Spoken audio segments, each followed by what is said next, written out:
Alucard's trying his best. King will go down. Lovely quick scope on Bever. And he even makes it third as well. There's 4. Go on, get all 5. Why not? Do it. Do it. Get ready for an epic showdown as the top teams battle it out for an exhausting race that leads to a ticket to the world stage.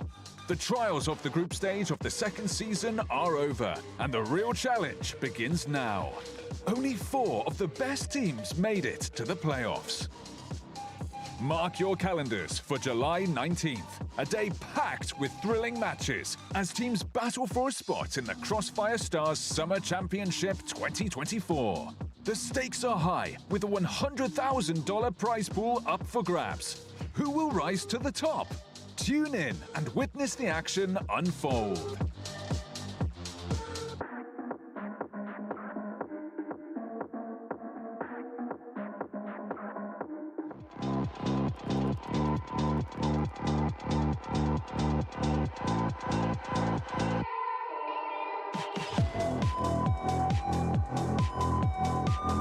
The sidearm almost gets it done.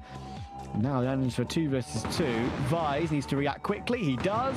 And now we've got a 1 versus 1. Creeds will drop down, but he drops down into his doom. Vise dropping his way down. 14 seconds to find a plant, though. And look at Awesome just dancing between the generators, trying to waste as much time as possible. And there's a good chance he could have possibly done enough, but maybe not, because Creed's still the last one alive. 3 seconds. Can he stay alive? It's absolute madness. No scope miss. Again, it might be down to 7 to do some multi-fragging here. Can he get more than 1? It's very awkward. Pistol has to come out. Oh, he needs to find 2, and he will find 2. Awesome got 1 in the meantime as well. It's a brilliant...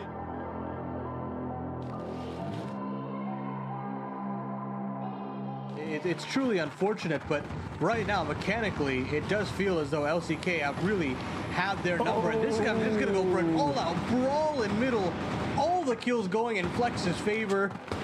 They want to continue to push the issue, and maybe that's a little overzealous. The utility off and bound away back to the side. He can call for a rotation instantaneously, but it's got to be him. And it's got to come down to the bullets, and he finds 3. In the game that they got their only 2 over the season, he was really dirty. Talking of dirty, AJ just got himself 3 taps. To bounce back, and this time they're going to go straight fighting, brawling against this NA side.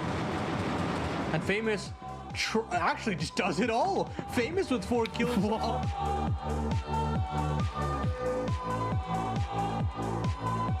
Absolutely god tier play here. Can he finish it up with the kills too? It's going to be super awkward.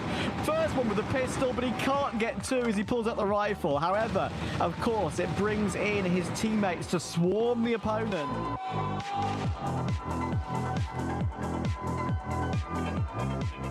Now it's Snare in a very difficult situation. Oh, spots the foot.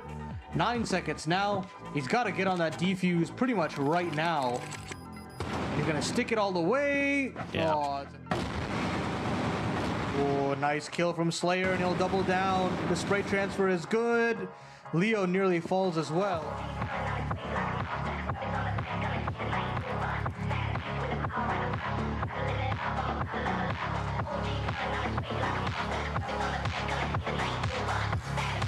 One thing I have sort of noticed about 3BL throughout this season is that they do sometimes start a little bit slow. Quite so different. Some of these rounds have been close. There should have been a trade in there. HDZ, he's getting away with a little bit too much now, and this is actually kind of quite concerning for 3BL. Slayer will go down as well. Horus drops. As a Manison are taking advantage of that. Another 2-piece for Manison could make it 3. Absolutely does. Manison will punish them to go for that aggressive play once again. Tot is left in the clutch again. He activated them last time, if you remember, on the previous map in a 1v3. Doesn't know if he's on the left or the right side. He will grab the C4, but Tot swings and wins.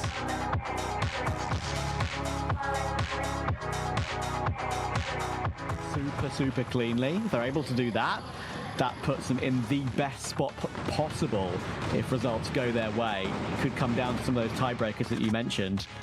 4 kills. Goodness me. An enjoyable performance. Getting an ace from Kai's. That was a special one for sure. They're going to be walking into the blender here, though, sadly, I think. Snox is going to get himself 3. It could even be more as well. There's a 4th. Can he close out this game with the 8?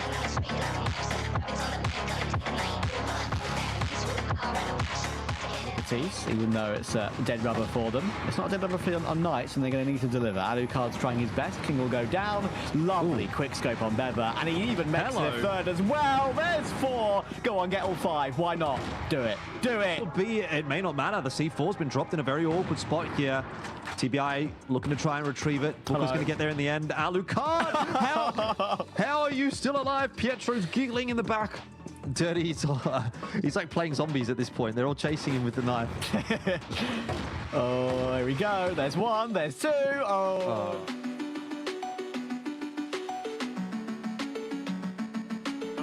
They can make it close, but not if Spoxy's going to hit a shot like that. Nicely done.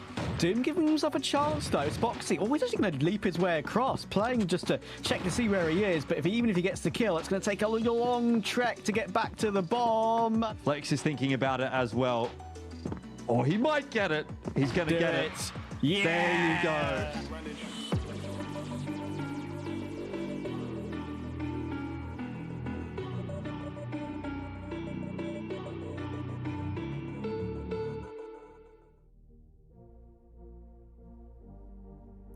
Hello everyone, welcome to playoff day for the CFWL. We've got 2 best of 3s in a quarterfinal and a semi-final, and then the grand final best of 5 to come later tonight with the best 4 teams we've had over the group stage. My name is Travis, alongside me is Jordan once again, and it should be a good day of action.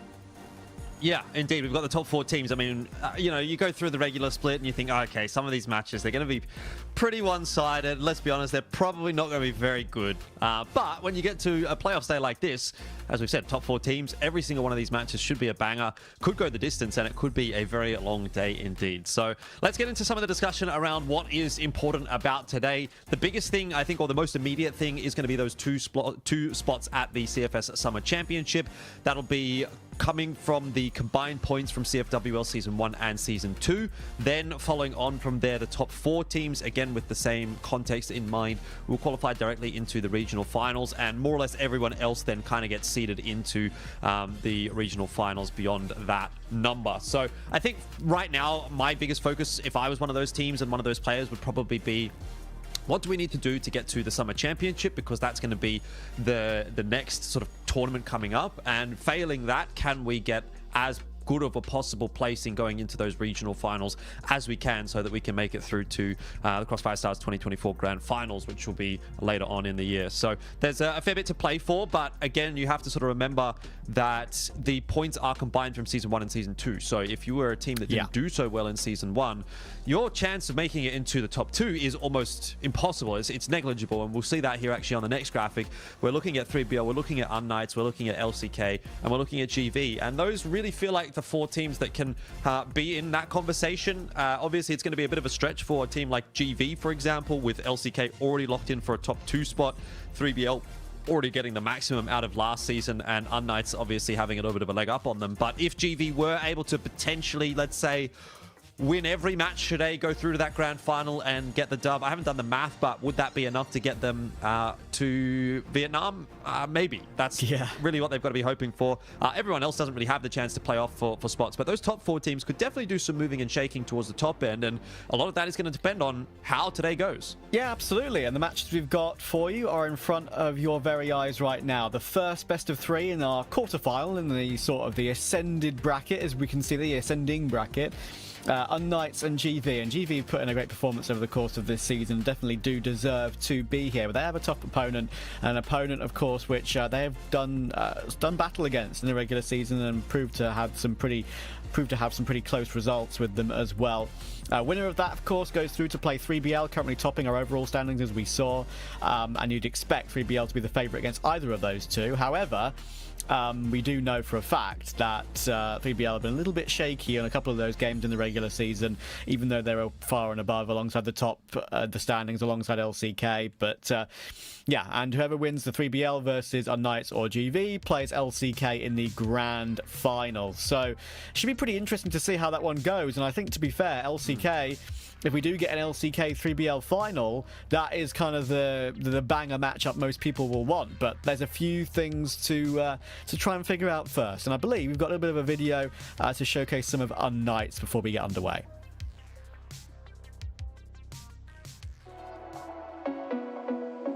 Hello, I'm Pietro from Team unKnights, currently the in-game leader and the captain from the team. For the first season, I would say overall it's pretty okay, like pretty great. But I'm not really satisfied with the performance we did in the regular stage. But hopefully, like the playoff, like we did a good job in playoffs, so I'm happy about it overall. For this first season, I think we learned that the most important thing is to keep consistent and to keep fighting until the end. Because even if we start bad, we can still do it until the end. So we have to keep fighting. So basically, we had some intern problem in the team with MKZ, and we had the opportunity to take Kiko, that was our sub in the first season. So we took that opportunity and we put him as a main player. And now, obviously, like the team gonna change a bit because of the Kiko, and we're gonna try to adapt about him and stuff. And we will see if we can do better the next season. Obviously, there will be some change because we have a new player, so we have to adapt to him. But in overall, like we're gonna stay the same team. We're gonna have the same basis, like about our game, and we're gonna try to keep going, just improve some strategies, but we're gonna keep the same. I'm happy to see some new face, especially from North America, so it's gonna make like a fresh air for the scene in CrossFire general, for the West League. I know that Swam Gaming did like a real great performance last CFS, even though they were not like that much prepared, so I'm ready to face them and to see when they're gonna be prepared, like what can we do against them and if we can beat them. So I'm ready to face them. To be honest, I really don't know what to expect since we changed a player, and I think at least like 4 teams this season changed their roster, so I really don't know what to expect, but I think we're gonna do great. Like whatever happens, we are a top team, so we're gonna compete for the top, and I'm sure we're gonna do the best result possible, so we're gonna win this season. Our biggest rival from this season gonna be mostly 3BL. It's pretty obvious, like it's the team we faced in final of this playoff. I'm pretty sure we're gonna face them again in the next playoff. And this time we're gonna beat you boys, so be ready for us. Thanks for cheering for us.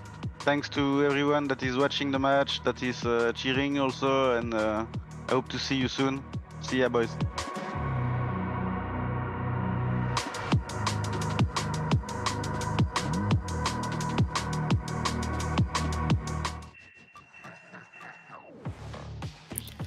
Nice little interview there from Pietro, one of the veterans, of course, one of the most experienced players. And yeah, his thoughts on the playoffs are always nice to hear. Yeah, indeed. I mean, obviously, unKnights, they've got a lot to prove, right? It's been a little bit of an up and down season, I would say, for unKnights, and given how well they performed last season, the bar is actually quite high. They need to make it to that grand final to at least equal their performance. And on the other side of the coin, you have GV, who are a team that has definitely caused problems for unKnights throughout this regular split.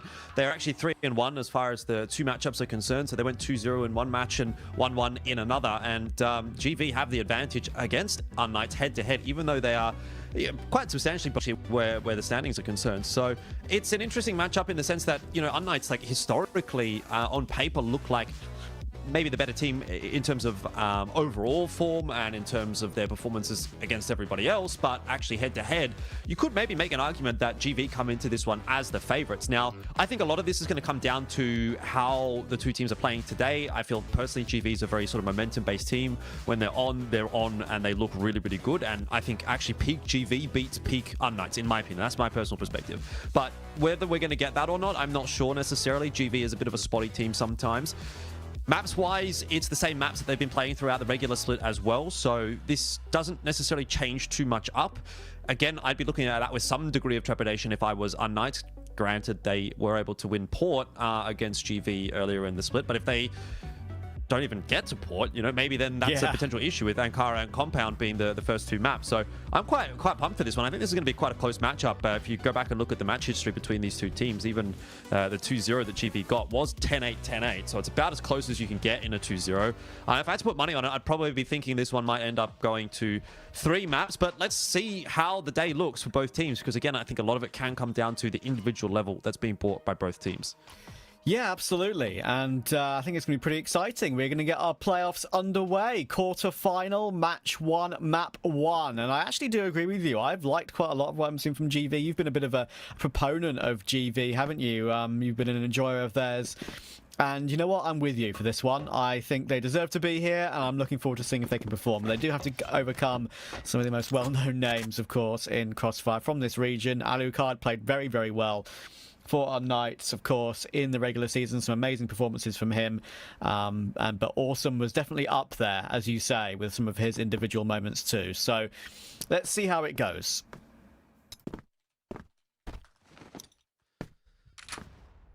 Yeah, well, slow start to the game, and I think that's fairly reasonable when it's unKnights that are going to be on the blacklist side. You expect them to be a little bit slower out the gates than most teams, and they like to take their time around the map.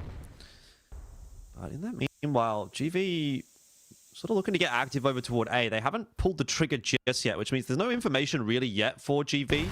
Behold can be made difficult as a result. There's no extra rotation coming across. It's just the 2 players here, and already the start looking good for unKnights, though. Big damage onto Pietro, and Awesome will be the first one to claim a frag in the map. 7 chiming in with one as well, and this is already not the start that unKnights were looking for. You've got that full rotate coming across. Snox hiding behind the box, but he is not going down. They just cannot dislodge him. Finally, they find an inroad somewhere, but let's be real, that is not enough done by unKnights. First round decided going the way of GV. And that was just GV refusing to give in, refusing to lose, refusing to peak until they absolutely had to, right? And it caused a big issue for unKnights in that round. As you say, Snox behind the boxes. I mean, how long did he stay alive for behind that angle?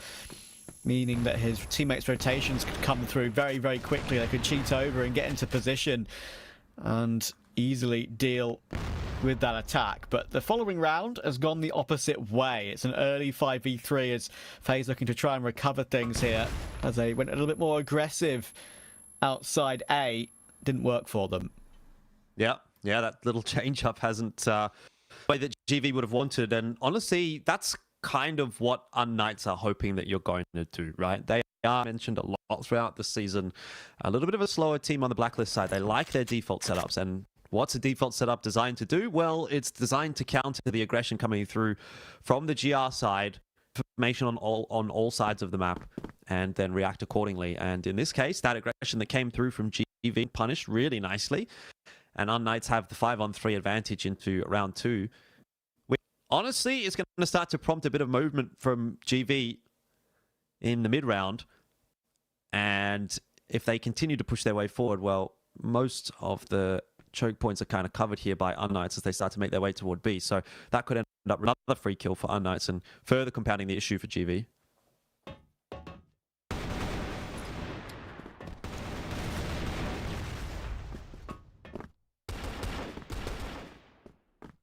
That's decent, though, from a couple of those GV members. 7 and FaZe have brought it back to 3-on-3, and if unKnights were to lose this round, then that would really be quite a concerning result. Do have FaZe waiting with the Orm. Snox has gone down in the meanwhile, so it's still well enough for unKnights at this point in time. But with 7 having... You'd have to say this should be signed, sealed, and delivered, unless FaZe can pull off a bit of a miracle. He's going to push his way forward and catch Pietro off. He's got a lot of time for this retake, to be fair, and Alucard is low. Can he hold it from here? Oh, it's going to be close. No, I don't think I think he'll still be in the open slightly, and they'll absolutely push him either way. And yeah, nice try to be fair, but Kiko will manage to be the man to deal with it in the end, and he was certainly a very important factor of that round. And I feel like this is what we're going to see for the probably main duration of this game, Jordan. I think this is one of those matchups that I'm expecting to go back and forth the whole way. Yeah, very much so. But I am sort of also hoping to see these teams kind of firing on all cylinders. I mean, Alucard there 4-1 to start things off is obviously a positive start for unKnights. Yeah. He's a key focal point for this roster. GV tend to get it done a little bit more by committee, though everyone knows Awesome is a big fan favorite for me, at least. So those will be the kind of guys that I'm keeping an eye on here. And if either one of those really starts to get going, that's where you might see a string of rounds coming through, particularly on a map like this. You know, in the case of Alucard, Sniper's quite important. Yeah. So he could have a big impact in this, especially early on in the piece. But more so even looking towards how things are going to play out in that second half. That's, I think, where Alucard really comes into his own. Yeah, of course. Just so reliable holding those angles as executes come in. And yeah, I think there's definitely an argument, as we said, that it could be back and forth. But I think ideas are being put forth very early here by GV, right? They wanted to keep unKnights on their toes. They played super defensive and basically hid to their heart's content on round 1, and that proved very successful. Round 2, they tried to catch them off by immediately going for something aggressive, and, well, unKnights were very ready for that. So 45 seconds left in this one. A is the main focal point, as Beck is putting some fakery in toward the B side of the map. And at the moment, as you can see, Creeds is going searching because he knows he has to look for something for his team in this disadvantage. Yeah, 1 for 1 on that entry. Awesome down. Beck traded out, but that's good. As far as unKnights are concerned, this flank coming around from the back has been spotted out and dealt with, so Creeds will fall. And GV in a bit of a sticky situation now. There's not really a high likelihood they're going to be able to make this retake happen. Stuck behind the smoke in towards GR spawn. Seven and Snox are kind of just waiting for that smoke to dissipate, but inevitably they're going to have to make their move. There's only so much time that you have to play with, and we could all see which way that one was going. So 2-1 the score. unKnights putting a couple together in a row, and not too much response just yet from GV. I want to see what kind of shenanigans they can get up to. We don't have the double orm setup out from GV that you do sometimes see on the GR side, though. That's typically a Black Widow play rather than an Ankara play. Yeah. But it may come a little bit later on in the piece if, you know, if GV are struggling a little bit on this defensive side. That's something that I think a lot of teams are try and put in place when they have a map that favours double orm. You will try and do it as much as possible. But yeah, they definitely do have the ability to try that with, I think it's Awesome, right, who often picks it up as well. And if obviously if one gets dropped, maybe the second player would pick it up if they're in a favourable angle for a sniper. Awesome this time though is close in the cubby with the rifle, and he gets completely flashed off the angle. No chance for him on that one. And look at Seven caught in the open. Other than that first round, it really does feel like unKnights are here to play.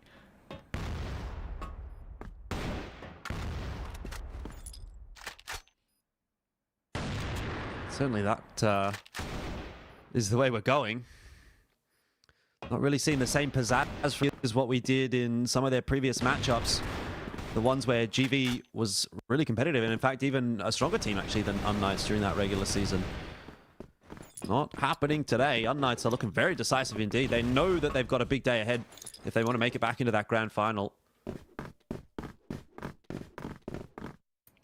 And so they would love to make this first matchup a quick one. True, yeah. I mean, realistically, if you are to look at last season's results, right, you'd say, well, unKnights have to be the favourites, but yeah, I think over the course of the regular season in this season in the group stage, obviously we know GV only snuck in thanks to Anubis having an absolute, well, collapse, you could say, against LCK. But they definitely deserve to be here, GV. They played very well over the regular season and, as I said, managed to sneak in, deservedly so, with some great moments for them over the course of that group stage. Even though unKnights weren't that far away from them in terms of points, you do feel like maybe unKnights should be rightly the favourites coming to this one, despite the fact how we've been talking up GV. Stops is in position. Can he do more than one? He absolutely can. It's absolutely brilliant from him in that position. That's an excellent 2 for 1. This is better. But again, you know, for GV, they're just very back in their sights, aren't they? So giving a lot of the map over to unKnights for free if they want it, which, again, unKnights are also quite happy to just play chill. But it does mean that unKnights aren't going to really have to fight for too much territory beyond this initial exchange. That's really nicely done from Snox. But how big of an impact is it going to have on the round? Because ultimately, with the sides being split as they are and the lack of information that GV have got, it is actually still going to end up being 2-on-3s for the site entry.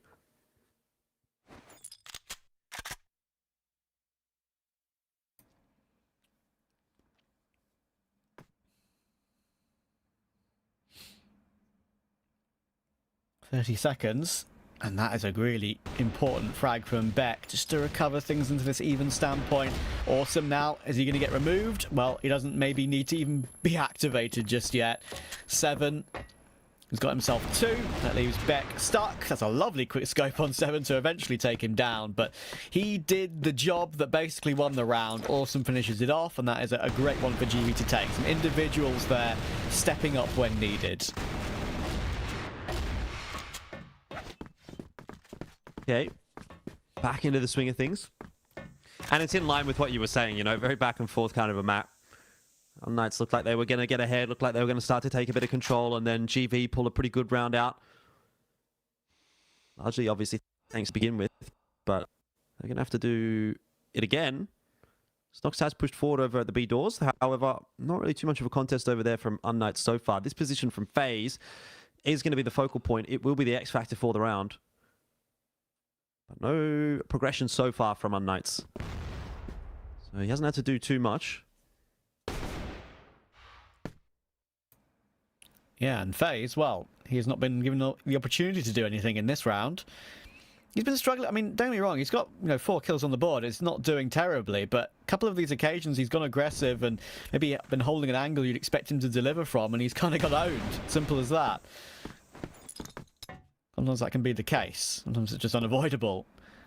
Beck, try and push forward as well. Catch a good timing here on Creed. He's just running in the open. Yeah, doesn't expect him in that position at all. Nice awareness there from Beck to peek through that position on that timing.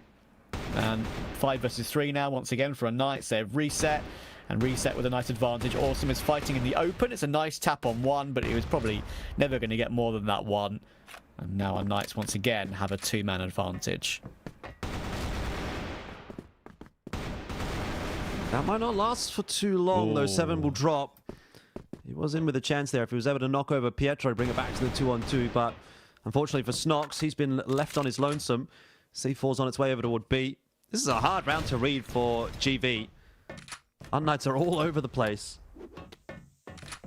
But you're kind of getting the sentiment at the moment that GV are constantly having to play catch-up, which is not really a good sign. You know, they're hanging in there, but at some point, that's going to crack, and that's where unKnights are going to be able to start to sort of like push ahead and really start to take control of this map. And for now, you know, GV are keeping it close, keeping it interesting, but like, for example, here, if unKnights get it, they're up 5-2, start to play a bit with, you know, some more freedom. I am concerned for the health of GV in this series if things don't improve. There was a world there in which maybe they could have recovered it, as you saw that duel with 7 up against Pietro. Pietro was kind of peeking on an angle where he absolutely could have got taken down if he wasn't at full awareness, front of the box and back behind the box again. Yeah, he managed to take it, and that's the main kill that secures that round. It would have been back into an even standpoint if that one didn't come through. But yeah, I do agree, and in general, unKnights, that's what you do expect from them. Maybe to turn up the wick slightly when it comes to playoffs, of course, with how they managed to fight their way through to that final last season. That form is looking to try and deliver once again, but unfortunately for 7 and Awesome, they try and play off the back of each other, try and play off of each other's contact, and it doesn't work at all. Right now, it looks like unKnights are really putting these strategies in nicely together as a group, making nice, clear, concise calls.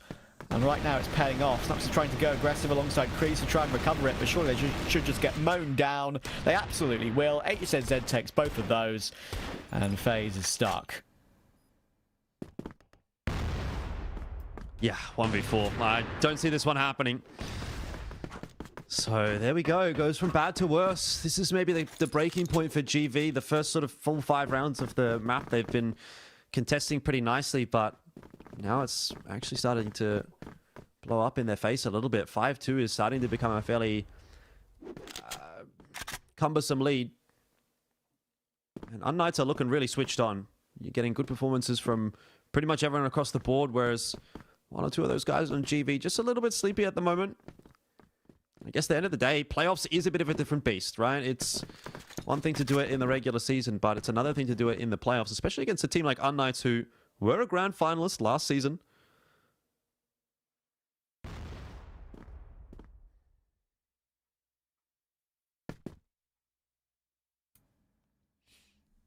maybe haven't seen the best of GV in this game just yet, but right now it's looking pretty clean for unKnights. Even situations like that, right? Snox is just having a little bit of a swing, look for information, and FaZe again has missed a couple of shots, which he absolutely has to hit in those circumstances. He misses them, and it's going to give over another round to unKnights here, unless this 3-man retake can do something ridiculous, which has just not been looking likely. Creed is going to give it a go. Manages to at least clear 8ZZ out impressively. And also, if he wins his duel toward Kiko, there could be an opportunity, but Kiko is just too aware and too strong. This is really clean right now from unKnights.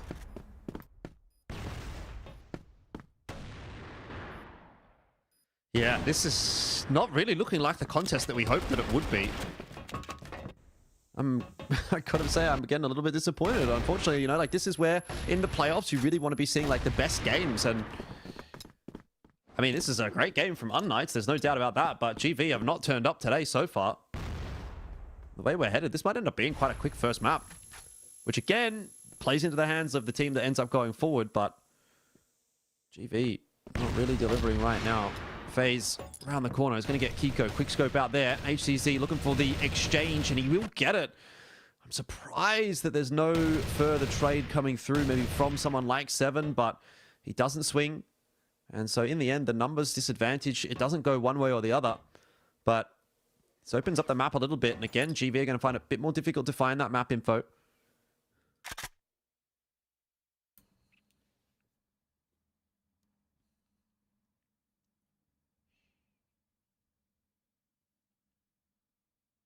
Maybe something to work with here, as you say about info. Gleaned a little bit early on, but we may have some advanced angles. Thing as you can see at the moment for GV is that those advanced angles, it's down to the individuals to step up. Creed's on this angle. Beck is waiting for him to push ever further. Whether that's going to be the case or not, we'll see. But as we can see for Snox, he's going to have to deliver on a singular position. We've seen him do it once already, though. Colt is out, and he gets his 2, and Creeds did get his kill toward Beck in the end on the other side of the map, like we mentioned. So, well played. HZZ has now been found out, of course, and it's not exactly going to be that easy, you would think, for him. He'll be removed by 7, and that is a really important round for GB to take, just to relax things slightly for their individuals to step up again, of course.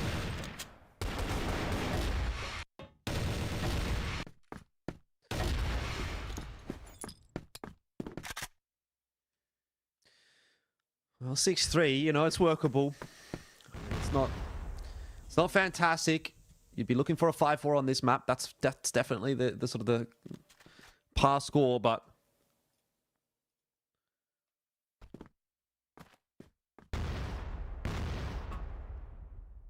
see what GV can do. If they can start off the second half positively, then maybe there's still a conversation to be had. But talked about Alucard, you know, not necessarily the standout in that first half. I think HCZ definitely takes the cake there, but now that we're in the second half here and he's on the defensive side, that's when the Orb really comes into play. And he can do a lot of work. For now, not playing too aggressively, just passive over toward the B side. But he may well come into play. GV might be headed in that direction.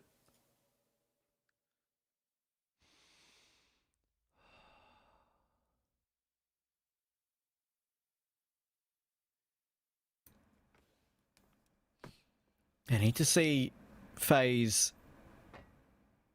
a bit better on the second half, perhaps. A couple of missed shots on the defense. Maybe things can change for him slightly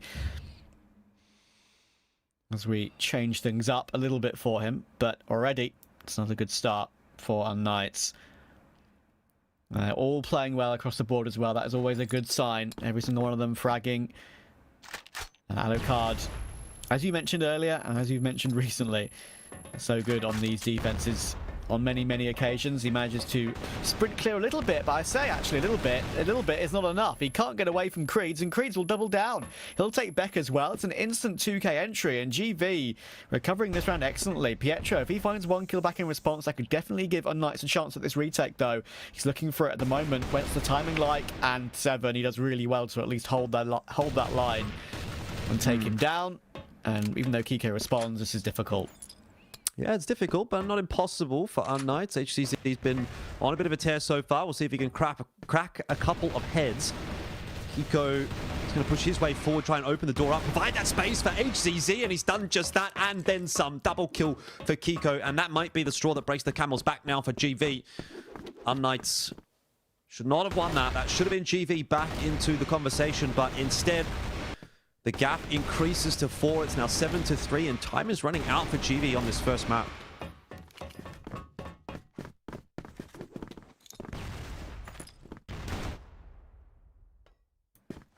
Unfortunately so. Health was a little bit lower, of course, and that's in the end one of the main things that caught them off. Shame, because I feel like they played that round pretty well to get into the position they were eventually in the afterplant. Right now, some of these individual moves from Beck have worked out really, really nicely for his team. They will lose Pietro, though. Once again, Beck is going to be under a bit of pressure. That flash is completely blinding him up. Awesome, going to try and clear the box, and does do it to perfection. So another opportunity with the C4 down here. You got to keep getting yourself into these positive positions, that's for sure, but similarly, you also have to convert on them. And if this one goes in the same capacity as the previous, then the days are numbered for GV in this playoffs game.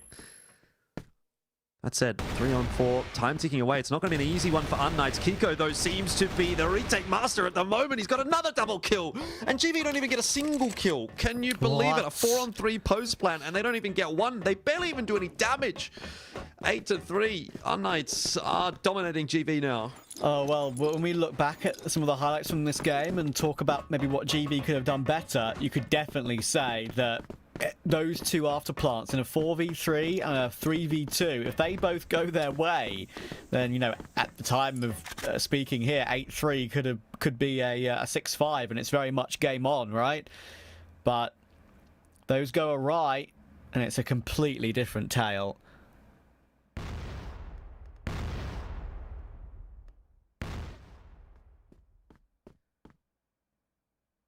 Yeah. Rough going for GV, that's for sure. Yeah. But it's a little bit more like it for unKnights. I felt as though they were a little bit off during the later stages of this season, so it's good to see them back up when it really matters in the playoffs. It's a good entry, though, from Snox. HCC will have something to say about it, however, and he's got himself a double. Meanwhile, the flank came in from mid, and unKnights, again, decisively take the round. It's looking over for GV. It's not even looking close.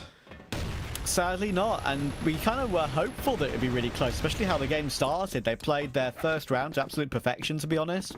Then they, as we said, kind of wanted to change things up straight away and go for pace. Didn't work for them. Talking of pace, Pietro's trying to keep them at bay and trying to keep them guessing, hopping his way through, does really well to find that first. Oh, it's a bit rough on the second, but Snox is in one bullet from death. Big swing for Pietro, he finds that one too, and it's all just spiraling for GV.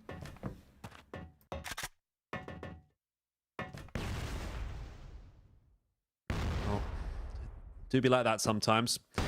I guess the thing is, GV have to look at this and say, well, we can come back into another map and there's still a chance in the series, but that is not a very good performance from GV, and unKnights are very happy with it.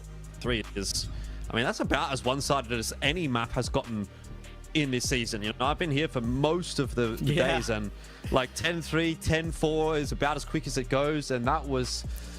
Yeah, that was a 10-3, but it was also a fast 10-3. Like a lot of those rounds, and again, when we're talking about unKnights, we typically expect a little bit of a slower game, but man, it looks like they're here today to play, and they really mean business, and you can do that in the way that they're working their way through the map, and man, that's a dominant display, and if that's the kind of level that unKnights are going to bring, then yeah, they could potentially be a challenge for 3BL. They could potentially be a challenge for LCK, so...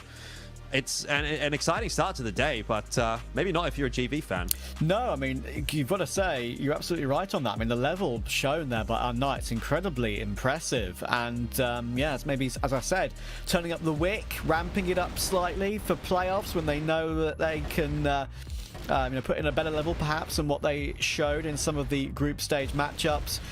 Yeah, absolutely, showing that for sure. That's really the only things that we had to write home about for GV were 2 of these individual rounds where they basically had their one player holding an anchor position deliver, i.e. Snox on 2 of those occasions, I believe. And that first round of the entire game where they played a perfect defense and just locked out unKnights, but that didn't set the tone whatsoever. And we're going to have to look back on it, as I said, those 2 rounds where they were in a 3v2, lost it with the C4 down with a 4v3 in the round directly after, lost that one too, barely did any damage to the retaking unKnights players. Those are 2 rounds I'll look back on and say, oh, we could have really set ourselves up perhaps to make something of this game if we'd found a way to convert those. Yeah. Well, HCZ, he was a real standout there, but I think you had good little cameos from pretty much everyone involved on unKnights. It didn't really seem as though anyone really went missing. We'll have a look at the scoreboard as well, and yeah, I mean, that will pretty much represent exactly what I'm saying. Beck with a 1.0 KD, everyone else above that is fantastic sign, and for GV, obviously it's pretty slim pickings, no one really having a good day at all. So what do you have to say about that? Well, I think that there's really not much to say. GV kind of have to go back into the sheds and have a bit of a conversation and come back stronger for map number 2, because you can't really take anything from map 1 apart from Kiko good. Kiko 2.33 there as well. So yeah, look, talk about Kiko, talk about anyone on that unKnights roster, and you'll probably have some good things to say, which is, yeah, it's setting themselves up for success, right? Peaking at the right time is always something that we talk about in these longer form formats, and it seems like unKnights have kind of figured that out, because that's what they did last season as well. Yeah, absolutely. And I think you mentioned that you can say something good about everyone on unKnights. I think it's actually worth saying that even Beck, right, who had just the lowest KD, a clean 1.0 KD, I mean, he on 2 separate rounds, he pushed through to find a gap in the defense and a gap in the attack, to be fair, on 2 separate occasions to really get an important impact kill on each of those times. So everyone from unKnights are switched on, they know their jobs, they know what they're supposed to do, and they're delivering brilliantly. So we'll see if that continues in the second set, of course. GV need it to stay alive in the playoffs. We'll be back after a quick break.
And we're back, and we're going to have to hope for GV's sake that they can find a way to come back, because that was incredibly comfortable for unKnights. They turned up the wick in playoffs. They've clearly put a lot of their practices to good use, and they're looking incredibly solid. Yeah, I'm not really sure what to say about that one for GV. I thought that we would be getting something a little bit better out of them, but I guess sometimes, again, they are this team that's a little bit inconsistent, and honestly, today's not really the day to a consistent team, or at least if you're an inconsistent team, to bring the positive side of that rather than the negative side of that. But we didn't get to see that at all from GV. No one turned up, no one showed up, no one really felt like they were having any kind of impact at all, and maybe it's just a case of unKnights being very, very prepared for this matchup. That definitely could be playing into things. But, you know, GV have a good head-to-head record against unKnights. So I think it feels to me that that is a very uncharacteristic performance from GV. And I'm hoping that they're going to be able to turn it around pretty quick smart. Like, these breaks are not that long. You have maybe like, let's say 10 minutes, best case scenario, to have a bit of a chat between map 1 and map 2 and see if you can change anything up. The issue now, of course, for GV as well is looking into the rest of the series, that if they do win compound here, it still goes to port, and that is a map that unKnights are pretty comfortable on. So tough road ahead for GV, but if they want to be the best, they got to beat the best, and at the moment they're not doing that, so has to turn around here on compound. Yeah, it's not negotiable. It has to change now, otherwise they're going to play no further part in the playoffs. unKnights looking incredibly, incredibly good, and they will start. See if they can continue that on set 2 with GV. I'm going to try and see some more from their individuals and some more team play from them. Seemed a little bit, how can I put it, individual based in a way, in terms of the way they won 2 of their rounds on set 1 was purely off of one player getting a double kill, where in most situations maybe that wouldn't be the case. Not replicable. Let's see if they can change that. Yeah, unKnights back onto the blacklist side is, yeah, I think a little bit of a concern for me here with GV struggling so much on their G on that first map, but the way the cookie crumbles, Knights will take it relatively slow to start this round off. Creeds, though, good headshot onto Pietro to start things off, so maybe GV aren't out of the conversation just yet. They are milling around quite substantially, and they're doing a good job of getting information out on that A side of the map. In fact, even more than that, with Snox having pushed into middle now. First round looks like it might decisively go the way of GV.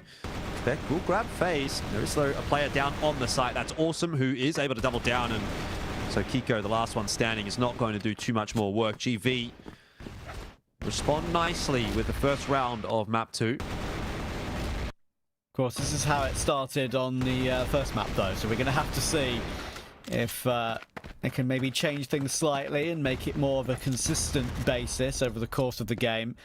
I kind of had a feeling, as we spoke about, that it could be more of a back and forth throughout the game. It only really continued up until, I think, what was it, 3-2? Then unKnights pulled away, but for one round.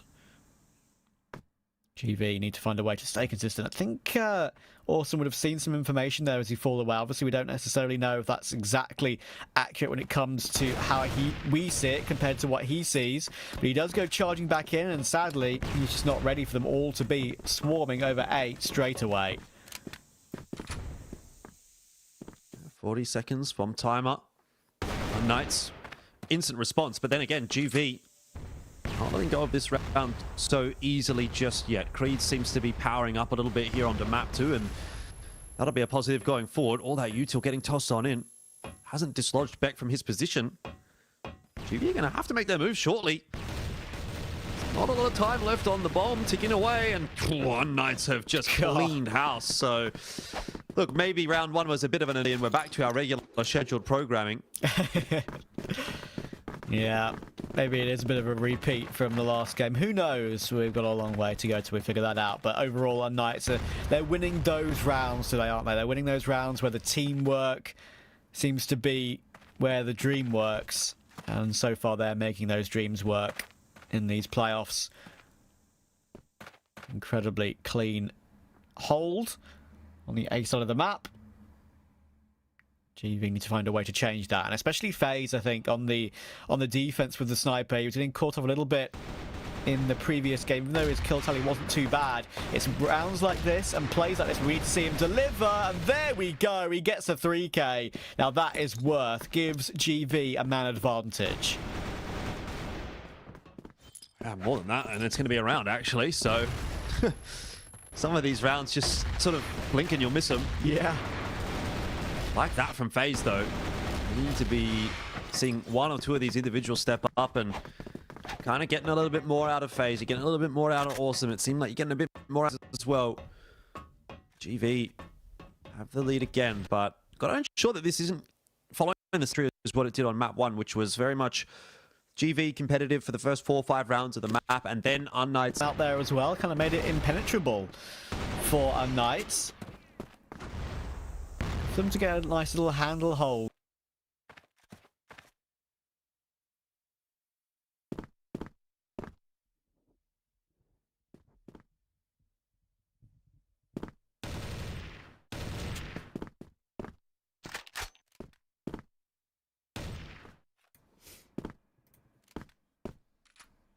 I had to sneeze. Sorry about that. All good. It happens. When you gotta go, you gotta go.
And we're back. Apologise, guys, for that outage. Maybe the mass-reported global IT problems have managed to catch CrossFire as well, sadly. But we're back into the action, and you haven't missed a whole amount. Just unKnights getting back into this first half, of course. It was 3-1, I think, to GV when we lost you. But we're back, and it's 3-all. We found the start button, and it's a 2v2. Yeah, well, I mean, this is actually kind of a pivotal point in the game because GV were looking like they were running away with it a little bit to start off the map, but unKnights have given us the insight that they've still got some fight left in them on compound, and maybe still then some beyond that. If this round goes their way, unKnights back in the lead, and that's where the job gets a bit more difficult for GV, and they started to sort of fall by the wayside a little bit there on map 1 on Ankara. So if you're a fan, you definitely unKnights get a string of, this would now be 3 rounds in a row if they were to win here, which is very much where this is headed. FaZe is not even on the A site trying to hold it at this point in time. He will get up into the window in time, but gets his head banged off by Alucard. So that is bad news indeed, and it leaves 7 with a difficult clutch ahead. Yeah. C4 down. 7 has got some utility to try and work with here. He's going to try to hop his way in. It's a lovely shot on HZZ. It's now down to Alucard. You'd always want to rely on him in a clutch, but 7, what a flick, what a tap, and what an important round that could be for his team. Yeah, 7 winding the clock back. Looking like a bit of a Chad in the server, so it's pretty cool.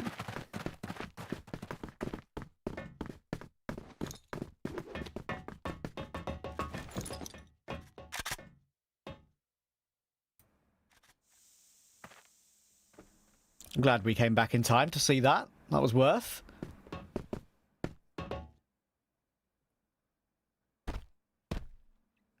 Pietro will fall out of the window and lose a little bit of health. Down to 95, but they actually got a lot of deep control in toward the B site here, and GV aren't necessarily ready for this. There are 3 players in this position. Beck's going to get the plot down in the meantime, but they should just be able to swarm.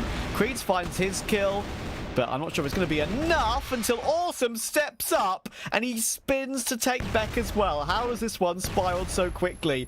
Kiko needs to clutch. He's full blind next to the stairs. He'll get spotted out. FaZe will take him, and GV are starting to win the close rounds.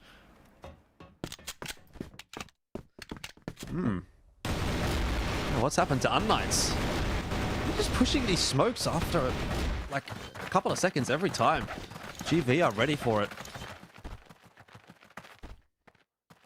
4th round on the blacklist side is what unKnights are going to be needing just to make sure that they don't let this game get too far away from them. It's still something they can come back from if they're down 6-3, but they want that 2-0. Don't want to be letting GV get in the driver's seat, that's for sure. Yeah. GV is, again, the kind of team that can keep that momentum rolling over a couple of maps, and all of a sudden then you're out.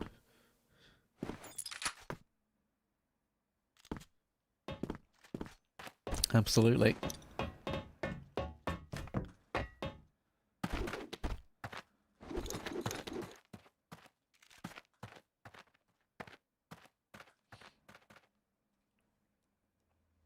Team up in mid for unKnights. This time I've got play a little bit closer to the action here in Creeds. They had, I think, 2 behind a smoke with Creeds and Awesome in this position when they'd rotated in together. Creeds is going to try and go for a peek on pretty much his own, other than maybe a bit of utility support from his teammate, but doesn't work out for him this time, despite all the damage done. And unKnights have an advantage. They're going to charge their way through the smoke and try and split their way in toward B. FaZe goes ahead of that smoke and manages to find his one, but no more than that. Awesome is stuck. He gets taken down through the corner of the smoke by Beck, and even though Snox finds one and Kiko is low, they have an opportunity to rotate all the way through from B to A through the heaven area. Snox used to try and do something with this, but he can't. Kiko finds him, and 7, he has to clutch again. Yeah, this one's going to be more difficult, though. 3-on-1. I mean, admittedly, Kiko is somewhat low on HP, but it's going to be found out pretty quick smart. So 5-4 will be the scoreline. It is very much hanging in the balance.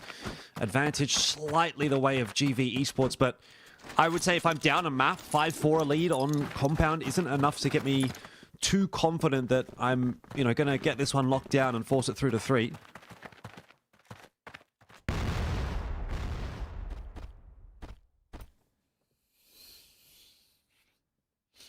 Yeah, glad that GV are putting in a decent map here because worried it could be a bit of a blowout this quarterfinal. Of course, these two teams finishing in the top 4, just about, in GV's case.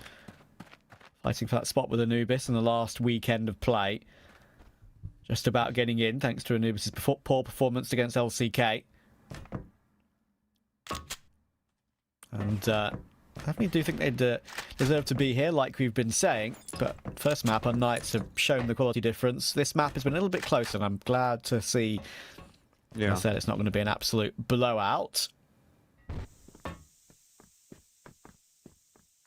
Some good work by the likes of Snox and Seven, for example, in this one. And look at how blind Kiko is. Stuck behind the box. Still alive for now, but he's got 2 players coming his way. But he holds down Mouse 1 and he gets 2.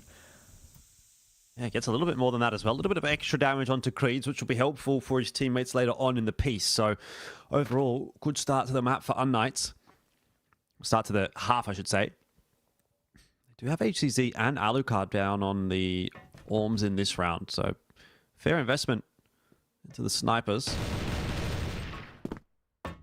Not that they're really having much of an impact. It's all the rifles at the moment.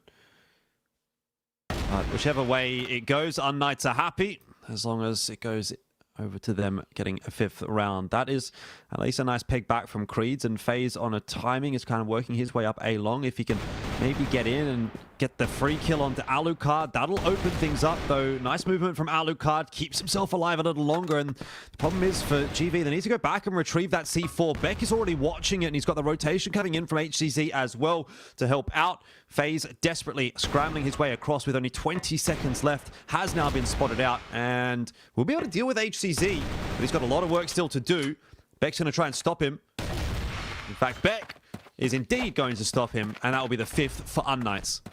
It's a scary one for Beck, right? Because in that situation with 7 seconds left on the clock, he probably can, almost definitely actually, 9 seconds as you can see there, can probably run away and win the round via timeout, but he's got nowhere to run away in that position, otherwise he might get caught in the back. So, yeah, he does the right thing by standing tall, trusting himself, and getting the kill. And then one that, as you say, unKnights definitely needed to restore a bit of order in this game. Beck's been putting in some great impact kills during the whole series thus far. Map 1, he may have had the lowest KD, but a couple of instances where he got himself in behind enemy lines and cutting off rotations. Awkward for GV, didn't know how to deal with a couple of those ones. Now unKnights going to continue on that wavelength. HZZ is up close. Oh, it's a bit scary for him. Oh, and now it's very scary. He's been exploded by a double nade stack. Yeah, puts a bit more pressure onto Kiko here, so he's asking for Beck to come across to help him out. Tossing a bit of util in of their own, but GV are not pulling the trigger.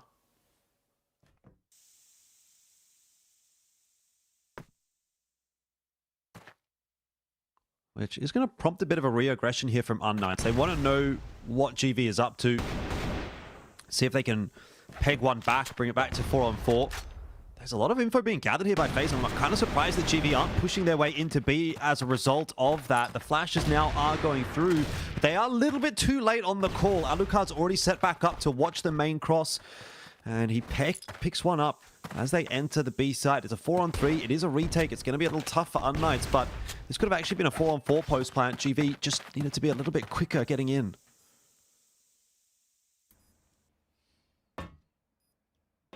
Well, we saw GV struggle to hold onto afterplants in an advantageous situation. How do they do in a disadvantageous situation?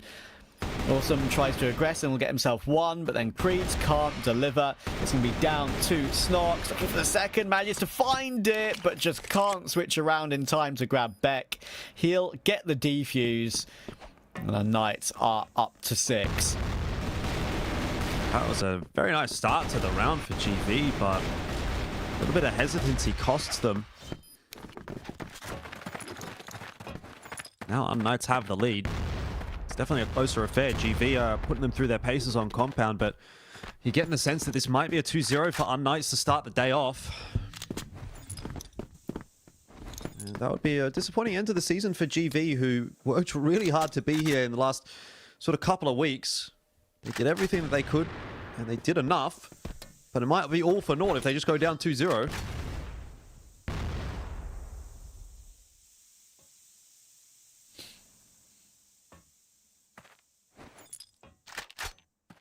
Indeed. Alucard removed quickly this time, though. They're going to try and flash their way back in to look for something else, but as you can see, Awesome was keeping an eye on it, even maybe well half blind. Has removed Kiko, trying to recover the situation in this round. And it gives GV a 5 versus 3, make that even better. Beck will try and deal with some more, and he actually does get 2. But sadly, HZZ has not been able to get into the position to deliver in this round. And now he's full blind as he tries to find a way to retake. C4 down for GV. If they were to lose this round, it would be pretty disastrous.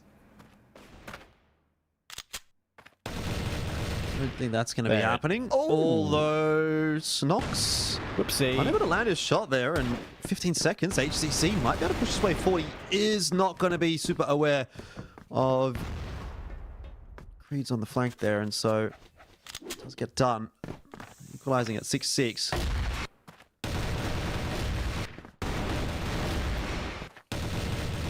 Yeah, after this little bit of a whiff from Snox, that's not the easiest thing in the world to get a kill in the back, actually, despite appearances. But, yeah, it's well found. I mentioned, of course, that unKnights had a really good team performance across the entire board on map 1. Well, this time it's GV to kind of have that in map 2, and unKnights have a few players that be falling behind a little bit, but this time they're going to go aggressive in mid. 3 players wandering through from the B side of the map, and they've completely overrun middle, and GV don't know what have hit them. Yeah, that's the kind of round that you can pull out once or twice on the GR side, and it just works. That was dominant. So GV do all the hard work to get back to the equal scoreline, and then it's very quickly taken back away from them. Into yet another round. But always playing from behind. Always playing from behind throughout this entire series. Must be getting pretty frustrating for GV. Not going to see that same level of aggression from unKnights out in this round. You don't get away with it twice in a row, typically. And they're wise to that fact.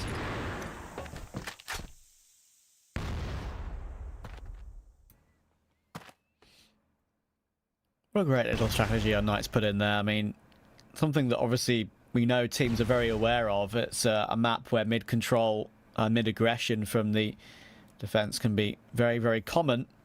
Not every round, but something that you try and throw in at least once or twice a game. And the way unKnights went about it there was very, very impressive. Beck, though, this time, he's had an incredible game so far as Beck. 17 on the board. But he will get caught first by FaZe. Another cheeky one potentially on offer for GV.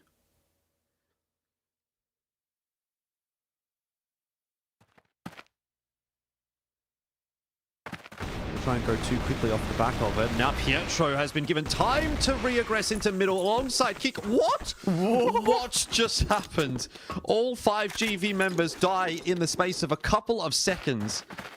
And that's unKnights up to 8, and it's reminiscent of that retake that unKnights had on the B site of Ankara, where it just felt like it wasn't really going to be possible, and then in the blink of an eye it was an unKnights round, and that might just shatter the hopes of GV. Oh, and it might absolutely. Snox is taken down by Pietro, just ducking and diving behind that smoke. Quick spray. Alucard took his as well. And literally, in the blink of an eye, not just saying it, it was that fast. unKnights have gone from what looked like to be a close round to taking one incredibly cleanly. And already a 5v3 up. In the following, FaZe will try and push forward. Going to try and go together with the lurk of Creeds coming in from the long area to try and maybe stop HZZ, as you can see. They are going to be... They've actually parred this one okay. Have GV, as there is a stack over toward the A site right now that they are kind of avoiding. But if they do go toward the position being held by Kiko, it could be problematic. He's been spotted out, at least by FaZe. So he knows what's going on there. But, of course, just how much manpower unKnights have means you can go for a flank like that. Even though it fails, it does some significant damage, and Creeds will get taken down in the end. And it's all down to 7. He will tap down the first. He's got 50 seconds to isolate these duels. And actually, they lined up for a second there, Alucard and Kiko. There could have been a world where perhaps 7 held down mouse 1 and 2 random headshots could have been hit. But not this time. And unKnights are 1 round away from a date with 3BL. Yeah. Tough day at the office for GV, but it do be like that. Someone's got to lose, unfortunately. And in this case, it looks like it will be GV, though. Not done just yet. Beck 17 and 10, having a fantastic map. GV are going to pick the pace up towards the A side of the map. Pietro's kind of isolated here, but the util's coming through to try and assist him. He gets just the 1, and actually Beck will fall as well. Alucard not hitting himself a shot there. GV have the numbers advantage. They might not be done just yet. Oh, Kiko, he's got everything in the palm of his hand to secure this game, but it's really awkward. And Creeds flips round and destroys him instantly. Maybe he saw his name up in lights there, and in the end, they will just be about to stay alive in the game. That is probably where it should have ended. Look at this. Yeah, it's unfortunate, but it happens. I even thought actually here there might be a world where it goes the other way as well. That's a really tough crossfire to break, but true. Luckily GV are able to do that. 7-9 though, still means they need to find another couple of rounds here to push it into the tiebreaker. And the way unKnights are going, it doesn't seem like they're going to allow 3 rounds in a row to go over to GV. Not easily, anyway.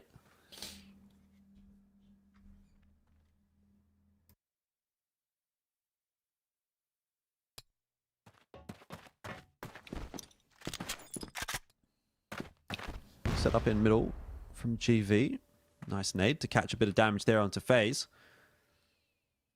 Sort of similar setup from unKnights as the previous round, but GV are not going to walk into that A-long trap this time, even though they actually cleared it out nicely last time. Instead, they'll walk into Alucard's sightline. Yeah. And they kind of gave him a one-on-one there. An opportunity just to hold an angle, deal with it comfortably. No trade possibility for GV. And Beck on 17, Alucard on 17. What a duo those two have been in this game for unKnights. Are they about to close it out? Minute to go. FaZe is going to get caught here. Just about manages to hop away. More information gleaned, and actually, to be fair, Kiko will only just managed to hop away as well. Alucard has taken Creeds though. 50 seconds left in this one. There goes Awesome. It's down to FaZe and 7. They're getting peppered down, and FaZe is stuck. He may find 1, but he's got to find 3 more. Pietro and Kiko are both here. He's just trying to jiggle pick the angle, trying to just nab a cheeky headshot to give this round a possible chance to keep GV's hopes alive. C4, of course, as well, is dropped into the open. Makes it even harder. He will be able to be nabbed, perhaps, and he actually will take it. And he will be able to escape as well. But unKnights know they just don't need to panic here. Just don't give FaZe 1 versus 1s. Play it as a team 3. FaZe is desperate for a kill, but he's actually just going straight up for the kills here and not for the plant. They have to get this down pretty quickly. 4 seconds. No, he's not got it, has he? It's so close. Oh, he just got it with 1 second to spare, but he's still got so much on his plate. Quick no-scope. No. Oh, imagine if the Colt came out and got a second. But unKnights have done it, and they'll be in the semi-finals.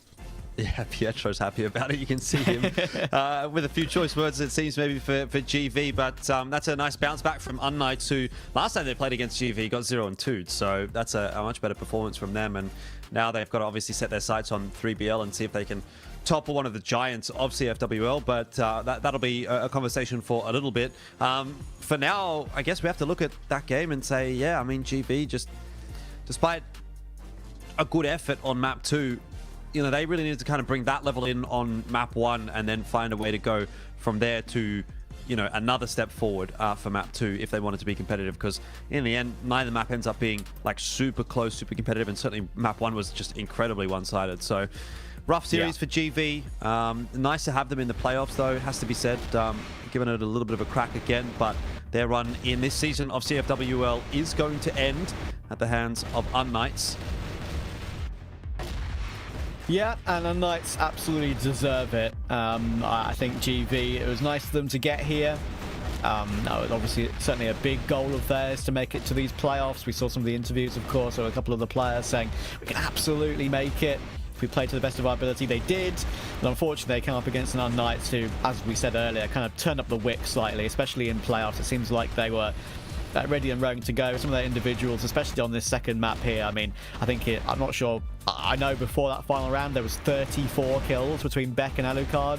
So it shows that some of their main men are delivering as you'd expect when the going gets tougher in these playoffs. And they've done really well. And they have a date with 3BL. Yeah, I think that's going to be a tough ask for sure, but hopefully a bit of momentum being built for the day for unKnights. It's going to be a big one if they are able to dislodge 3BL and then go into that grand final to play a best of 5 against LCK. It is going to be a real slog. So getting that one done 2-0 at least in pretty clean fashion. I mean, map 1 very, very fast. Map 2, it didn't stretch out too hard. It is a good positive for unKnights, but they'll be looking forward to relaxing for the next sort of little while before that next map kicks off. Good stuff from Beck. Alucard there on the map as well. Kiko wasn't quite as clean, obviously, for unKnights as map 1, where everybody was above a 1.0 KD, but certainly enough work being done there for a few of those members. And just an off day, it kind of felt like for GV. We didn't really get that same feeling from them, and that's been more than enough to send unKnights through one step further in the gauntlet. Absolutely, and Kiko, the match MVP as well, deservedly so. A great performance from him, and it shows how valuable he has been to this roster since his inclusion, of course. And yeah, 3BL, of course, next opponents. We know how good 3BL and LCK have been during the entirety of the group stage. LCK are waiting in that grand final, in that best of 5 that will be happening later on this evening. But first, we have to see who will face them, whether it's going to be unKnights or whether it will be 3BL. Semi-final will come, another best of 3 after a quick break.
Welcome back, everyone. We've just seen a very impressive performance from unKnights to get them into the semi-final against 3BL, but despite how good that performance was, they absolutely come into this game as underdogs. They're expecting a 3BL LCK final, but crazier things have happened.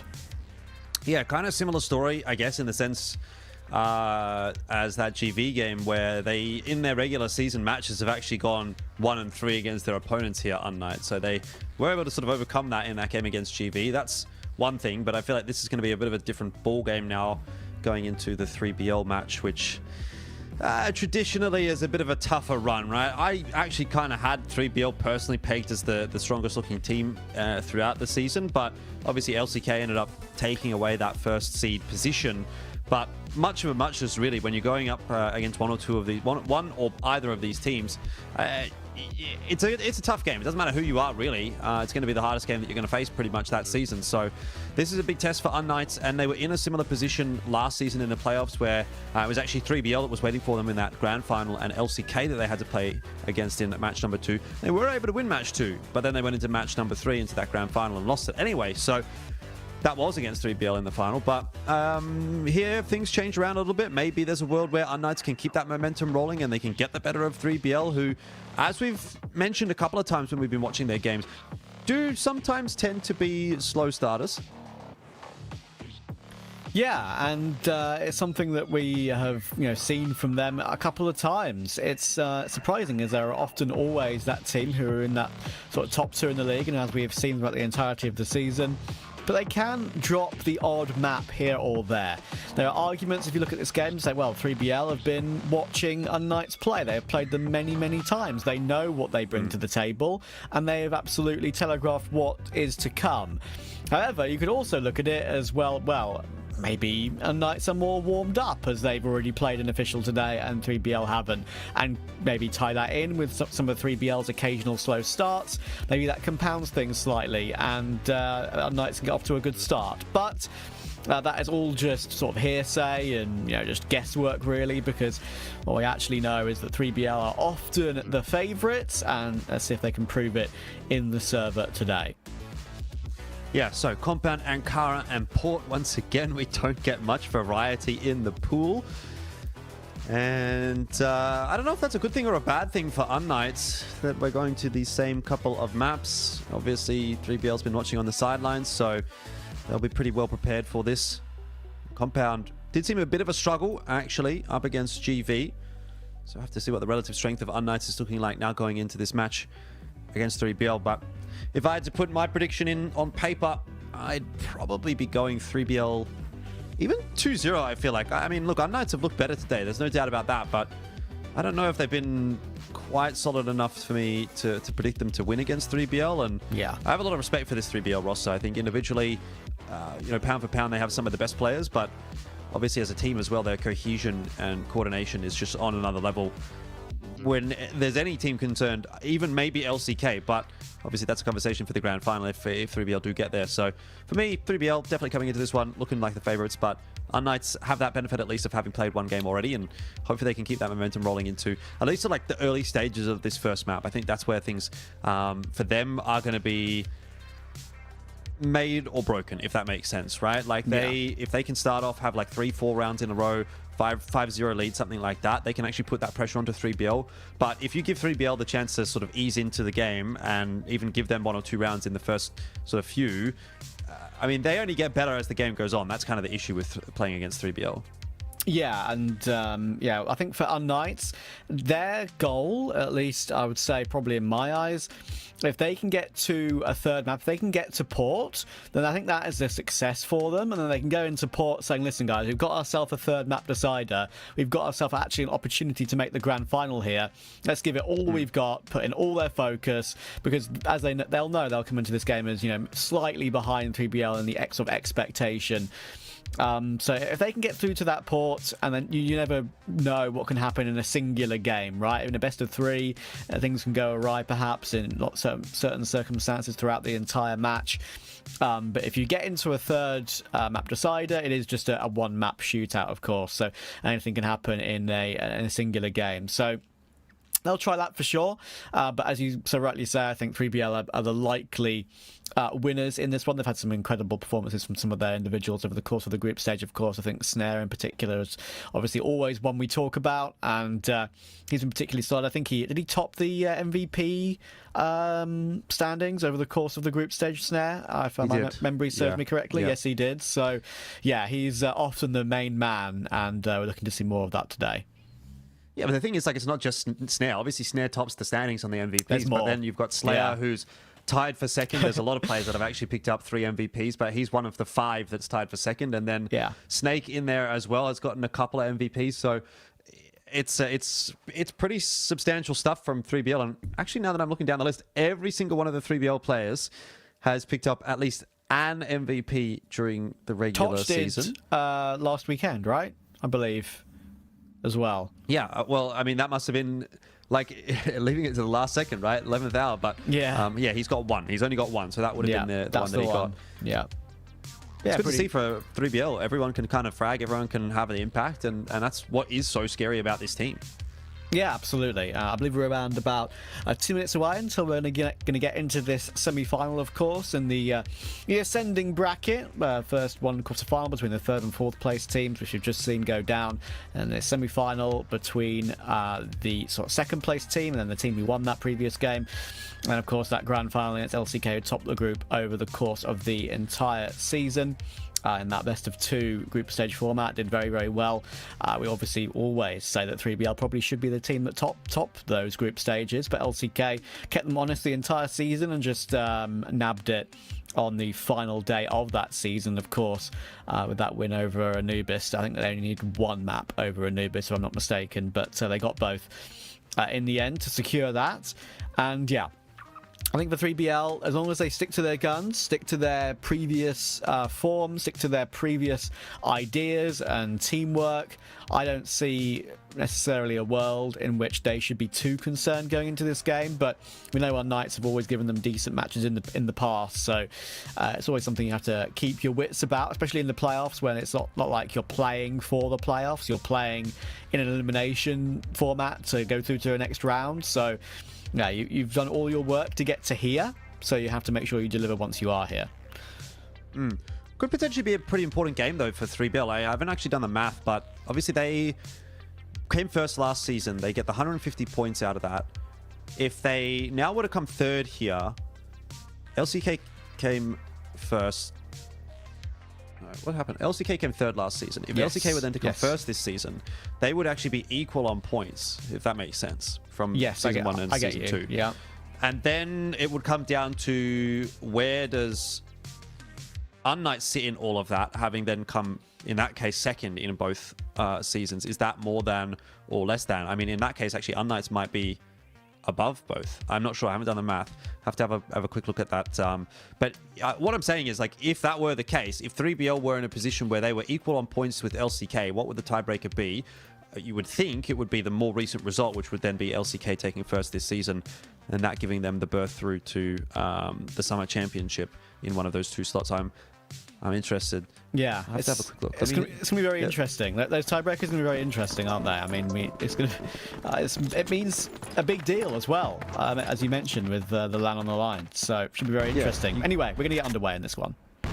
Well, you get 110 points for 3rd and 150 for 1st, which would be 260, and 2 seconds gets you 125 points each. So actually, it would still be LCK and 3BL in that case. So never mind. But anyway, 3BL, I'm sure, would still like to get it done a little cleaner than that. And HCZ opening the account quite nicely, but very isolated. So pretty routine trade in the end there for 3BL. And they will take control outside of B.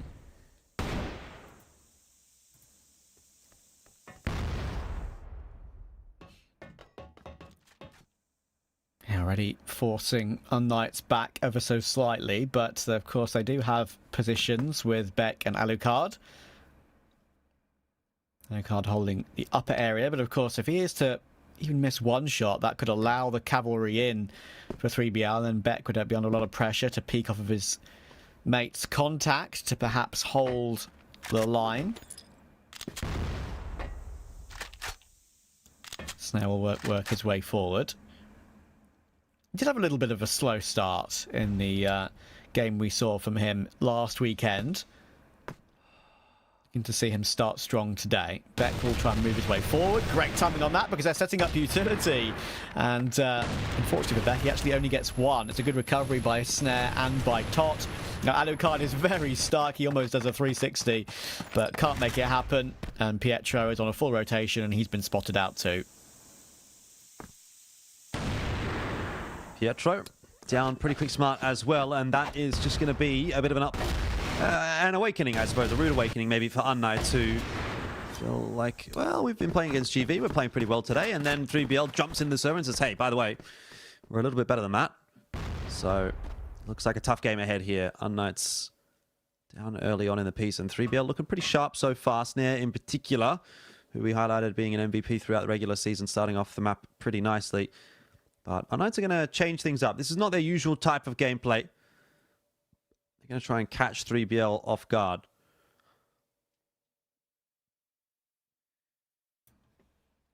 Oh, that's a horrible timing for Tot. Tries to push his way forward and gives that box a glance, but not for long enough. Pietro back and forth here with Snare. Snare now down to half health, just about gets away. Now he's got Snake support. How much more can Pietro get done? There's your answer. 2 quick kills. Looking to try and find the last as well. He'll finally get removed by Slayer, but this would be a 1v5 for Slayer. You don't see those too often. Oof. Well, that's a good shot onto Beck. I'm not sure that Slayer's going to be able to pull this one back. He's at least been able to retrieve that C4. But he's got a few unKnights members floating around, and you do sort of have that insurance fund of HCZ who's wrapping around quite far behind him. If things go wrong here in middle, his position would be pretty unexpected. But it won't come down to that. Early days in the map, and we find ourselves at a 1-1 scoreline.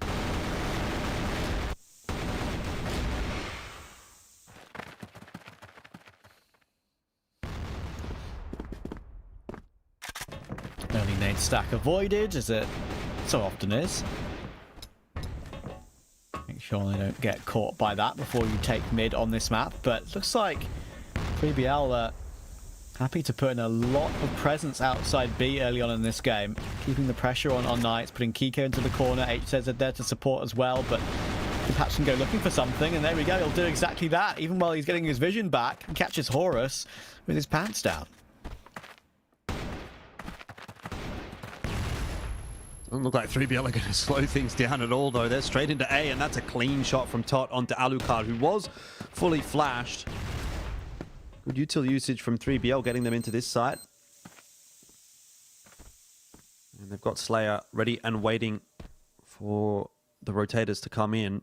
But unKnights biding their time. Snare's been found out. It's a nice crossfire setup here that should cut Beck off if he tries to push through the doors. That's not where the majority of the forces are coming from, and Tot, he's only going to be good for one. Slayer at least is going to get himself that kill on to Beck, which is what he's been waiting for. And Snake tags down Pietro. HCZ out on the site. Wasn't expected, sitting underneath the window, but still found out, and 3BL have got their second.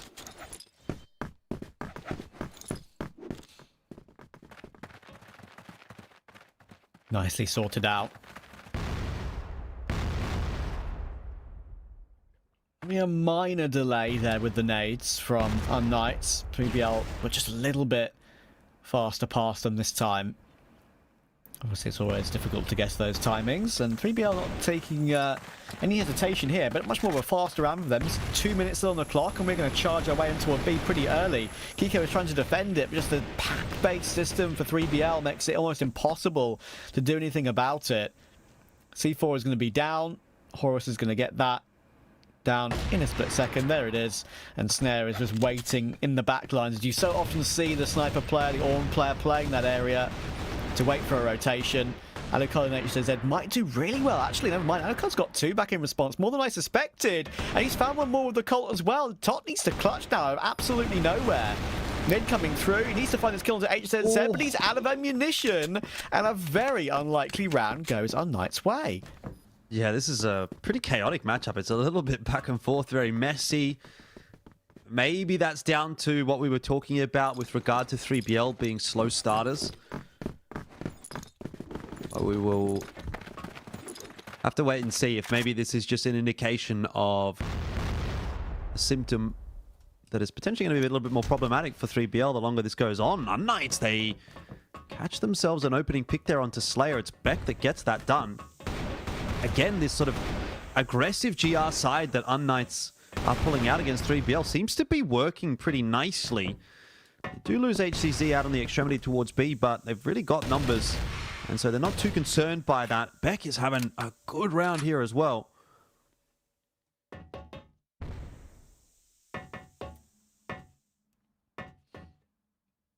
Yeah, being able to compound it is nice, for sure, for unKnights. Need to secure these final two, and that's one that maybe 3BL could look back on later and tell themselves, or maybe just give themselves a slap on the wrist, because that is not one that should be going awry. You have that much control onto the site. Snare is 2 HP, and somehow has got away with not getting fragged in the back there. Might all have to be down to Tot, even though he's not exactly very healthy either. Kiko behind the box, spotted out, massive wide swing, and he gets the few bullets he needed to confirm it.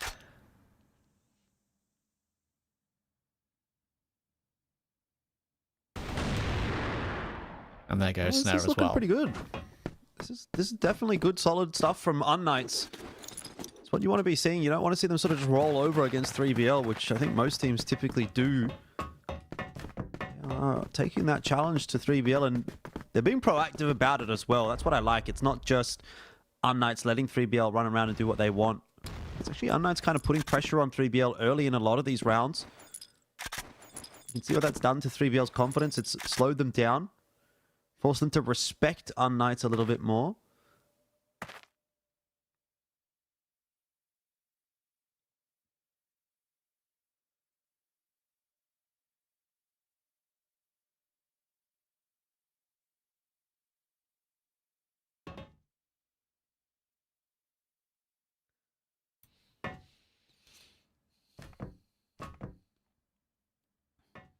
They'll be happy with their start.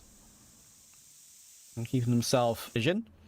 Minute to go. Pietro in his usual position, very often around this area, looking to try and get a kill or two to stop a round from being a possibility for his opponents. And manages to get a 1-for-1 this time. Slayer trades it quickly.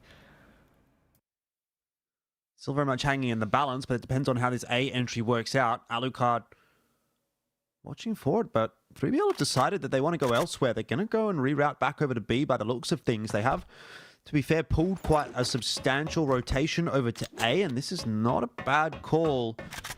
Timing looking pretty solid as well for 3BL, and the fact that Snare's been able to catch one more off is still going to keep those A players honest. Beck went looking for info, and he got it, but not the kind of info that he wanted. This is a very good setup from 3BL, and HCZ has to do something pretty impressive to save this round. He's the only player on B, and he's checked for Snare, but he's checked at the wrong time, and 3BL will wrap in behind him. That's a very good call from 3BL. Yeah, and this one should be absolutely fine. Already lost one significant advantage on this side, but that was when Alucard put in a couple of huge kills to make a retake a possibility. This time there's only one left. It's Kiko, and he is removed. The match MVP from our quarter-final, of course, deserves to be remembered, and he's still putting in good numbers in this game too, keeping up his form. Good to see. But it's 3 apiece in this semi-final.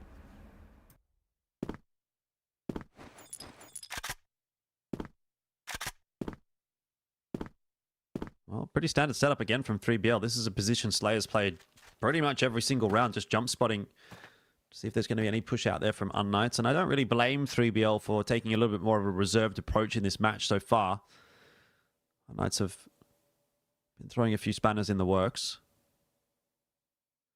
But it does also seem to kind of neuter some of that style that 3BL brings to the table, which is that fast, aggressive, kind of brawly style that had gotten them so much success during the regular season.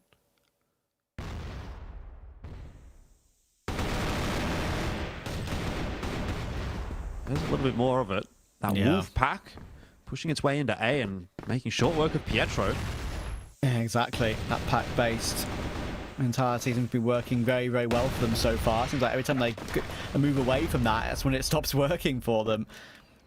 So it's something they need to keep up with. Good trade on toward Beck as well. He managed to at least recover something, but more than the one. Pietro's position that got that 1-for-1 in the previous round has been telegraphed as you saw him getting taken down without him getting a singular kill this time. He says Zed needs to fall away.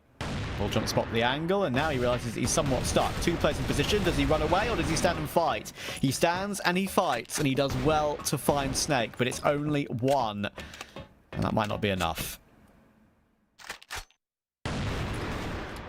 Ooh. Never seen that shot onto Kiko. How big of an impact can that make in the round? Can Kiko capitalize? Have to imagine not, though he has gotten the kill onto Tot and has got the info as to where Snare is as well. Can't win the 1v1 though. And it's 3BL that will take the lead. They've been fighting hard for that for a little while. Back under their control, which as far as 3BL is probably where it rightfully should be. But a very back and forth map thus far. Bit of a nade stack down mid from unKnights. Not going to catch 3BL. They've seen that trick before and they're not going to suffer at the hands of it.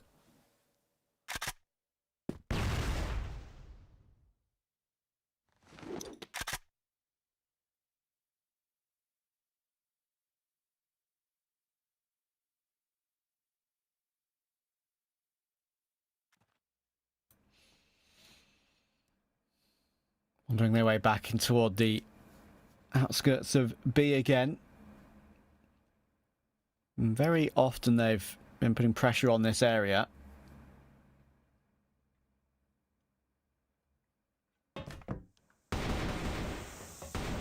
And Becker's got the position on the boxes, and maybe the idea here is to try and bait him in for some kills, as we saw a little bit of contact being shown earlier by HZZ in that position, and she's chosen to fall away though, so they're not going to be playing as a duo anymore.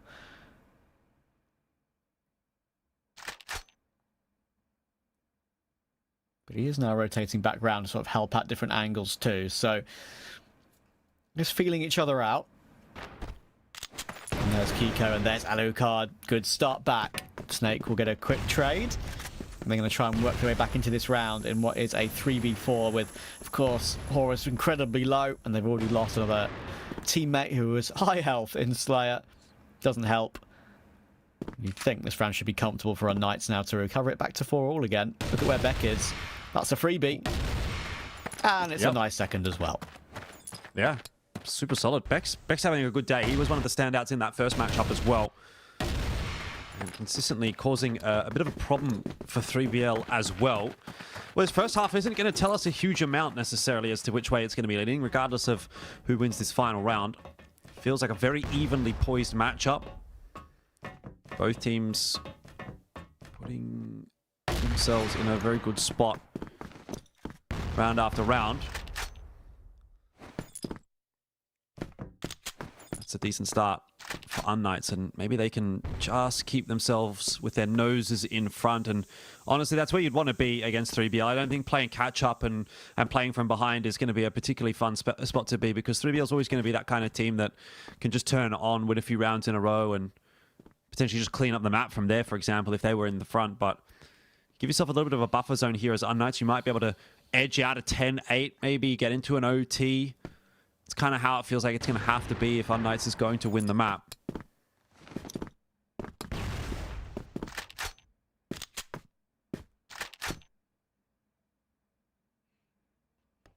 HZZ in a bit of pressure coming his way. There are 4 players jumping in toward his position. He's going to need to find some quick scopes to make it a possibility, you would think. Colt is out, and he's done really well to find his one. It's a 2-for-2 in the end. Beck's nade did fly its way in to find a way to remove Snare, and that means with that trade, Slayer will be left in a 1v3.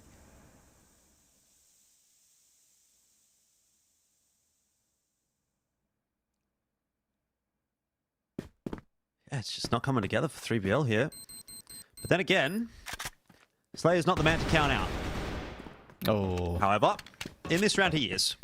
So that'll be the 5th one for unKnights, and they are just a tad in front at halftime for map 1 of the series.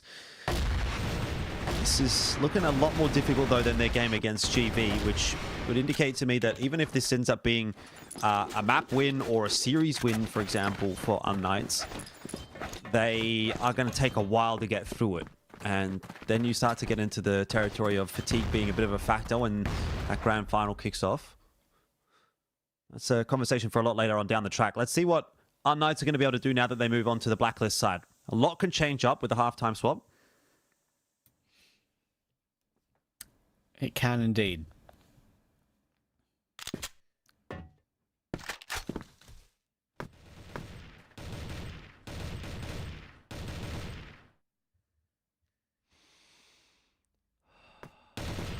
Nice to see unKnights are keeping up their form when it comes to their singular individual performances, though. I mean, across the board, looking quite consistent again. Beck and Kiko in particular, to be fair, alongside HZ. I think all 3 of those guys are showing up at the right time every single given opportunity they are, putting a spot to frag. Alucard's also had 2 huge rounds. Even though maybe he's only got 6, it's the impact from that. I think that 2K when they made that very clean retake work, when 3BL looked solid on the B site. One that definitely caught 3BL off guard slightly. But as you say, the second half is a totally different beast. And well, Horus there has run into the beast. Ooh. Okay, Slayer. Nice Picks shot. up Pietro like it's nothing. It's going to prompt a bit of a push out from Snake to have a little more of a look into mid, and unKnights may well fall prey to him. He's going to line up 2. He does only get that first kill, but Slayer quick on the flank in there as well. Bomb carrier does fall. That's going to have to be retrieved by unKnights, but first they've got to get that A site control, which has now been achieved. Kiko's on his way back in toward middle. It's a case of timing, though, and he gets it wrong. So Slayer will find him in the side, which leaves HZZ alone, and only 20 seconds left to play in the round. Doesn't give him a lot of options. He's just got to move. Oh, he's done not really much of a chance. Oh, I was going to say there's no chance Todd's not going to peek, but then Todd peeked him and won the round anyway. So I fair know. enough, I guess. I know. Slayer. Yeah, as you say, Tot didn't even need to do that, but I guess he thought it's the freest of free kills, may as well go for it. And yeah, no risk. You know, it looked like it was one. We saw this actually from unKnights earlier. A couple of those instances where they try and put a player further up in a corner to catch someone off guard, but sadly for Pietro this time, even though he charges his way through quite deep, it's not going to work. But because of the positioning of 3BL in this round, look how far they have pushed forward into the outskirts of B. That's left a gap for the B site to be taken itself, but the angles just aren't being checked completely, and Top will manage to deal with Kiko nicely. And despite the fact that Alucard has control of the B side, he needs to wait for his teammates to get into position, and they might not be allowed to get into position. 3BL are here, Alucard is stuck. How is this man alive? He'll go down, Snake finds a triple, and 3BL seem like they're back in it. Yeah, 3BL are firing up. You can see in the player cams there, they're really getting pretty animated, which is not typically something that we see from 3BL during the regular season, but maybe here, obviously they recognize the stakes are pretty high. A good result here gives them a good chance for the rest of the year. Lots of international opportunities coming up for these teams from the West League. 3BL wants to be one of those teams that's going to be there. Horus, nice 2-man spray down. Salvages the round somewhat for 3BL. It was looking awkward for a moment, but his timing was perfect. And Tot has done a lot of damage to HCC. Horus is looking for that fight, but it will go the way of Tot anyway, which leaves Kiko isolated solo in middle, bomb in hand, to be fair. And he gets that kill, which will give him a chance to kind of go slinking away through the smoke into either A or B.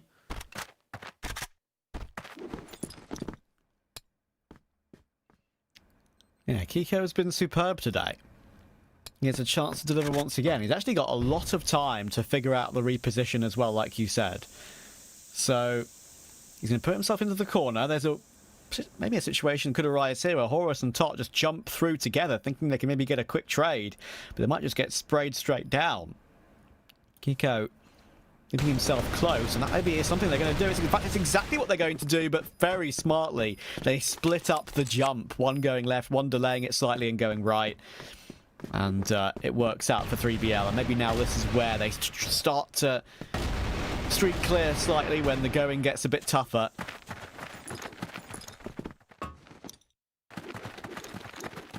That could have been a big round, but BBL just edging ahead now. Can UnKnights stand up to the pressure? Well, it's going to be a big fight in mid. There's 4 3BL members here, and that might actually work out for UnKnights. That's a lot of players to kill. They get through the melee, and Beck and Kiko surviving by a sliver of their HP, but that is 4 players that Tot now has to find. And I don't know that he's going to be up to the task. This would be a really, really tough one. Impossible, in fact. Damn. Well, to say that round spiraled would be an understatement. Here we go. Goodness. That was immediate. And a confidence building round as well for unKnights too. After they've lost a couple in a row.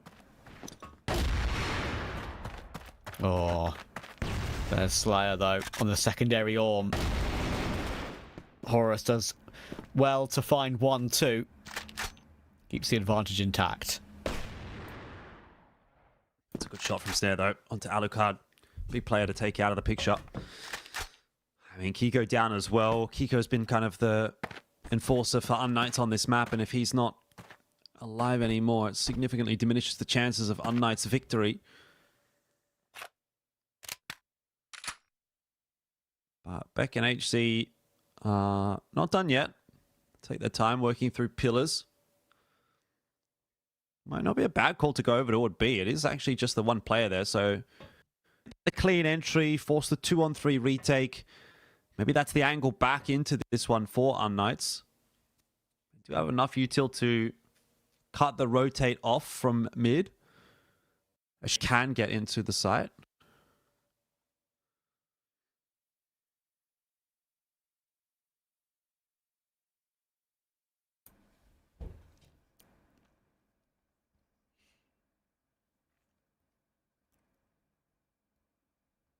Yeah, they can just entry Slayer out of the round as an opportunity. And there we go. There's the miss.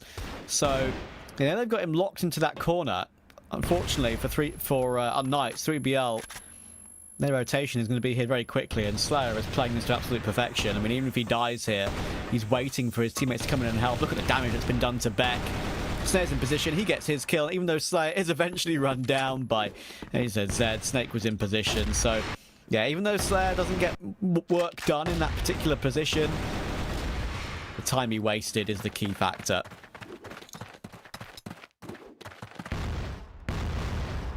Eight to 6, it's teetering on the precipice now. Pretty competitive game, but unKnights are letting that hold on the map slip away a little bit. 3BL for their own right aren't going to push the issue too much in this round. They'll be happy to play it safe, play it passive, which is what unKnights are doing as well. Default setup from both teams. Really going to give a lot of presence to one another, in the sense that no one's going to go even having a look into mid. So that area of the map has been given up for free, and unKnights recognizing it slowly but surely.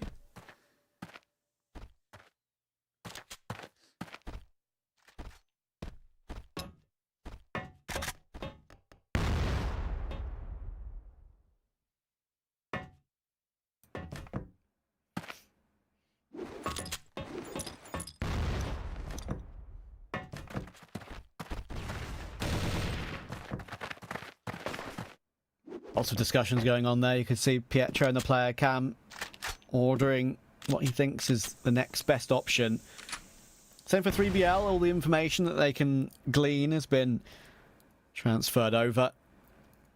And this is the big round for unKnights. If it's 8-7, you feel like it's game on. And as you said, if it's 9-6, then maybe it's a little bit too far away.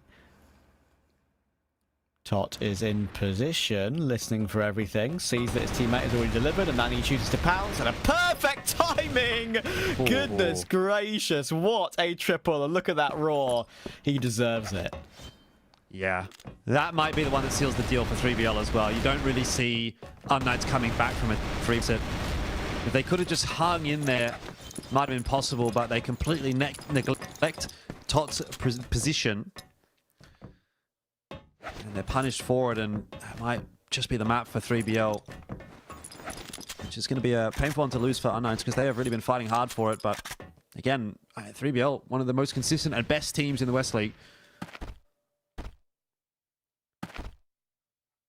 So you give them an inch, they're going to take a mile, and they may well just end up doing that. A 10-6 scoreline is brewing. The second half has not been nearly as competitive as the first was.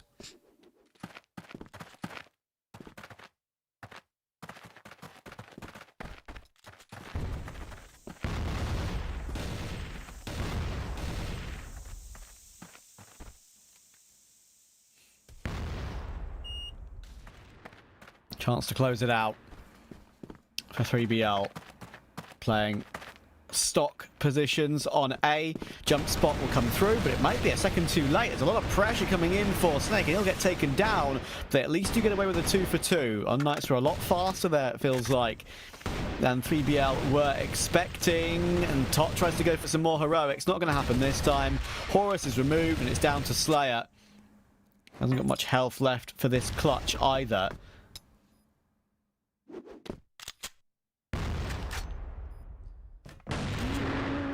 Okay, HCZ taking a bit of a risk there, but it will pay off. If he would have gone down to that initial shot from the Orm, then it could have been a different story, and Slayer may be on for the 1-on-2, but unKnights survive another. Difficulty is they'll have to grab themselves another 2 in a row.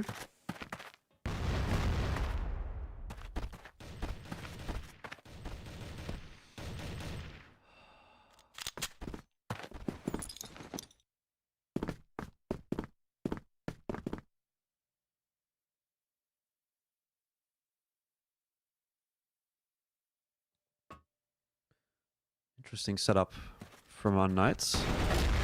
Slayer. Oh, he's going to run straight into it and grab both Kiko and Tro. And that might be the map over and done with for unKnights, especially if they can't stop Slayer from exiting, which has ended up occurring more or less. Beck is kind of hanging around, but if he takes a shot at Slayer, Tot's going to be there to help him out, so don't think Beck's going to get more than even just a 1-for-1 there in the best case scenario. Yeah, actually makes sense a little bit there to fall away, even though it gives 3BL a comfortable 5v3. It's frustrating, but with the choice they have to make, they've now got to make the end of this round perfect. 3BL know they have this in the palm of their hands. One more minute to get the first map in their favour. Be only one away from another grand final appearance. unKnights will know their best opportunity is to group up, try their best to trade their way into a possible clutch scenario. Maybe a 2v3, perhaps, something like that, if they're really lucky. Tot is jump spotting, keeping an eye at the top of his monitor, as you can see any information of a player jumping their way through. And there we go. First glimmer spotted, first noise heard. And unfortunately for unKnights, there is a big defense here to try and deal with. They're all blinded up, they're all stuck behind smokes, and with 22 seconds left, how do they make their way through? Well, the answer is they don't.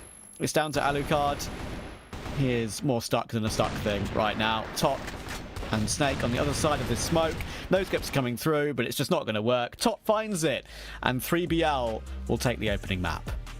Yeah, I mean, not as much actually fanfare when they finished the map off. I think they got to that point where they, well, it's probably our map now, but you could really see them getting a little bit fired up in the middle stages there when they were winning some of those crucial rounds that were like the 50-50 rounds, that if they would win that round, they would put themselves in a good position. So there is some degree of a investment here from 3BL, but they're not getting too overexcited. They're not, going all in on it just yet. They know as well as unKnights do that this will potentially be a pretty long day, considering that best of 5 still yet to come. So looking forward to that if that ends up being the case. But overall, I have to say, like, that was a pretty good game. Neither team pulling any punches. unKnights were warmed up nice and hot. They were looking good. But again, 3BL is just that team that is that little bit better. They're that 10-15% better than most teams in the region. And they're again going to show exactly why that is the case, as it's a close map and unKnights are looking good, but 3 have got the chops to get it done.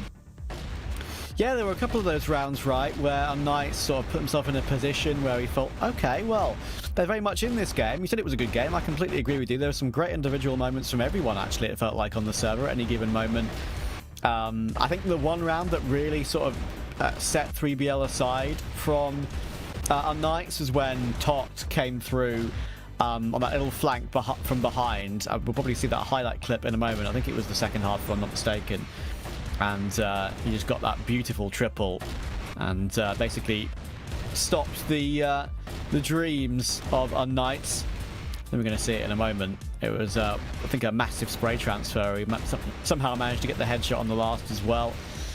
And yeah, I think that round kind of set 3BL off and running, saying, okay, yes, we know we're better than you. It's time to prove it. And they did exactly that. These fast rounds as well for unKnights, they were impressive, at least to try and recover these particular situations. And here it is. Here's the round I'm talking about. Look at that. How quick that last kill was to come through. Immediate headshot on the spray control. And yeah, that is the kind of quality that you get from a side like 3BL. It really feels like that was kind of the straw that broke the camel's back. unKnights was fighting for it, but that one, once that went by the wayside, it fell apart a little bit too much for unKnights. And, well, there you go, across the board, pretty decent stuff from 3BL. Maybe Horus being a little bit quiet, but job well done by the rest of the lads. And as far as key players are concerned, Kiko, again, continues to have a good day for unKnights, but still just simply not quite enough to get them a win on the map. And Tot had a little bit more assistance, even if his numbers aren't pound for pound quite matching up there with Kiko. I think it was a little bit more of an effort by committee done by 3BL in the end, so they'll be happy with that first map on the board, but still a lot more to speak to. And it's good to see Tot having a solid day, because again, we talk a lot about Snare and Slayer and Snake, but if Tot and Horus are also sort of firing, that's when this 3BL team goes from a really, really good team to probably team in CFWL. Yeah, I mean, there's a big difference, isn't there? Sometimes when the entire group can perform, it sometimes can feel like an absolute impossibility to break through them. But we'll have to see whether unKnights can make that impossibility more of a reality as we go into map 2. After a quick break, we'll be back.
Is there a way back for unKnights? We're about to find out. 3BL kind of asserting their dominance, I think it's fair to say, in that opening map. And you'd have to expect things won't probably change too much. They're looking for a date with LCK and looking to prove themselves as the best in the region again.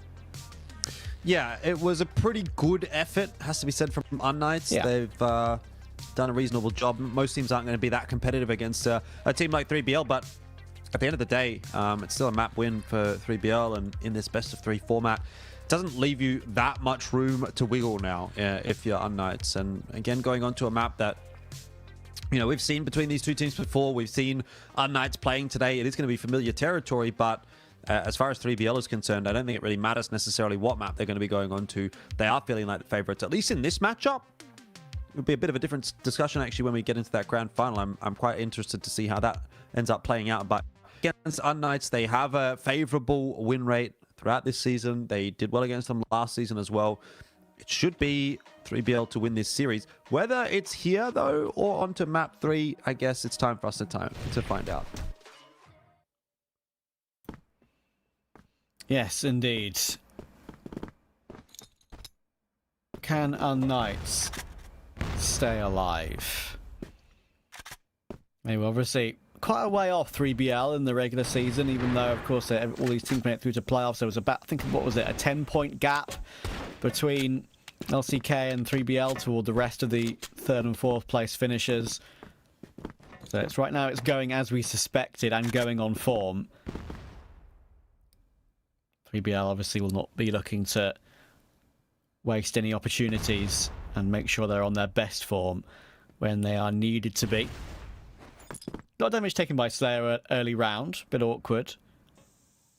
But he's managed to keep himself up for now. Kiko playing with defense, headshot angle, and Tot will hit that headshot. Well, we'll be picking up where we left off, I guess. Unless Beck has something to say about it, but he's going to stay stuck in the vent. The timing will actually work out for him. He's found the C4. Bomb carrier will fall. Beck's back around the boxes. 3BL are going to try and dig him out before they go further forward, and that's a wise decision. It leaves the remaining two, Alucard and Pietro, stuck behind the smoke in GR spawn, and we know how this goes. First round is almost definitely going to be going the way of 3BL. Not sure what Alucard's really going to be able to do about it. And it's a decisive round win as well from 3BL. Like, they don't mess around in that one. In nice and quickly into the 8. Not shying away from their fights. Gauntlet's going to be thrown down at unKnights. And now it's time to see whether or not unKnights have an answer.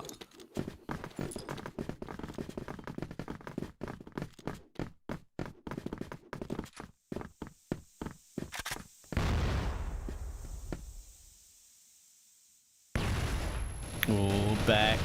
Oh, he looked like he was ready to maybe multi-kill there, but actually he doesn't get away with one. It's Pietro who gets the kill, and Horus does really well to find that trade on Pietro too. And they're continuing to put in some great work. It might be down to Alucard again. How does he manage to escape? He's managed to drop the C4, but Snake and Tot are going to team up together to remove him, making sure that Tot gets into position before Snake swings.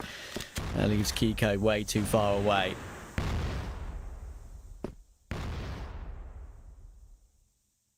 This is looking more difficult for unKnights already. Comfort levels on the map. 3BL maybe a step up in comparison to Compound, or perhaps a step down for unKnights. Either way, the result will be the same. It's a net positive for 3BL. 2-0 lead. What's going to be the change up from unKnights? Nothing too aggressive on either side. They've got smokes actually down on both sides of the map, so they're really trying to cut 3BL off from these faster plays.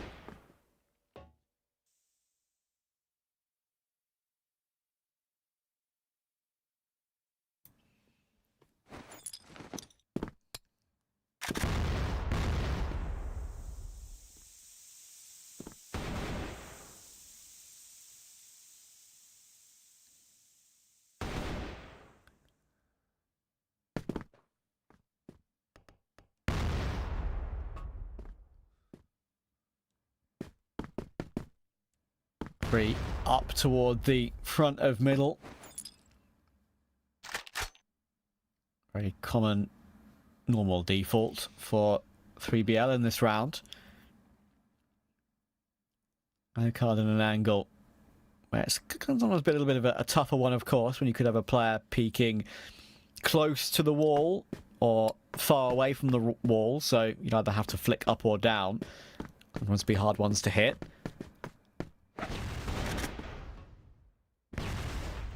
More pressure outside A this time, though, for unKnights to deal with. C4 not picked up yet, though, so decision has not been made. Still have a couple of lurkers over toward the B side of the map, and they've got 3 players ready. Have unKnights on A. But right now, might be a bit of a gamble that won't work out. They might actually try and push 3 players together to look for information, because it's gone quiet, and B is going to be where the problems lie for unKnights.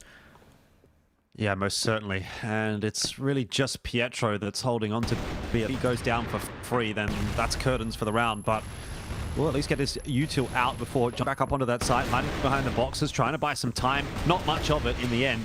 Alucard was that sort of swing player, and he is able to get one, though the job's not going to get too much easier for unKnights. They've lost a bit of HP there on HC. They're smoked off from the side. Plant's gone down, still rotating their way across. And they've got 4 players to find on this retake, which is to be an easy task.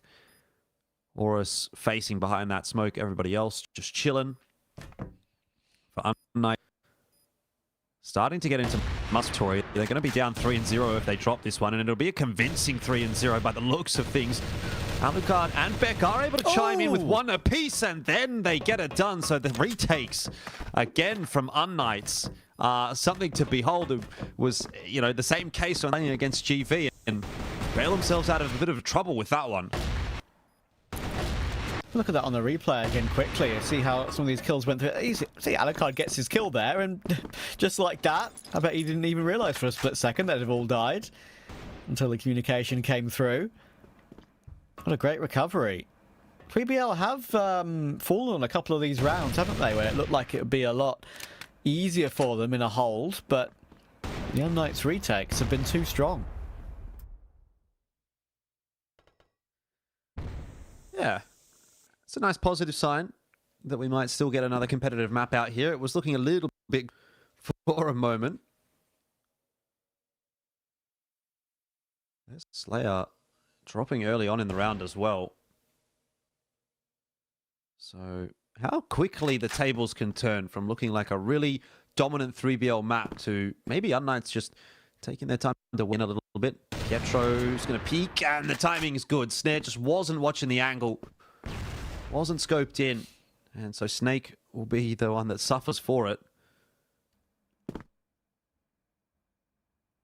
Oh, Beck pushing forward. Just about gets his one, but Snare has found his counterpart Alucard in the meantime, so that definitely gives the path back into this round for 3BL without a doubt. They have control of this B side of the map, but there's a very quick 3-man flank, and this position here for Tot should get swarmed upon, and it absolutely will be. Snare can't pull the trigger in time, and even though they did find themselves onto a site, the fact that all 3 players came in from that flank was just too unexpected for 3BL.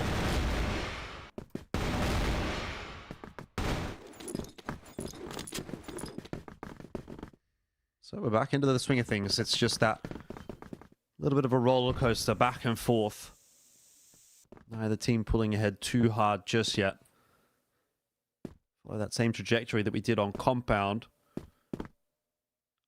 3BL early on in this round taking outside of A. There's 1 player over on the A side of the map here. unKnights have a little lack of presence on this side of the map, and that concerns me if 3BL are headed in that direction, though C4 working its way through middle would indicate we're probably not going toward A.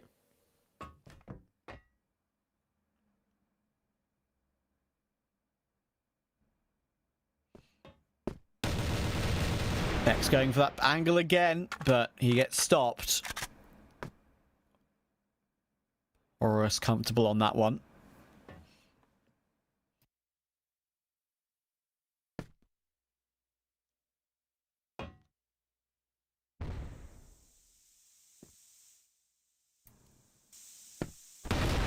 Timing here for Pietro. Only a 1-for-1, but they're keeping it close, are unKnights. Kiko will manage to find that quick one too. With Snare such low HP, maybe ever so slightly this round is still in unKnights' favour. They can just probably feel like they can wait for the retakes as well, and they might not even have to this time.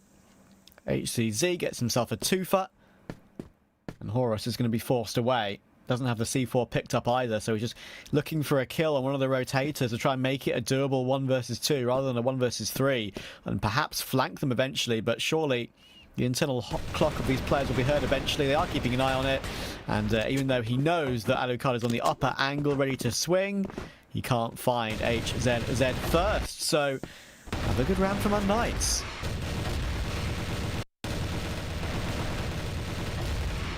That's a big spray. It works out in the end. You can see unKnights are starting to look a little bit more proactive on this defensive side. You know, they're getting a bit of that confidence back.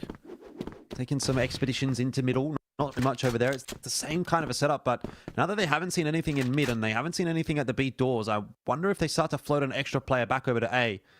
They kind of need to be doing that. They are... Kiko... a lot of respect. But he certainly is going to need some assistance at some point, and eventually does get it. HC has come across decent timing. Yeah, but 3BL are not really going anywhere too quickly either, so I guess it's playing into the hands of unKnights.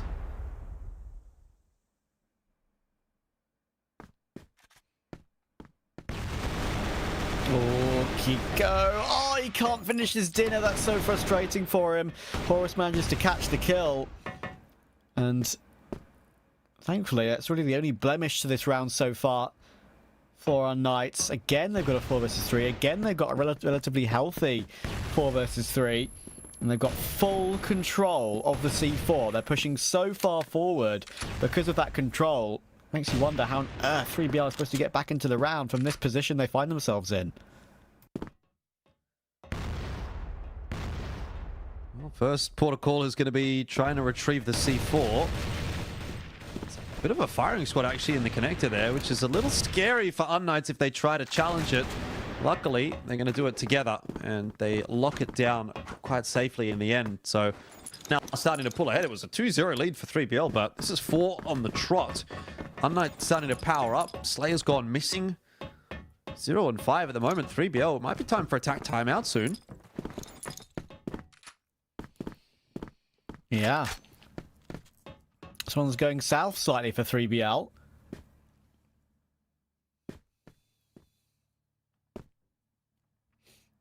And it looks like perhaps they're going back into that pack-based mentality that worked so well in that first map.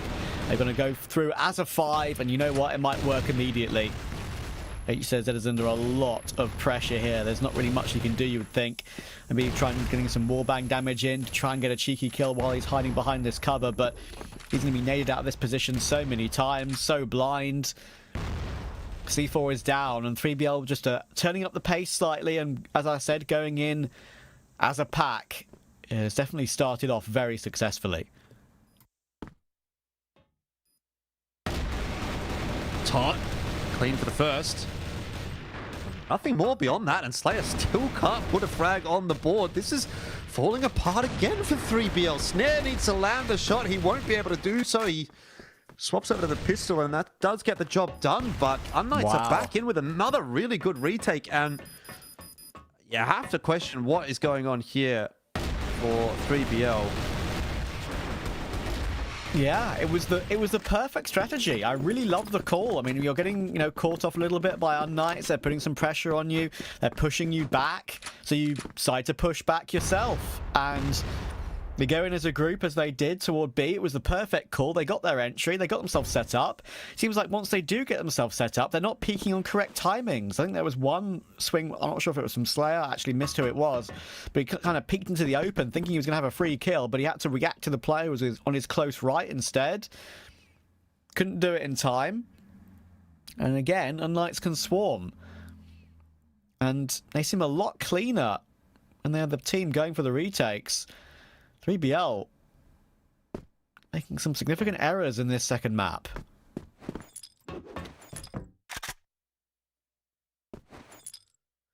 Looking very uncharacteristic for 3BL. And Snare is just picked out like it's nothing. You know, who's watching for that push? Nobody, it seems to be the answer. Now 3BL have got a player coming in through mid-connector. They are just getting absolutely railroaded right now. Still not looking like the usual 3BL. Something has rattled them. That's a bad sign going forward. They've got to get this last round in the half, make it 6-3. Otherwise, unKnights are going to run away with the map, and the way that they're running around with this momentum, maybe they even take the series off the back of this. Yeah, I mean, what did I say about them? If they can get toward the third map decider, Port, if they can get there, then they know they have just a one-map shootout. They've done the hard work. They can put all their thought and all their mental strength into that one game to try and make another final. 3BL trying to keep it comfortable, again going in as a quad push, and this time it's going to work. And it's actually a bit of a carbon copy. HZZ is again caught in a very difficult situation, but this time he gets away with one. Flashed in slightly. Top will do well to stop Beck though, and they've actually forced them back a little bit here. Have unKnights, but I think they might just fight through successfully this time. They delayed them a little bit, but not long enough. Alucard got himself his one, but now the C4 is down, and it's a 3 versus 2. The next duel will indicate where this round's going to go. If it's back into a 2v2, I would actually give unKnights a good chance again. 3BL need to figure out what's going wrong with these holds, with these after-plant situations. The jiggle from Snake, he's keeping a close eye on it. He sees both of them, but he does get removed again. This time Snare can peek on a nice timing, and there is Snare for the second as well. That's a bit more like it. And they'll at least get 3 going into the second half. Yeah, well, they got it going in the end, but man, a 1-kill half from Slayer is just unbelievable, really. Either way, it does give them something to play with. 6-3 the score. It's going to be pretty imperative that 3BL win this first round. Snare's looking for Pietro's head, and that's a sharpie. Good shot. That's the start that they need. But a real uphill battle now for 3BL, which is not something they're typically going to be used to.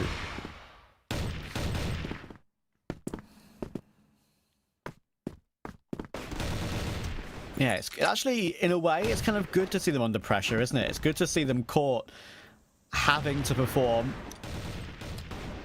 in an important game. See if they can switch it up a notch, put it into that next gear. Because right now it's been in a pretty low gear for them in this game.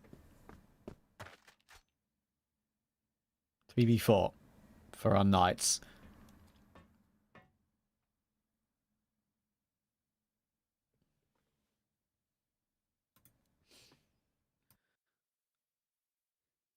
Yeah, not really up to too much, though, unKnights at the moment. Snake's in a pretty progressed position in middle. If anything's happening there, early information.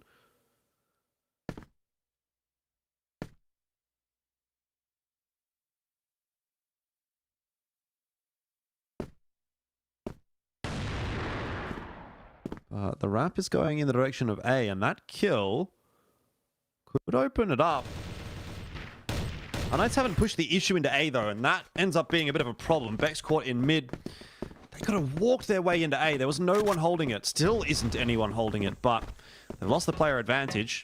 And by the time they actually get in there, hesitation is going to cost unKnights a round. By the looks of things, they'll need some crispy entries, and it's actually going to go in the complete opposite direction. Horst able to pick up the last couple of kills there and bring 3BL back to a 4th round. Deficit closes back to 2.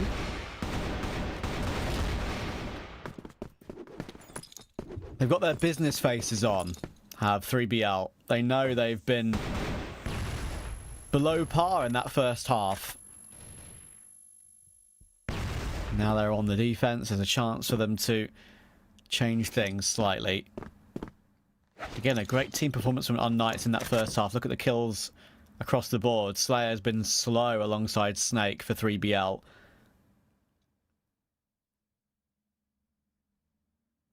Couple of positions in those after plants, like I said, for Slayer and Snake in that first half where they haven't been able to deliver when they know they should have. Let's see if they can turn it around. Good start, at least.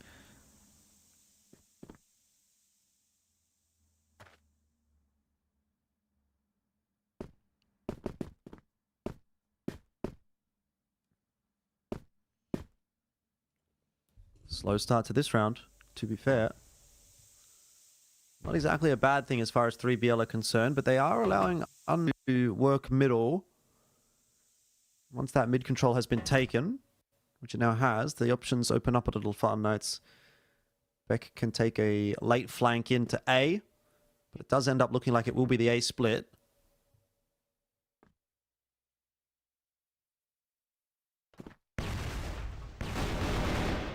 Oh. Early info on that peek through from the vent might actually be a bit of a difference maker. Snake and Tot struggling to find their kills though. And wow. In the end, Slayer is as well coming late through from the mid-con, but not able to get himself the damage that he needs to. Alucard, HC, and Pietro all very low. But this round very much still really hanging in the balance. The next kill, if it goes the way of unKnights, round could be theirs. It will not, however. Pietro's dropped. HC's been spotted out as well. Snare's just cleaned up a couple. Alucard should not be having a good time either. So 3BL negotiate the treacherous waters and get away alive. That round was very close. Yeah.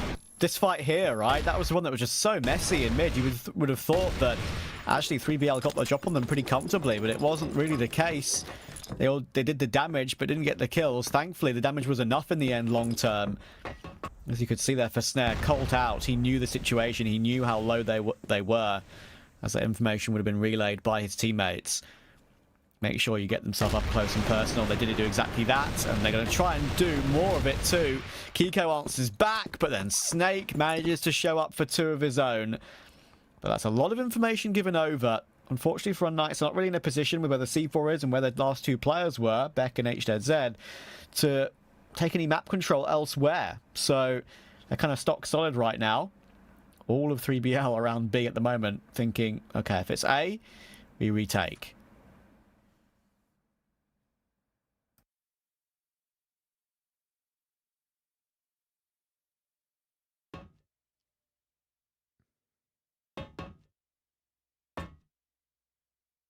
Well, it is going to end up being the commitment to B, which could be the wrong choice for unKnights. Beck's not too sure about it, though. You're going to call a cancel. In that meanwhile, 3BL are getting active, too. This is going about as badly as it possibly could, I think, for unKnights. Quickly, that information is coming through for 3BL that there's nothing on B, and they might actually just end up right behind unKnights in mid here.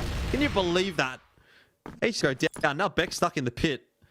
50 seconds left on the clock to try to recapture that C4 and win the 1v3. It's just a really unfortunate case of timing for unKnights, but a nice push from 3BL should win them the round and get them back to 6 apiece.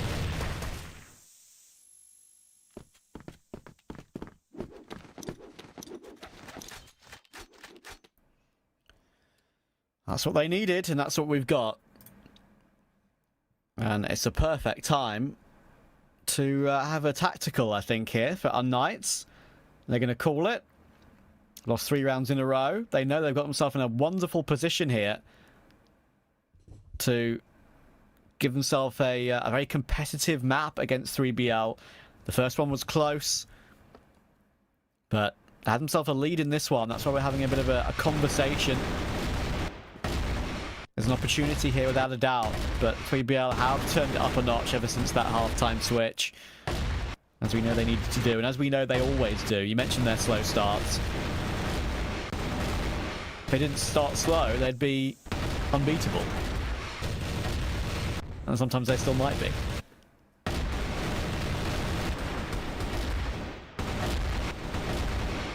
Yeah, I'm starting to get a bit worried for unKnights. Split out a little bit too much for my liking.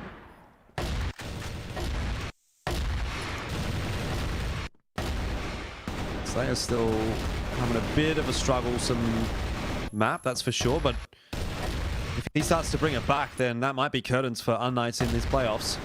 And indeed, we'll set ourselves up for the LCK 3BL Grand Final that we've been pretty much anticipating since the start.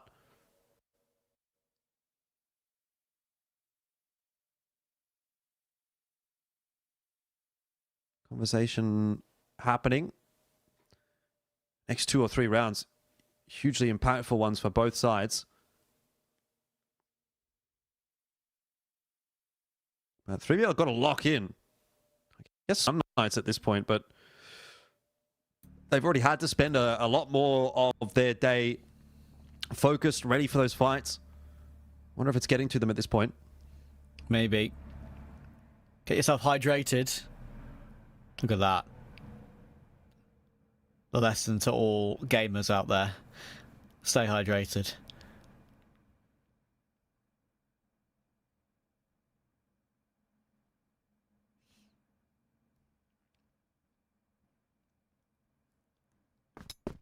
Back underway.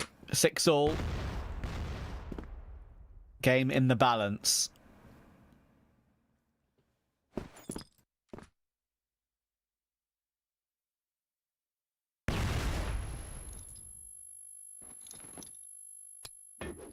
Maybe not for long, though. The way things have been progressing, 3BL going to be closing the distance on 10 pretty quick smart. Be closing the distance on the B site in this round. unKnights. Alright, they'll slow down when they take hotel control, so as unKnights typically is wont to do, they'll take some semblance of control on one side of the map, reset, go and take the control on the other side of the map, and then decide where they want to go from there.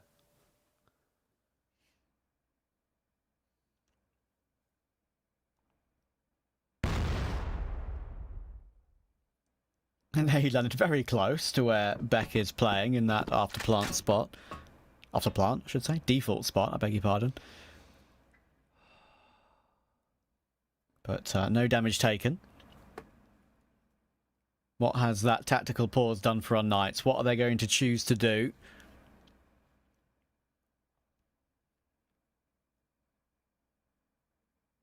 They probably would have called how to play out this sort of default and then where to group up, going off what information they probably would glean.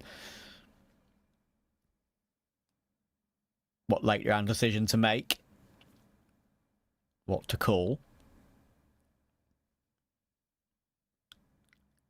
Oh, hang on. Look where Slayer is. He gets himself one, but only one. Could have been more there for sure. C4 re-recovered. Now 25 seconds left in this round. unKnights need to make their move, and that's a great first move. Horus will drop. 4v3. Tot still behind the box. That might be an angle that's not hard to clear, especially with such late time left in the round. Ooh. But Kiko double checks it. And they now have full control of the A side, and this timeout has done wonders.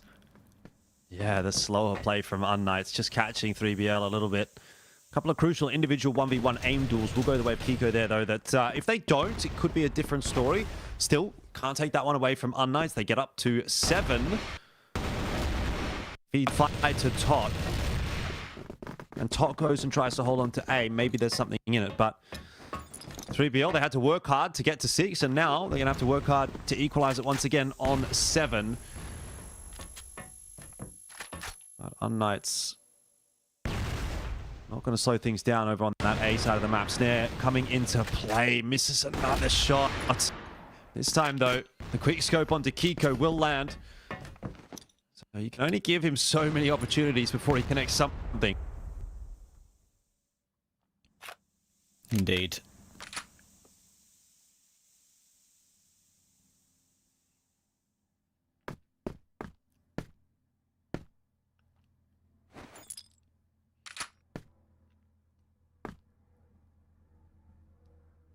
Coming up toward A are Knights again. 2 defenders. Horus and Tot. Jump spot coming through from Horus. As soon as he sees something, gets the utility down, and will play off of his teammate's contact. Has to worry about Beck though as well. Thankfully there's a smoke into position to keep him at bay. And Tot has done his job. He's left them time for the rotations, but it has to be Snake now. He's leaping his way in, and it's almost all 3. It's down to Beck. He's low HP from all that madness, and Slayer takes it, and 3BL stay close. It's really hanging in the balance, isn't it? It's huge from Snake, though. And for a player that was sort of struggling throughout the map, coming up with those two, it's a good time to come online. Need a little bit more of that. Slayer's going to find the win against Pietro, and Tot pushing his way forward as well. He's going to end up being really the bait. But it's all good in the end because Snake has the trade, and 3BL, when the time is right, they throw a bit of a change up in and it catches unKnights off, and this should now be 3BL putting their noses in front.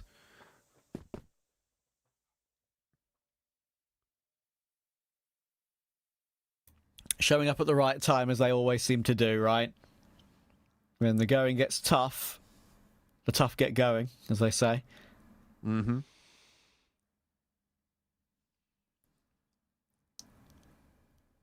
Now, Alucard and Beck, to be fair to them, have some semblance of control here. They've got a chance to get a plant down toward B, but 3BL know what's up. They're already rotating here very quickly. Horus is going to give it a glance straight away. Now he sees it. And he knows he just doesn't need to peek here.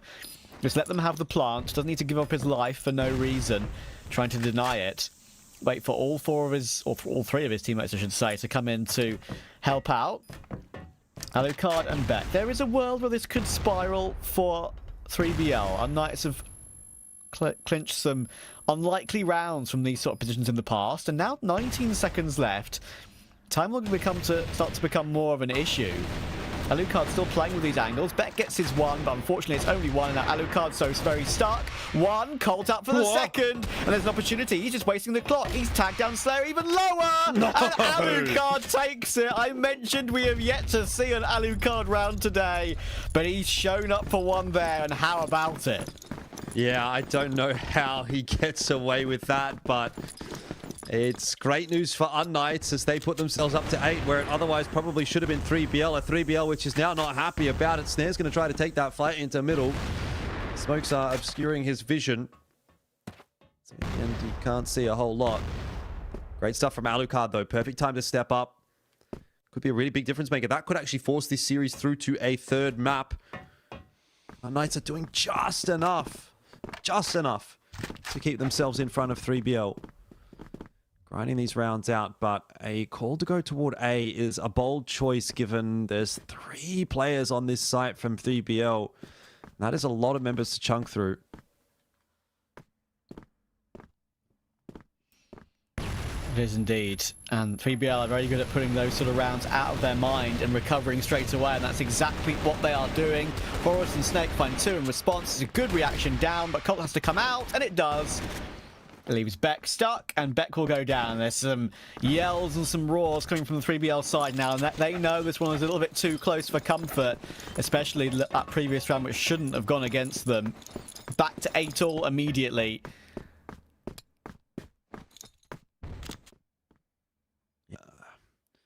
It is not a great sign for unKnights that to win a round, they need someone to clutch up, whereas for 3BL, like when they're winning a round, it's super decisive. Another good start to this round as well from 3BL. Just puts that pressure back onto it. They are not getting it done easily, that's for sure.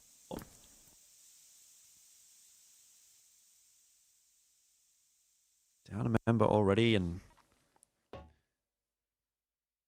3BL seem to constantly be reading the play well with regard to having their members on the correct side of the map. They've stacked B this time around, and again, got to be honest, that kind of looks like it'll be where unKnights are going to end up.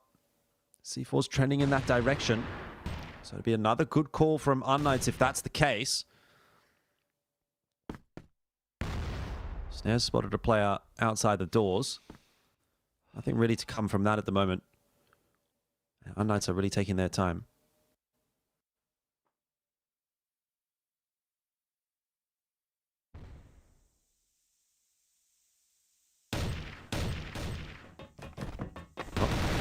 That'll be the info given. Slayer can't get himself one. No one on that B site even getting a kill. Damn. And it seems as 3BL just cannot win a couple of rounds in a row to get their notices in front. It's going to have to continue to be 3BL play now. unKnights, unless Tot pulls off a miracle, going to be a round away from winning the map. But Tot, give him a bit of a chance in here. Eventually is found out by Beck. 9-8 the scoreline. unKnights need 1 to force us through to a third. Wow. 3BL, just as you say, can't string 2 together. unKnights are just being an absolute nuisance at the moment. Continuing to find these odd rounds, continuing to keep 3BL at arm's length, and now they've at least guaranteed extra rounds. And they have an opportunity to take it to a third. I said that unKnights will be happy if after all their hard work today, they either at least take a map or give themselves an opportunity to take one. And this is their opportunity.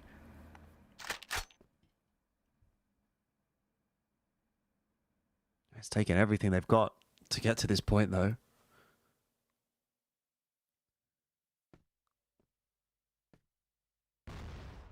Call from unKnights B to go toward A. So only the 2-player setup this time around for 3BL. Then again, C4 hasn't committed to either side of the map just yet. So in typical unKnights fashion, they will use as much of the time as possible.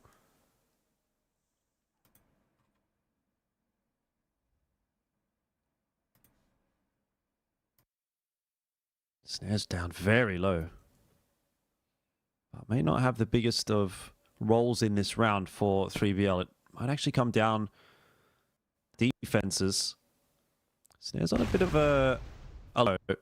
His timing could prove quite critical here. Looks to be toward A that he's headed. This is a fake, though, from unKnights. This is a crazy round. They're actually sending the bomb in towards B. They've got the opener onto A. Slayer's died out of nowhere. It has to be Snake now to hold onto this site. He's got the rotations coming through. Needs some assistance. That's just a messy, messy round, but I don't see it happening. Snake for 1. Snare would need 3 on 1 HP, and unKnights, I think they've forced us to a third. Yeah, Snare, I do not see a world. Forcing his way in. Gonna have to hit 3 no-scopes, you would think, at this sort of range up close. Good recovery on the first. He actually didn't know he was there, but it's a good refrag from Alucard. And fair play unKnights. Listen, I know that there was some funny business there with Slayer, perhaps hugging a bit too close to a wall, for example. But what I will say is that they deserve this third map because they have won some super, super difficult rounds, some super tight rounds. And 3BL, to be fair to them, just weren't at the races as much as they were on that second half of map 1. I thought maybe they'd recovered it once they come back from 6-3 to 6-all. But since then, it was back and forth. And unKnights, as I said, won those difficult rounds. Yeah, it felt like a bit of an uncharacteristically map from 3BL. A lot of advantageous rounds don't convert. There was a few favorable aim duels that they completely whiffed in. Took them a really long time to get rolling in that first half as well. Not really sure what about for 3BL, but yeah, just not as good as what their usual level is. So they fell off a little bit, and unKnights have, to their credit, kind of maintained the level that they've been bringing all day long. That's now 4 maps that they've played, and in every single one of those 4 maps, they've looked pretty good, pretty competitive, and that is proving to be enough for 3BL. So I actually think really most of this is going to be now the onus on 3BL to come into this third map and actually return to form, because if they don't, that could be unKnights again through to another final. And again, that actually starts to raise the question about whether or not 3BL is going to be able to make it further forward in things like the regional finals through to summer champs. Again, that comes down to the math based on how these first 2 played out, but you don't really want to be leaving it up to the other teams. You don't even want to be leaving it up to LCK or unKnights to win here or lose there to allow us to go through. You don't want to be just in that grand final top 2, then you know you're done. You've done what you need to do. So yeah, a bit of a disappointing one there for 3BL. Yeah, and honestly, going by how that round was panning out, I kind of get the impression that maybe even Slayer going down as he did, whether it was to what, we don't know, of course. The game can be a bit goofy. Yeah, I'm not sure it would have changed much in that last round, to be honest, because it was a 1v3 still for Snare that looked pretty impossible either way. So Yeah, here are the scores on the doors, and fair play to our Knights. Alucard with that incredible clutch. That's really the game changer, isn't it? We'd be in extra rounds now if it wasn't for that incredible 1v3 from him to keep his team just that smidgen in front of their opponent's 3BL. Very, very impressive performance, and yeah, we'll get the deserved set MVP for this one. Yeah, I mean, phenomenal clutch, really, that's for sure. But just in general, the impact that he was able to have across the board, really, really solid stuff. And again, I've got to say, a little bit disappointing on the behalf of a few of those individuals on 3BL. Just a super uncharacteristic performance in a couple of instances. Then that Alucard 1v3, 1v4, whatever it was, is another one. Like, he probably should have been traded down a little more effectively than he was, but it is what it is. Here we are, going towards map number 3, and I mean, obviously that's good news for unKnights, because it does mean that they're still in this fight, they're still in the game, but it is now going to mean that this is a fairly long second series, so they will be potentially quite tired when they get to that grand final. Exactly, right? I mean, that can definitely hurt them without a doubt. But yeah, we'll have to see how it goes. Our Knights have fought brilliantly, and they get a reward. One map shootout between them and 3BL to find out who makes the grand final. We'll see you after the break.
Well, we are back, and we are back for a third map decider that I think a lot of us probably didn't think that was going to come. unKnights with a great win. Frustration for 3BL though. They looked like they were really struggling in some of those after plant situations. I think there were two that were really looked very awkward, and of course that final round of play to probably get us through to extra rounds. Slayer dying to nothing, as this game often does. It's yeah, it's been a bit of an awkward last couple of minutes for 3BL. They need to reset, and they need to reset fast. Yeah, well, that's a good start there from Beck. So let's just see what unKnights have got for us. They're going to be starting off on that GR side, and I don't know. I mean, the way that map played out, I think we can really say that unKnights are actually quite a threat here for 3BL, particularly with the GR-sided start on this map. 3BL have to be a little bit wary there. On the 4-on-5, Horus is quite low. This should be a one-round lead to unKnights to start off the third map. 3BL will have a fair bit to negotiate off the back of that. Beck hasn't really seen too much in middle. Pietro's holding on to a flash at the moment, which will be able to toss to set Kiko up for success. Just waiting for the contact out from 3BL. And that contact is actually happening in mid right now. That'll be the go signal out of the warehouse as well. Kiko only good for the 1-for-1. But even still, that's good enough as far as unKnights are concerned. They're happy to play the retake 4-on-3.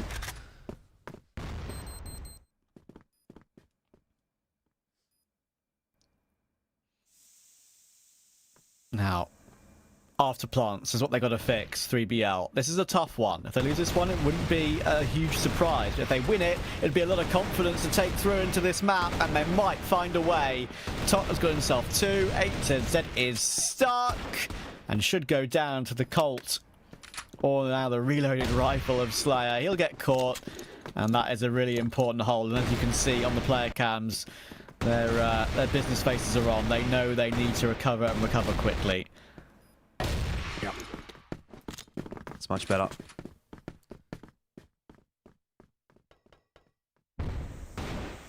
Perhaps a little faster play out from 3BL here, setting themselves up to get ready to go into that warehouse. And that's 2 quick entries over on B. This hype train will not stop. And actually, unKnights have been locked out of the sights there. Around the back is going to go ahead and look for a couple more, but it's going to have to settle for the 1.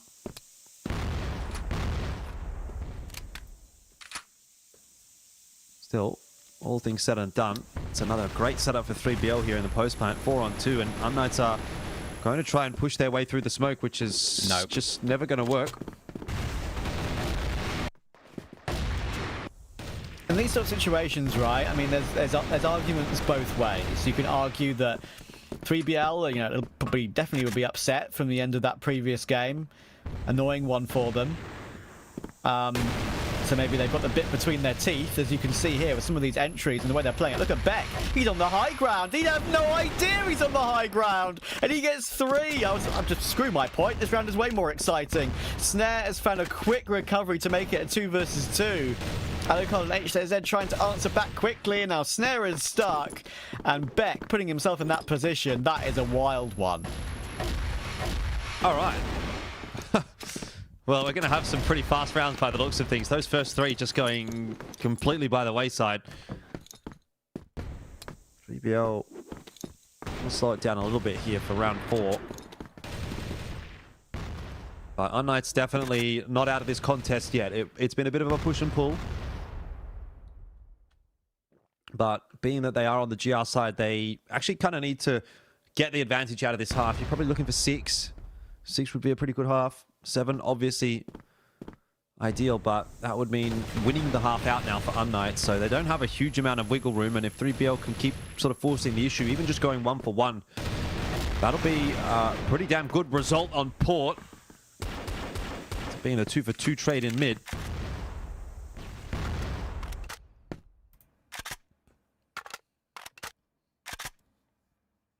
Yeah, important trades.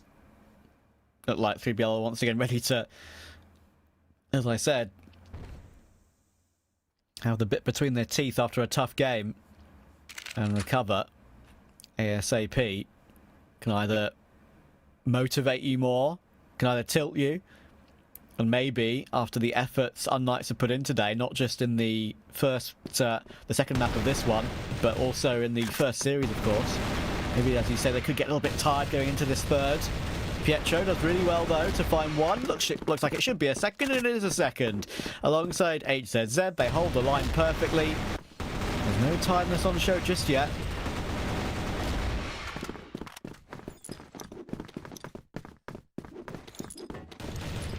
Yeah, 3BL off to that 2-0 lead, and that's what we saw on Ankara as well. And then unKnights went on a bit of a string of rounds, so... Not going to count my chickens before they hatch, but I'm seeing a bit of a pattern starting to form. Big setup over toward the B side of the map from unKnights. They're lucky this hasn't been a faster play over all day. They will get away with that. Kiko's been able to cross back into mid-con. And they're putting a lot of faith in Alucard, which is the right choice. He's been having a good day today. You've got to back your sniper on the A defense on port. But to be fair, he hasn't really been tested so far on this map. Yep. Might be happening this round. 3BL have yet to really go toward A, and it's now round 5. Must be a thought in the back of their minds.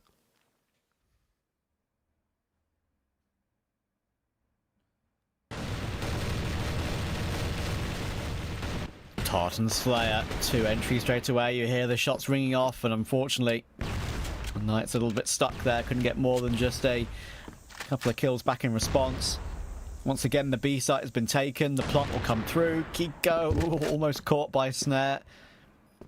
Almost caught in his snare, but he'll just get past it for now.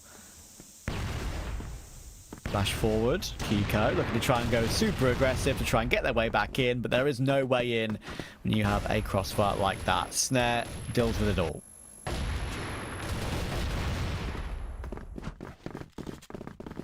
BBL's putting together a good half. 3-2, the advantage. They're on the BL side. Everything's looking peachy clean at the moment.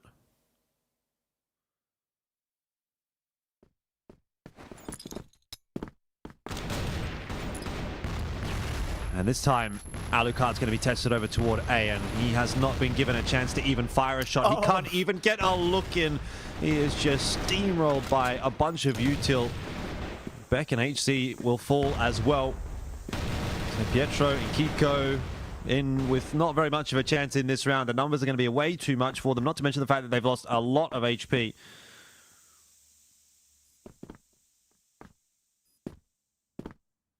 Yeah. Walking wounded should be easy pickings for 3BL. There's the first catch as the smoke starts to dissipate. Kiko should be found as well very quickly, and he will be by Horus. Look at the pounce and toward the side. And as we saw in the kill feed just for a split second there, that nade that left Alucard nowhere to go. Poor guy. 4-2 start for 3BL on the recovery from a annoying second map loss. Our unKnights have been performing to a good level. They'll be happy with how this has gone, as I said. If they can find a way to get themselves into a position to win a map, take a map, have a one-map shootout, they'd be happy with how it's gone. They have the opportunity right here now. 3BL have had portions of games where they've looked really comfortable and then just fallen off a cliff immediately off the back of it, it feels like. This is one of those comfortable moments. They need to try and keep it running this time.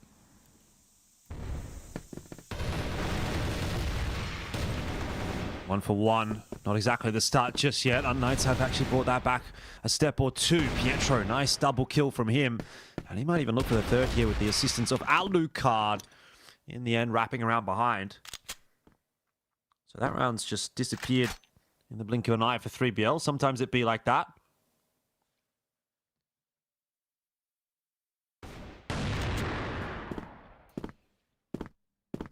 Snare's not prepared to give up on it, though.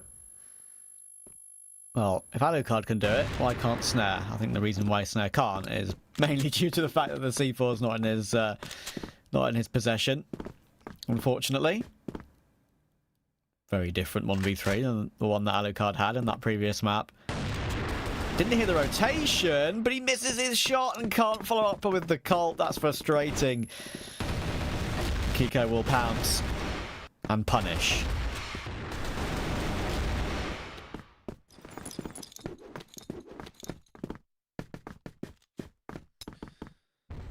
Well, scoreline comes back one round.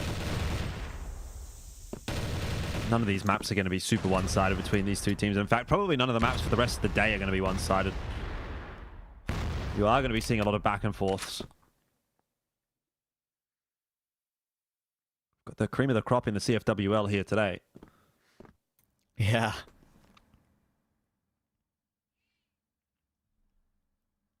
Again, 3BL going for one of their pack rounds. All four pushing in together, clearing every single angle. They'll all be communicating as to what they're gonna hold, what they're gonna clear. Two players go up. Make that 3. And 2 players go down. And Pietro's keeping an eye on it. Utility will now come in, counter flashes, and a lot of them are actually fully blinded by that. It gives Beck a chance to deliver, and he does. He doesn't just get 2, he gets 3. The trades are wild, though. HZ finally answers back, and it's the most even site play until Alucard comes in to finish off the 1 versus 1. And our Knights are in this game and in this series. They will not go away. No, that's the thing, isn't it? They just seem to have this tenacity. They're just hanging in there. 3BL felt that they had done a good job in the first half, and they had. They were up 4-2. That was a phenomenal start, but now it's getting a bit more difficult. Pietro can't line up the second player, though, and this is where, again, 3BL might just edge out ahead. Alucard makes life a little more difficult by grabbing 1, but it's not quite enough, and we've seen how unKnights do with pushing through smokes. Might actually end up being a bit of a wiser decision here from Beck to go in another direction and take the fight in through Warehouse, though he'll lose that duel as well, which means it's just Alucard left alive. And a snowball's chance in hell of winning this round. The resmoke will come through from Snake. Hey, everybody's watching the push in. Yeah, they all go for the triple swing. No worries at all. Snowball's chance in hell is a good one. My dad often goes for the opposite and says, like, you know, more chance than a chocolate fire guard or something like that. That's always a good one. We're going to have a quick break as before we get back underway with this one. 3BL, lots of discussions going on, but we'll be back with you when the game gets back underway.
Second half of the third map decider between 3BL and unKnights in our semi-final to find out who has the privilege of facing LCK in the BO5 final.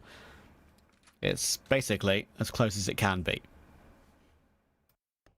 Indeed. 3BL going to be moving over onto the defense, though. Does give them the slight edge at the moment. But unKnights seem to have this sort of never say die attitude. So I'm not prepared to count them out just yet.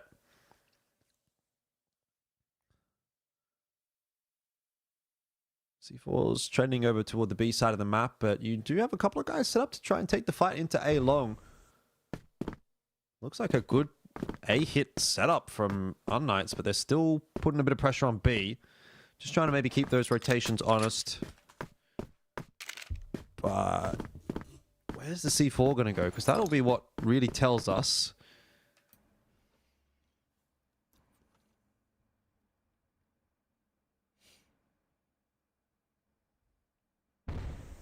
So they are going to gravitate back toward A. Pietro will try and make his way down as quietly as possible, and that's when they pounce, but Snare, of course, was keeping a close eye on that. And get the first and the second. Slayer is there to help out, and he realises where the last two players are coming in from. He realises he doesn't need to hold that angle for much longer. He can now hold some others to help his teammates out. Will be one kill back in return, but might only be that one. Tot has found Beck. Now HZZ has got a long way to go with this C4, trying to hop his way through toward B, but already that's being kept an eye on by Tot on the rotation. 23 seconds, needs a quick plant. He's actually going to be allowed to get it, why not? It forces the clock for unKnights to get it as close as they can, for 3BL, sorry, to get as close as they can as quickly as possible. HZZ, how can he make this one a reality? 4 players coming his way, lots of damage, and sadly the damage is only on 2. Tot will finish it off. Great round from him, and 3BL are off and running on the second half. Honestly, did well to even give himself a chance there. Like, at the end of the day, probably not going to get too much done, but get the bomb plant down in a 4-on-1. You at least give yourself that small chance that if things, for some reason, go a little bit awry on your opponent's side, they make a bit of a miscomm, maybe someone screws up a little bit, you can give it a crack, hit some good shots and win the round. But not to be this time around. You only get to see so many clutches like that. We've kind of already had our quota in this series with Alucard on map 1. True. Or rather on map 2. Yep.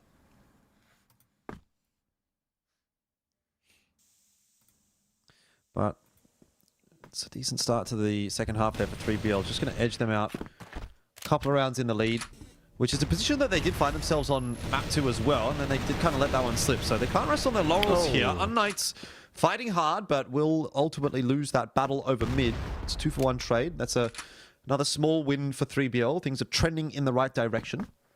And it should have been worse, to be honest. Horus should have got that kill, but thankfully for unKnights, Kiko's kept them in the round just by managing to react for one. But they need a lot more than that, as you say.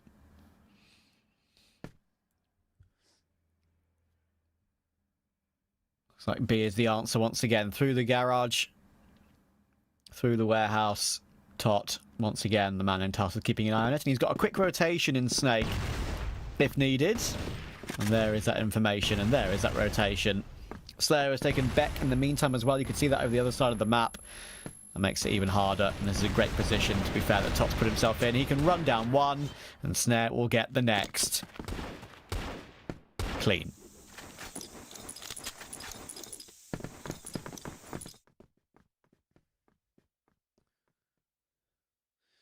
Seven to 4 is looking a bit ominous for unKnights. They've been doing pretty well in this series so far, of just keeping the scoreline deficit very much within reach, even in the map loss that they had. But this one's blowing out a little too much, and with the general lean of the map as well, 3BL being on GR side, I'm somewhat concerned that unKnights, their run is going to end here. I think they need a round right now. If they don't get a round right now, they need to probably call a timeout and figure something out pretty quick smart, because this is starting to slide away from them, and that pace is picking up as well.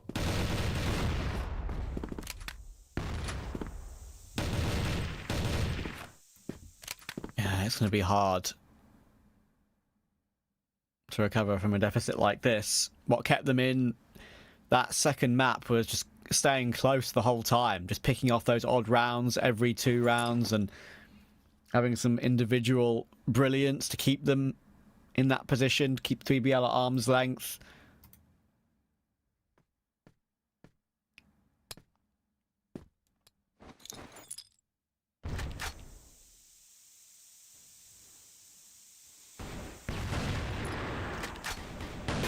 Player. Not landing his shots at the moment.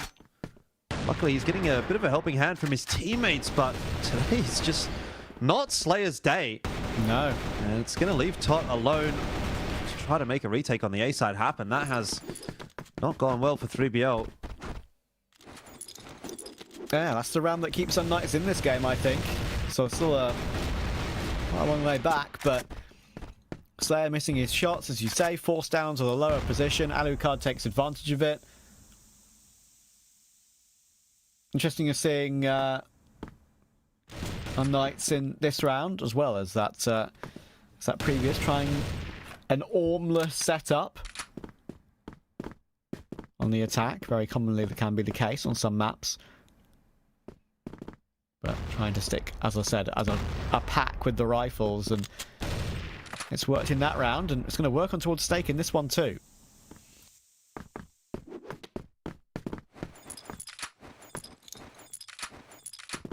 Oh, this is where it starts to get pegged back.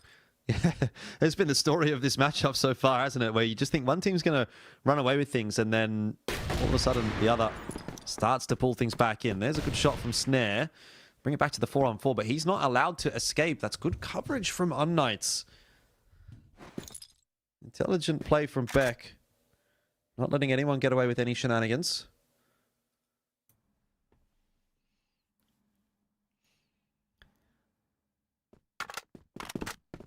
Now it's down to 3BL's individual firepower to find a way to get back into this one. They've got some decent angles and got some decent positions. You can see here, Slayer, usually you'll get checked in this area. He gets 1 though, and he makes it 2 and 3. There's that individual firepower I'm on about. And it's completely turned around on its head. Kiko now needs a clutch. Yeah, this one was looking very worrisome for 3BL. But no longer. Kiko spots out Tot, but doesn't take full advantage of that one minor opportunity. He's got to try and move this pace forward, otherwise he gets wrapped on by Horus. Luckily, he's been able to find a cheeky little timing into the B site, which will afford him a plant, unless he goes hunting into warehouse. Almost has to take the fight. And indeed, gives up the advantage with that timing being a little bit awkward for him. Yeah. T-Fuse works out nicely, and so 3BL will maintain a pretty significant lead. All down to Slayer that makes that round a possibility in that 3 versus 4. Fantastic work from him. And yeah, Kiko just taking a little bit too much time in that scenario. And perhaps he could have got a plant and repositioned rather than looking for a kill straight away. Look at the amount of bullets firing back and forth in toward this little area outside B. So much damage. Look at Tot, Snare and Horus. They're all walking wounded, and there's still 2 minutes to go in the round. Everyone's wounded, it seems like. Kiko, Pietro also low. So it's been a real brawl, but no one's died yet.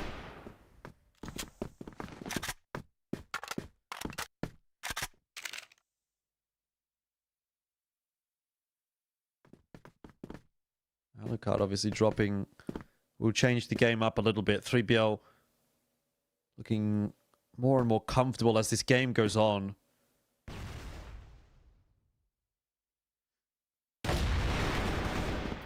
It's been a good effort today from unKnights, but I get the sense that it's maybe starting to come to an end. Yeah. They're just not being able to keep that pace up. 3BL get themselves another one, which leaves HCZ alone, and unKnights more than likely are going to be facing a series point, elimination point in the next round.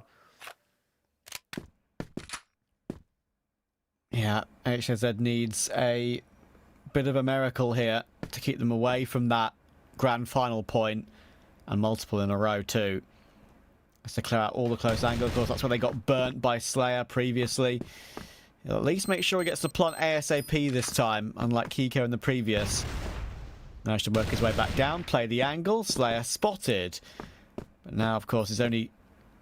it hasn't really got enough bullets, you feel like, in one clip to take down 3 players here. 20 is going to be hard to deal with it, but he finds the first very quickly. Now he's playing the headshot angle, but now 8 bullets left. It's starting to get very awkward, and there we go, out of ammunition. He really tried his best there, and fair play. It's probably the best he could have done in that scenario, but 3BL are going to find it. Yeah, I mean, it's a good shout, good attempt, but at the end of the day, you can't really expect too much in those circumstances. And now 9-5, 3BL poised to set themselves up for a grand final match against LCK, who have been their bitterest of rivals in the CFWL. They didn't actually get to face them in the grand final last season. It was unKnights that knocked LCK out in the semi-final. I'm sure 3BL would like to have their crack at LCK here, and had a little bit of a hiccup there on map 2, but map 3 is looking pretty decisive, pretty swift in the end.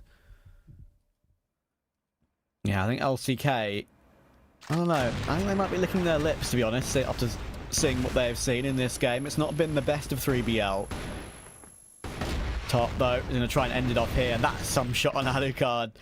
This could be where it ends for unKnights. It's been a fantastic performance to at least get all the way here, but it could be about to end. Horus has done really well there against Beck in a relatively awkward angle. It says Zed does get 2 though, and Pietro, he's not only going to hit the headshot on Slayer as well. It's spiraled, and suddenly Snare needs a 1v2 to get to the final. Oh, he's 7-3 at the moment since the reset, so he might be on for it. HCC has other ideas, however. We will go one more. So that was looking really clean for 3BL, but just sort of fell apart a little bit. Maybe just a bit over eager to finish it off, and some 1v1s being taken, and 3BL punished. Obviously, they've got to remember that unKnights are still a quality squad.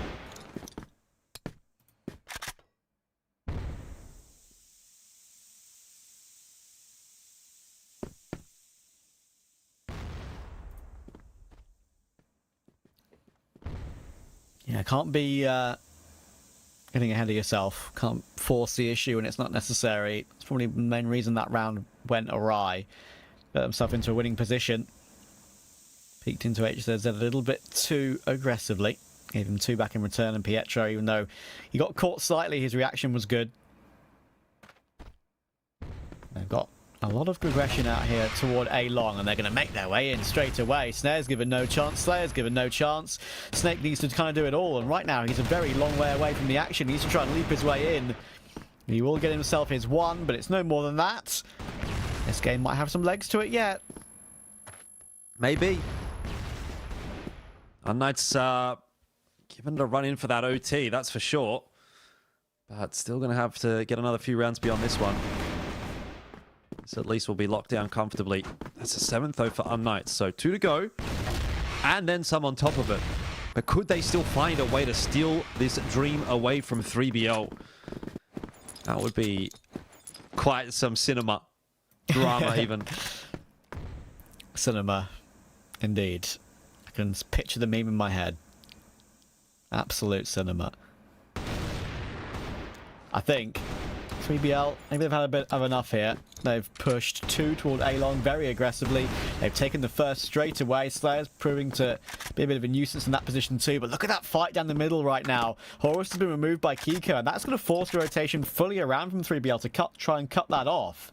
So some weird positionings around the map to begin this round, but it's actually settled into a 4v4 now.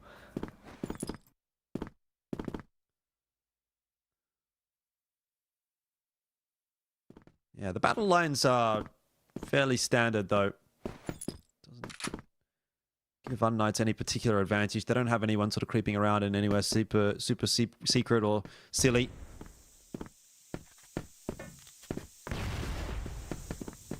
And so they're just going to go for a standard A-long take, which honestly wouldn't have been a bad call. They were actually just clearing out the bottom along instead. Honestly, going up A long here would not have been a bad shout at all. Slayer's the only one defending A at the moment. Instead, unKnights will default back to their standard stuff. which is going to be that slower play style. We'll see if it works out for them.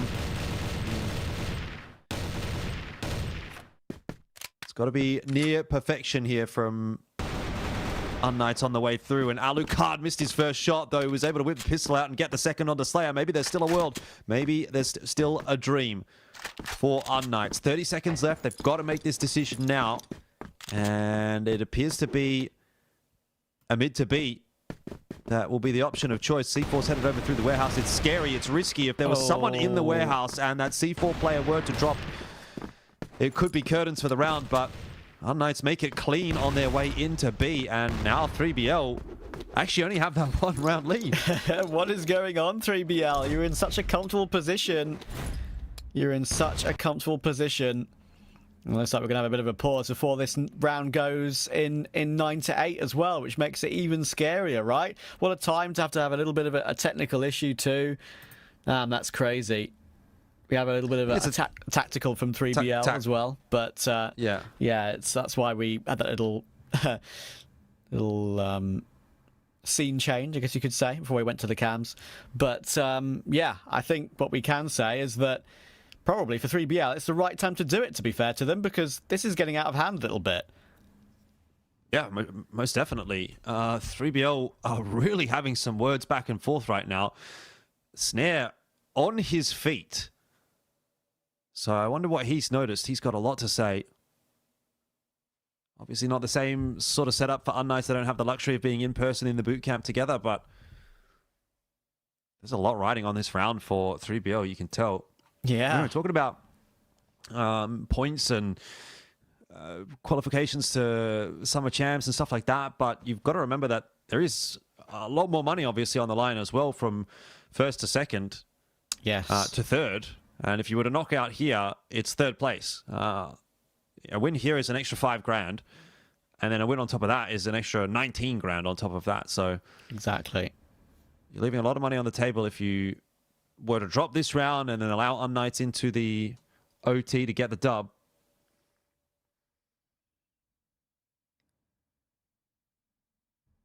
Yeah, lots of deep discussion, as you say. Everyone's needing a little bit of a walk around to refresh and reset. It's crazy, isn't it, that you can feel the need to refresh and reset like this at 9-8, but sometimes that is the right thing to do. You have, sure, extra rounds confirmed, but now they're the ones going to be feeling the pressure. unKnights have been playing with nothing to lose, being 9-6 down. It's been working for them. They've had a great performance so far today. You know, the first game, I think it's fair to say, was always going to go 3BL's way. I don't think there was any really many of those close rounds that maybe could have changed things. Second game, 3BL would have been kicking themselves. They didn't get it done in 2. And again, this one, 3BL looked comfortable up until now. And unKnights know this is a wonderful opportunity to take us to more rounds, I should say. More of the game to play tonight for either one of these two, whoever comes out on top. And LCK will be watching this with, well, lots of anticipation, knowing what's to come in a BO5. Here is the all-important round, though. Extra rounds or a 3BL victory? It would be sad for unKnights if this one didn't at least go to OT. They worked hard to get there. It comes down to one more round, that is for sure. I can imagine unKnights are going to take this one as slowly as possible.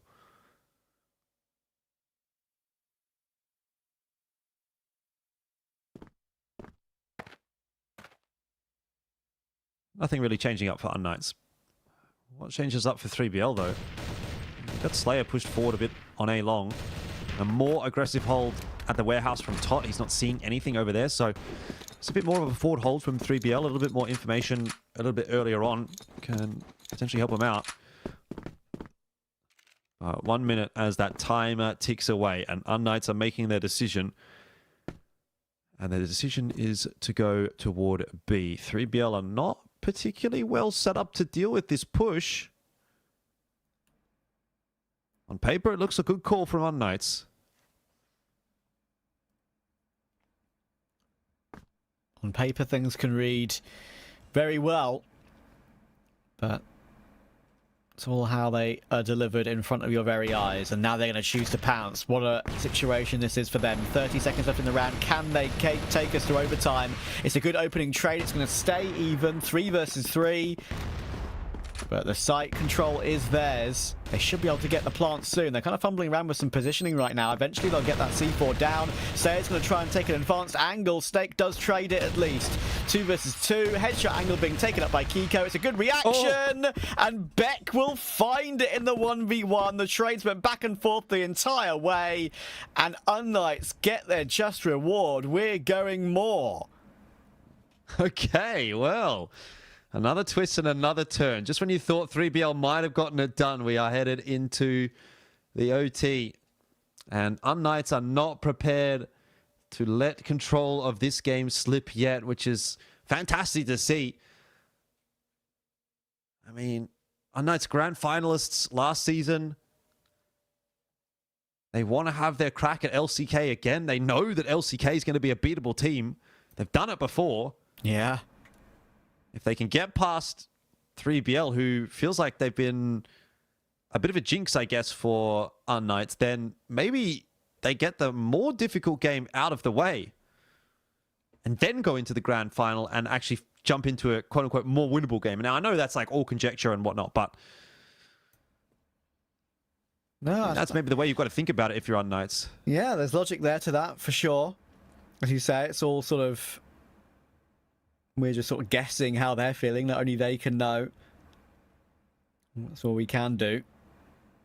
But yeah, I think 3BL will be quite upset with how that one's got away from them. But again, it's down to a mental reset. And Knights will be absolutely delighted. What a battle this has been. Back and forth. Incredible individual work from Alucard to probably even get us to this position from map 2, the 1v3, which stopped that game from going to extra rounds and managed to help them win it in regulation overall. And now we have more on port to end off this game. Snake will get the opening to an HZZ. This is a good start, and Snare will do exactly the same. They'll be saying, why couldn't we have done this in one of the previous rounds? But things change when you're back even again and we start extra rounds in overtime.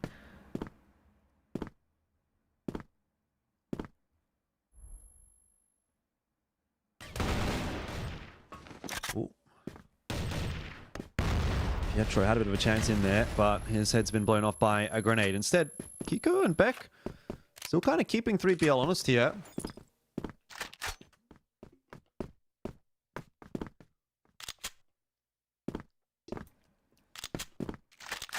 They've decided to gamble stack toward B, and unfortunately for them, that's not really going to do them any favors because 3BL's headed over toward A, and it is a 3v2, so it'll be a pretty difficult retake situation now for unKnights.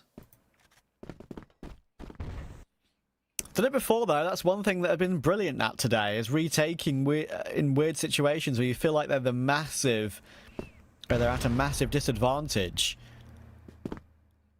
It's all down to whether Beck, well, I think that reload might mean he's definitely heard now. Well, not absolutely certain, but we'll see. Ignore that body. He's not in play anymore. Snare's going to reposition toward the box on the right, and it works out for him. And they make sure that flank is checked properly. They know that both players were coming through from that angle. Nice flash over the top. Nice second kill from Snare. And 3BL, well, they should have done that earlier, but they will manage to get the first round of overtime.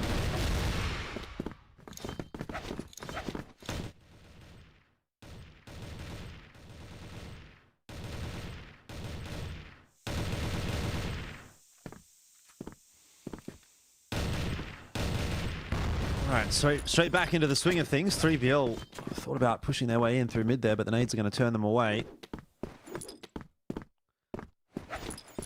Seems to be quite a bit of hesitation on the behalf of 3BL at the moment. Snares just backing up and having a bit of a chat with the troops.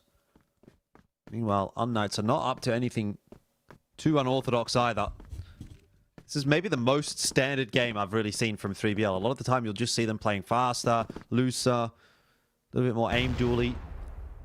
But they're not getting away with that kind of stuff against unKnights, so they do have to take a bit of a step back and show some respect.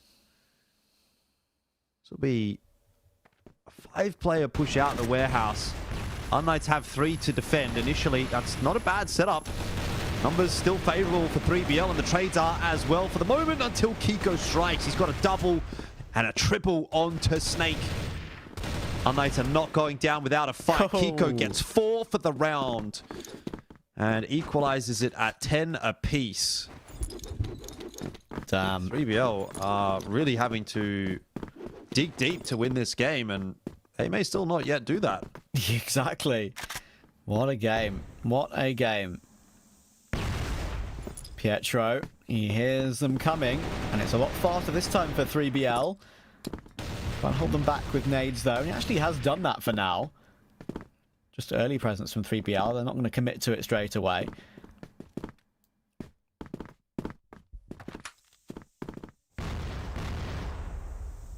Double nades almost connect, but not this time.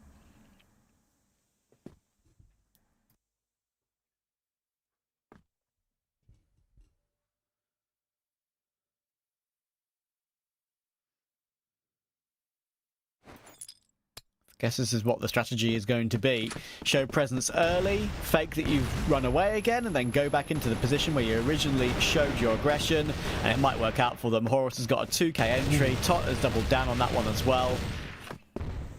And the only man to answer back is HZZ, and even the damage done to Horus and Snake shouldn't be as significant, or that significant, and they should be able to find another lead. Again, just keeping unKnights at arm's length. Tot is in a position that HZZ is not expecting. Continues to go back and forth. This is what we were hoping from the GV game, actually. It didn't end up being that way. More of a domination. This one is not that.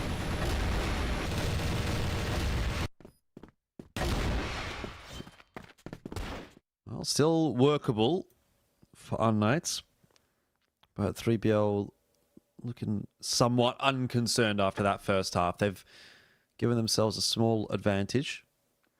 They even got 3BL mugs. Yeah, I was going to bring that up too. Respect. I love the LAN room. Looks clean. Nice air conditioning there on the wall as well. I have a similar unit, which I feel very grateful to have. Not many people in the UK have a AC unit like that, I feel like. Really? That's like in literally every house here. Yeah, I know, but like in the UK, AC is more of a treasured commodity, I feel like. You either get those really old units where you have to put the hose out the window, you know, those like standalone ones, or the ones on the wall, which take a little bit more, obviously, effort and stuff to put in. But in general, UK is not a country that gets a huge amount of really bad heat waves, so it's not something that's as common, I feel like. But yeah, I got it sorted because this room can get ridiculously hot, even when it's like quite cool outside. So I'm grateful.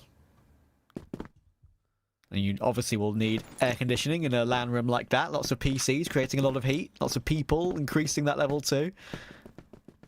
And right now the heat in the server is definitely on unKnights. So 11-10 behind, but they're continuing to stay close in this game. They will not go away.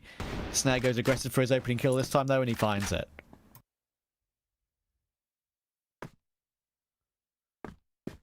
Yeah, that's bad news for unKnights. Typically in these kinds of situations, when you're down 2-1, you really want to be making sure that you get that first round of the second half to equalize it. Then it feels like it's anyone's game again. But if you go down a couple of rounds here, then you're asking for perfection, and then obviously you're thinking about the golden round as well. It just becomes again another sort of an extra task on top. 12 all, right? Winner takes all. Yeah. Pietro at least has been able to cross initially until he runs into Slayer, and that's C4 picked up by 3BL.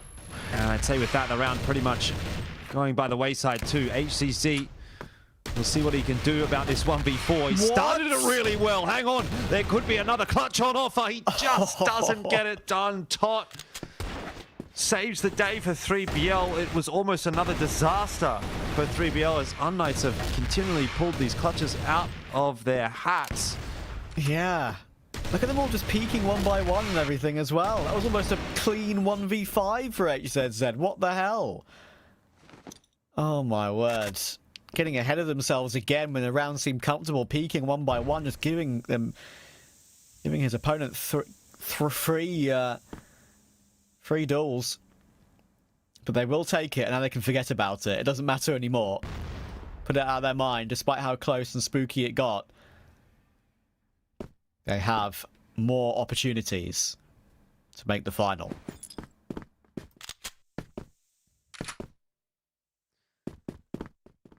Yeah, but unKnights are not out of it just yet. They've been very clutch today. Can they be clutch again? Can they clutch not only the rounds, but actually also the map here and get 2 in a row, then grab themselves the golden point round 2? I'm really not going to count unKnights out until I see the end of the map.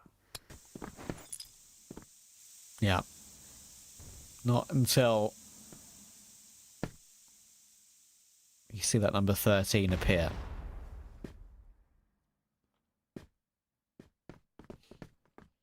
Grouping up together. Going in together. Forcing everyone away. But Top will get it off to a good start. But in we go again. unKnights refusing to say die. Still keeping himself in this game. It's actually a nice spray from Snake on a difficult angle there against Pietro. It keeps him alive in this round in a 2v3, and Alucard just gets away from Slayer. He'll hop his way forward with the Cult, trying to recover this round as quickly as possible. And he sees 2 players behind the window. Such a hard shot to hit on those angles, but Beck will find another. He's doing such amazing work. He baits Alucard in to help out, and it's within 1 again. Yeah, 3BL have really got to be quaking in their boots at the moment because unKnights are just not going down. They have this never say die attitude. It's a tenacity that might still get them into the grand final. And they've also got to bring that out in the grand final as well. It's really starting to become a long day for unKnights, but they have to keep that mental focused.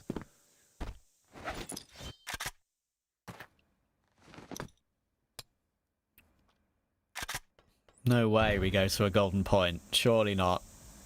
Surely the golden round isn't just 1 away. I can't believe it is, but it is. That is the reality we find ourselves in. What a fight from unKnights. Unbelievable.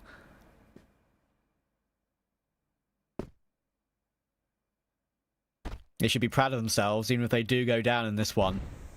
Whether it's now or next round. It'll be a heartbreaker if it is in the golden round, but they fought so well. Again, keeping 3BL guessing, playing a slow round, waiting to see if 3BL go aggressive with anything, but you're not going to at this late stage of the game. No risks taken here. Play like you know you should.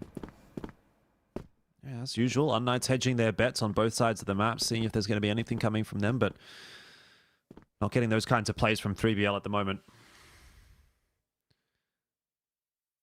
Only the 2 over toward B. It's a bit more of a stack on the A side of the map. This is looking like a good call from unKnights so far. Horus, not even 100% committed to B. His job is also to kind of keep an eye on middle. So really, unless Tot can grab 1 or 2 clean kills here, unKnights might well just be able to barrel their way into B again.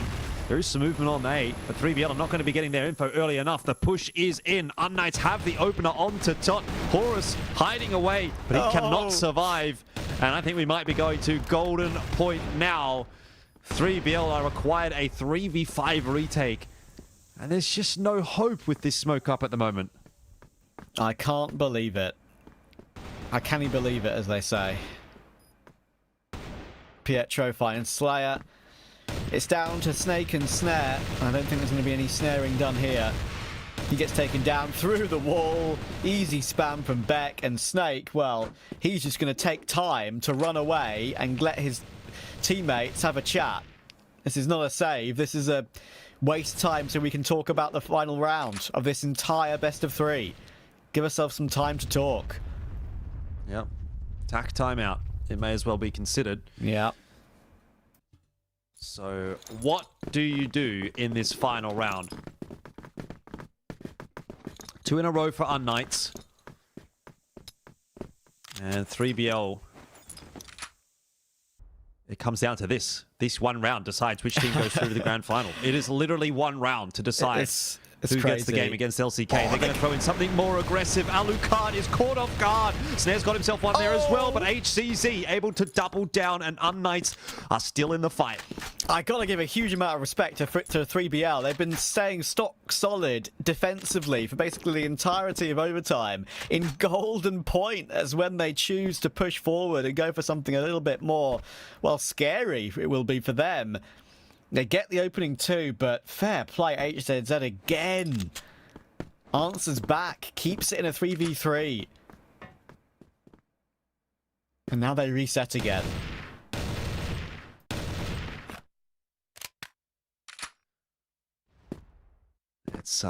It's really teetering in the balance. There's no one way that this is necessarily favored. Beck's going to throw a bit of util over toward A, see if he can draw an extra rotator across. Slayer, chill peeking the corner, has been spotted out. Pietro didn't land his shot. But really, you've got pressure on both sides of the map, so it doesn't really tell 3BL all that much. They are going to go B once more. And Slayer's just stuck in the corner. He's hoping that unKnights are going to get lazy, maybe not check if they would head in his direction, but his timing not so favorable. He didn't actually spot anything out, nor did Snare. This is going to allow unKnights to push their way forward. Snake might as well clean it up himself. He gets all three, and that is that. 3BL will proceed forward into the grand final, and unKnights will be met with devastation at the hands of Snake. They worked so hard to get it into the golden point, all for it to be for absolutely nothing. Oh, that is an absolute heartbreaker. I mean, they even did so well to recover it into the 3v3 in the golden point as well, but for that to be the way it ends, Snake, what a ridiculous hold. I mean, to be fair to unKnights, didn't even feel like they made a terrible decision there. It was actually quite a well-telegraphed move. They just came up against one player who held down the line to absolute perfection. What an insane game. And as you say, my heart absolutely goes out to unKnights because they've played so well to get it back that far. Incredibly entertaining recovery as well, it has to be said. I mean, so many rounds where it looked like they were out of it. They were 9-6 down, they brought it back. They were 12-10 down, they brought it back. Absolutely crazy, and sadly they get no reward for it. Yeah, I would have quite liked to have seen unKnights get the win there, actually, just to see them set themselves up for a grand final appearance against LCK, the team that they knocked out of contention in the last playoffs. It really would have been the perfect crime if LCK would have made the full run again through the lower bracket and then actually went on to beat LCK in the grand final here today. But that will not be the case, as 3BL are able to hang on by just enough. But man, what a back and forth game of Port that was. Yeah. Not a shabby performance at all from unKnights still. You have to give them some credit. They do finish third this season. They were second last season, so quite a degree of consistency coming through from that roster, which is great to see, but just not sure that it's going to be enough to get them over to Vietnam. I think it will probably at this point now end up being LCK and 3BL. We'll get that confirmation at the end of the broadcast, of course, but for unKnights, the next part of the conversation is going to have to be, well, can we make it to the CrossFire Stars 2024 Grand Finals? And that very much feels achievable, because there will be a couple more slots available for those Western teams. Typically there's 3. And if there is that third team, it at the moment would be unKnights. Yeah, we'll have to see. It will pan out over the course of the next few hours, of course, that this broadcast could still be on for, because we've got a best-of-5 final to come between 3BL and LCK. What a ridiculous game overall. So many highlights, so many individual moments where someone steps up unexpectedly. And the Knights keeping themselves in the game, in contention for so long, was absolutely unreal. In the end, 3BL kept their nerve in a game that they should have won a lot earlier, and they'll know it.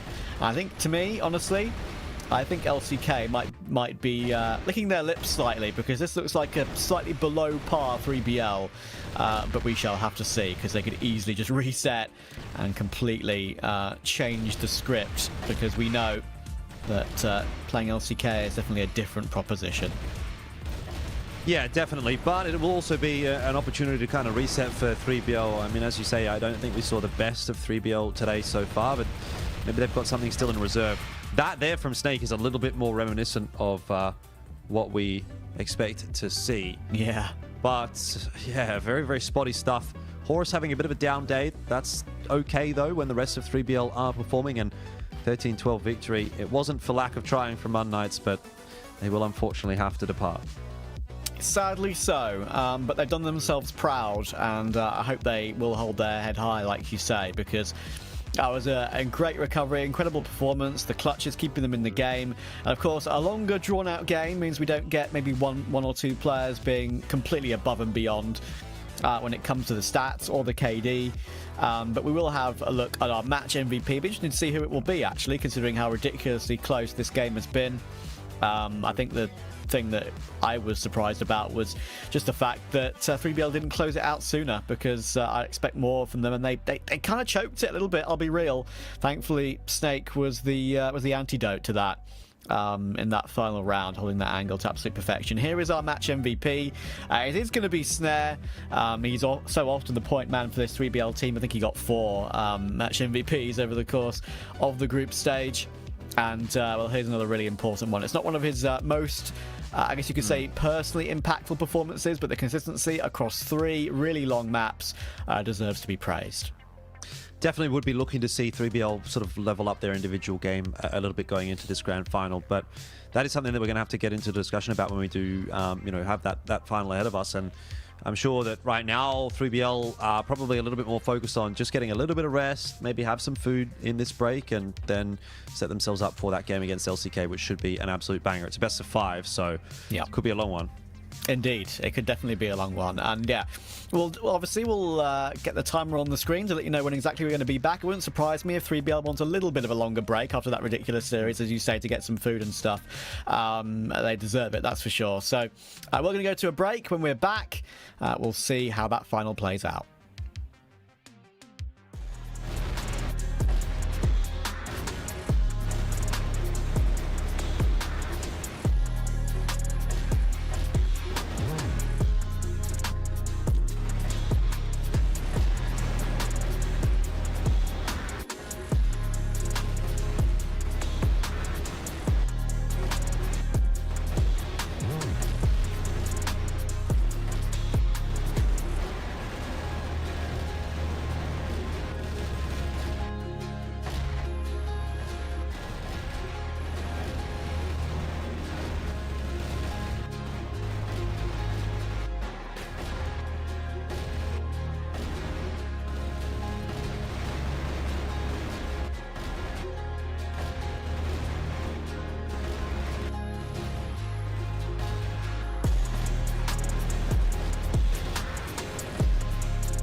Hello everyone, I'm Flex. I'm the captain of Team LCK. So during the first season, we had a lot of ups and downs. We didn't really get the performance that we wanted. So for the next season, we are looking to do much better. After the first season, we drew the conclusion that we can't really underestimate anyone and that we can lose to anyone in the season if we are not ready for it. We will not be changing our starting roster. Last season we learned a lot, and I don't think changing our roster will make a difference. I think we have the best roster in the league right now, and I think we will show it this season. So for the second season, we are opting to be a lot more versatile. Last season we really just played like one style, and we did it because it worked very well for us, but then in the playoffs we got caught by surprise. So in this season you can expect a lot of different styles from us. So Swamp Gaming, they have a lot of veteran players. We've been playing against them for a very long time and I respect them a lot, but I don't think they will stand a chance in this league. So our strategy against Swamp Gaming is going to just be to take aim fights, because we will beat them on that front every single time. So I think some of the teams in the league got weaker and the rest really just almost the same. So I think we will do even better than last season. I think this season we will really shine. The matches I'm looking forward the most are GV and 3BL. GV because Seven, their captain, is back and I really enjoy playing against that team. And 3BL just because it seems like they are our biggest enemy so far. So I want to thank our fans for always cheering for us. We greatly appreciate you guys, and yeah, really thank you guys.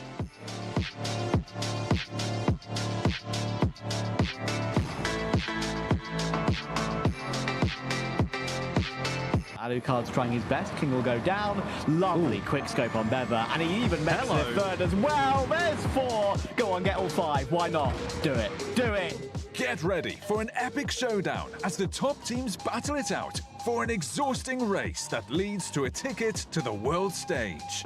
The trials of the group stage of the second season are over, and the real challenge begins now.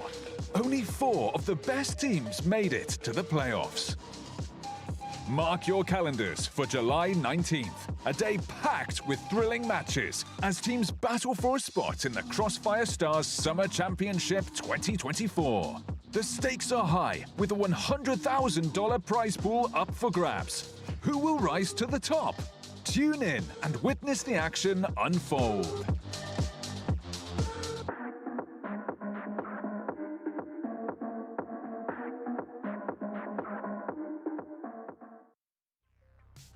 And we are live for the grand final. 3BL and LCK, it's the 2 teams we kind of expected would be here, but the route in which 3BL took in that last game versus UnKnights was pretty spectacular. What a way to win in that golden point, the very last ebbs of that game versus UnKnights. They get a reward now, and their reward is a grand final, Jordan. Yeah, indeed. Grand final against LCK, though. Not the easiest of tasks. We just saw that interview from Flex, obviously, in the break, and he was sort of saying he felt that they had the strongest roster in the league and that they were going to prove it this season. Well, this is the chance, because there's not going to be any questions. There's not going to be any caveats when you beat 3BL in the grand final. I think, yeah, you know, last season, 3BL beating UnKnights in the grand final, they'd say, well, we didn't get to face LCK, but this is really on paper the best of the best, the cream of the crop. And we'll get to see which of these 2 teams will prove to be indeed the best at the end of this season of CFWL. And I think for both teams, it's a really good litmus test going forward as well. We'll consider these 2 probably the ones that are going to be the front runners to go and play in Vietnam at the Summer Championship. And so for both, this is, you know, maybe for now actually going to be the easiest game that they're going to play for the rest of the competitive year in a sense, because they have got some more difficult matches coming up for sure. Yeah, as you say, against completely different teams other than they play in this particular group stage, right? At LAN, for example, if they... I'm pretty sure they are confirmed for that. So, yeah, it should be lots of fun to see how these teams do, and especially in this grand final. In a best of 5, we've got LCK, some of my favourite players to watch, of course, over the course of the season. They've been unbelievable. Flex and Lineclaw, as well as I think sort of that duo alongside Spoxy has always been incredibly impactful and impressive. I've always loved that core. Every single time I've got a chance to watch them, they have been it's kind of sometimes a very obvious quality difference, you know, between some of the top teams in the league and the top and the bottoms are obviously quite a big quality difference, and sometimes it's very visible. And I feel like when you watch LCK play, how good they are is very visible. So I'm looking forward to seeing if they can put that forward on the server today against the team you've just seen, 3BL. Can they keep it up? Yeah, it has to be said. I think when we consider how this matchup is going to play out, you obviously first have to look at how the two teams matched up in the regular season. Yeah. Now, the first matchup that they had was a 1-1. Pretty close 1-1, 10-8, 10-7. Port, Black Widow going the way of LCK and then 3BL respectively. We do have both of those maps in the pool here again. So we've already got a bit of a precedent set on both those maps. Then in week 5, 3BL was able to 2-0 LCK in a quite decisive fashion, actually. 10-4, 10-5. It was a bit of a blasting, actually. Not really what we expected, but following on from that point, LCK then went on a bit of a tear for their last couple of weeks. So I think they really sort of knuckled down, locked in, and made sure that they ended up cleaning up weeks 6 and 7 really, really cleanly. So actually, just in terms of form, I almost give it to LCK. I think I do give it to LCK. I think they've been a little bit better towards the back end of the season. But in terms of head-to-head, at least in this season, 3BL was a little bit better. And in previous seasons as well, 3BL were able to outplace LCK. So you can make arguments one way or the other. End of the day, my prediction for this matchup is that we are going to have a close one. I don't think it's a 3-0. I think we might actually end up going all 5 maps here. There's a very real possibility that ends up being the case. But just based on what we're seeing in the recent couple of weeks, I am leaning toward LCK just a little bit. So we'll see if I'm going to be proven correct. I don't think that 3BL looked 100% fantastic, 100% ready to go in that game against unKnights as well. So that may be playing into it a little bit. But yeah, my feelings are just leaning slightly more positively towards LCK at the moment. Yeah, I mean, we mentioned the arguments between both ways you could look at it earlier, right? Excuse me. Sometimes you could look at it as, well, unKnights, definitely gave 3BL such an incredible game, so 3BL will be incredibly warmed up. But are they too warmed up? Are they too tired? Have LCK looked at that game the whole time and seen all the strategies they can now anti-strat or something like that? It's those sort of factors. You can look at it either way. So yeah, I think, will LCK be cold having waited for so long to play? Another factor you could consider. I think I would agree with you on it. I think over the course of the season, LCK have been a little bit more impressed by some of their star power on the roster for me. And it obviously, as you say, will absolutely lean into a very close game, considering how close the points were as we ended off the group stage. They were sort of locked on 30 for the last weekend of play before LCK just got that final win to push them past 3BL. So yeah, I think as it's a best of 5, it's my first time doing a best of 5. I think we're gonna get the map. We've got the maps we expected. We're gonna get the other two.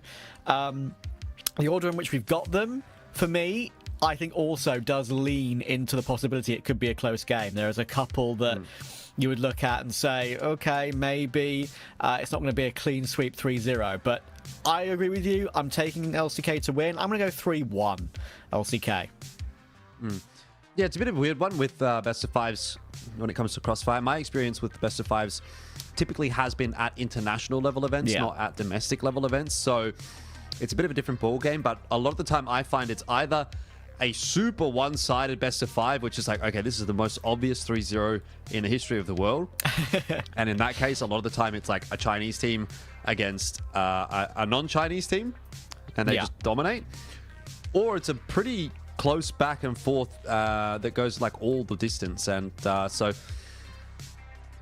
from my perspective today, I think these teams have been pretty toe-to-toe throughout the better part of 2024. So I can't imagine that we're going to be having a quick and clean 3-0. The only world where that maybe comes into play is like if LCK is just out the gates like super hot and 3BL, they feel a little bit tired, fatigue sets in. Like, let's say LCK wins map 1, like super clean. We're into map 2. They don't start well. 3BL don't start well. That's where things start to come into play a little bit there, where the fatigue factor, the tilt factor, that is something that may come into play. But obviously there's a lot of ifs and assumptions and what have you. So we'll just have to wait and see, because now we're ready to jump in, and it is the grand final of CFWL Season 2 2024. 3BL and LCK to kick things off here on Ankara. Let's go. Let's get started on Ankara. Grand final Let's see who pushes to the fore and takes the win. Raffin looking for the first duel, but Snare, he's warmed up. There it is. Raffin will get caught. Quick scope onto him, and they have complete control of the A site off the back of it. Yeah. It's just an unfortunate setup, really, for LCK. Like, you sort of rock, paper, scissors it a little bit, and 3BL gambles correctly. They go to the site with only one defender, and that defender can't get anything done. It's always going to make for a difficult start. Dezane was spotted out there and tagged quite substantially. 3BL holding strong onto the site quite nicely. Dezane falling. Flex, Spoxy, and Lion Claw really won't be having too much success on this retake. It's a bit too much to ask. So 3BL, very, very solid start. Round 1 of the grand final goes without a hitch. Yeah, good to see. A little bit of an extended break between. Hopefully they had a chance to get some food, refresh themselves slightly, get a bit of fresh air perhaps, who knows. Anything like that can sometimes help reset your mental, going from a long, drawn-out best-of-3 like that. But they're gamers. They'll know what they have to do and what it takes. Grind set and all that. Oh, well, you're going to have to get into the grind set, that's for sure. It's going to be a long grand final for both these teams, is the hope. Slayer opening the account, though, onto Lion Claw. Again, gives 3BL the player advantage in the round. So you may be starting to see some of that... Never mind. I was going to say some of the fact that 3BL has had a warm-up game coming into play, but straight away, the immediate response, a couple of kills go through for LCK, and they will not be denied their part of this conversation for too long. Oh, good reaction from Spoxy. He can't get away, though. Great trade from Snare. Spoxy would have probably felt like he could have got away in that situation, but let's see. 2 versus 3. Tot and Snare with the C4 down. They're both going for a bit of a around-the-world play here. Maybe it's the only way they think they can recover this round in a disadvantageous situation, and Raffin's going to get caught too. Dezane has to trade it, and I think the question remains, does he know exactly where Snare is? He's looking around for him. No way. And I don't think he's going to have any clue of this. Now he's figured it out, but he peeks into the crosshairs. And what a great call it is from 3BL to go for a double flank once they planted the bomb instantly. Yeah, they're pulling out all the stops now. Like, this is... You're not messing around anymore, right? We may have seen in the regular season 3BL and LCK with some... You know, like, a little bit more base-level strategies, let's say. Just relying on their individuals to get through some of the matches that they played, but not here, not in the grand final against their strongest opponent in the West League. They are pulling out all the tricks. It's a 1-for-1 to start the round off again. LCK want to try and get some information maybe on the A side of the map. Raffin's somewhat forward on the vent position, but hasn't pushed out of it yet.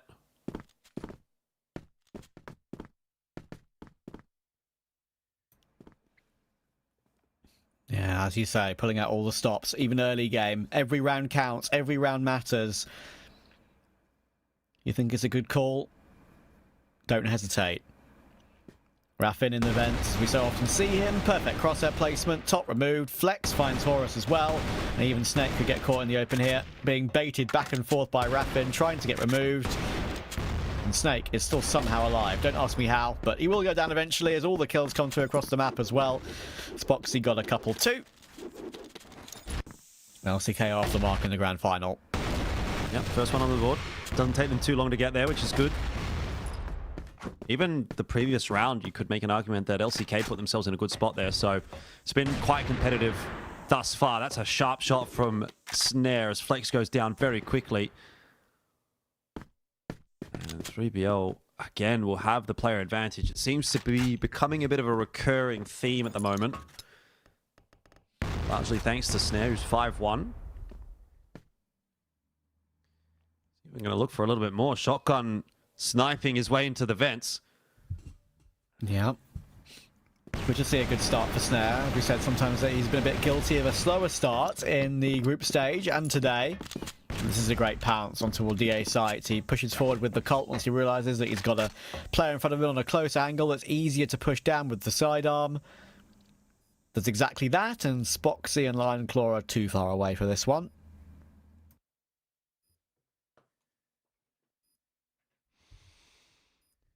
Immediate response from 3BL, isn't it?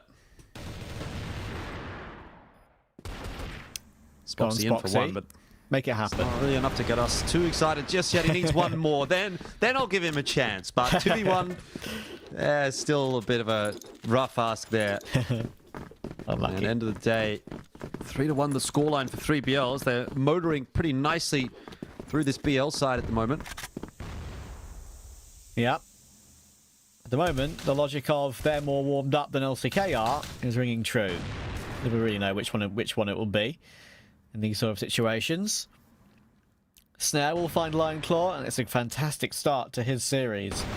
Exactly what we want to see from him. Horus is deciding to force his way forward, though, and he meets a bullet bot from Dezane.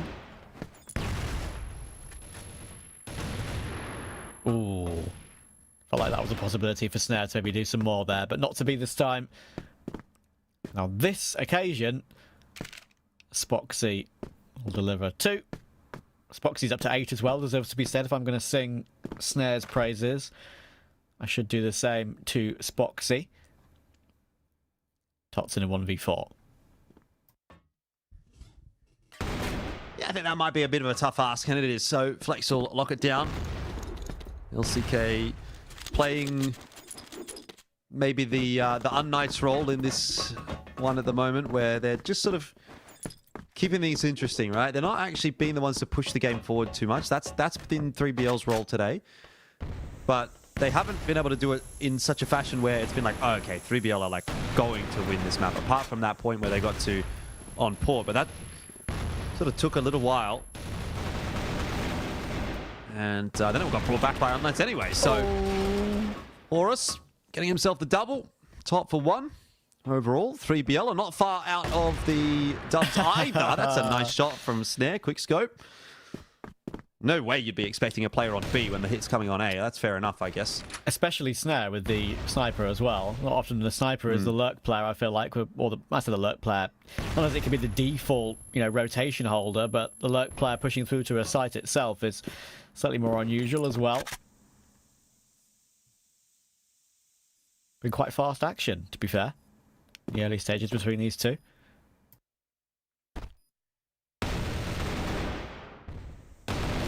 Zane's going to give himself a chance in this one. Nice start with the entry and vent. Smoked off from B main, so he's really only got one option. And that is to walk straight into Tots cross out. 3BL. They do like to play from the front. They are maintaining that lead for the moment pretty comfortably. 4-2. Looks like we might have a timeout here. And I guess if I had to guess, it would be coming from LCK. You'd think.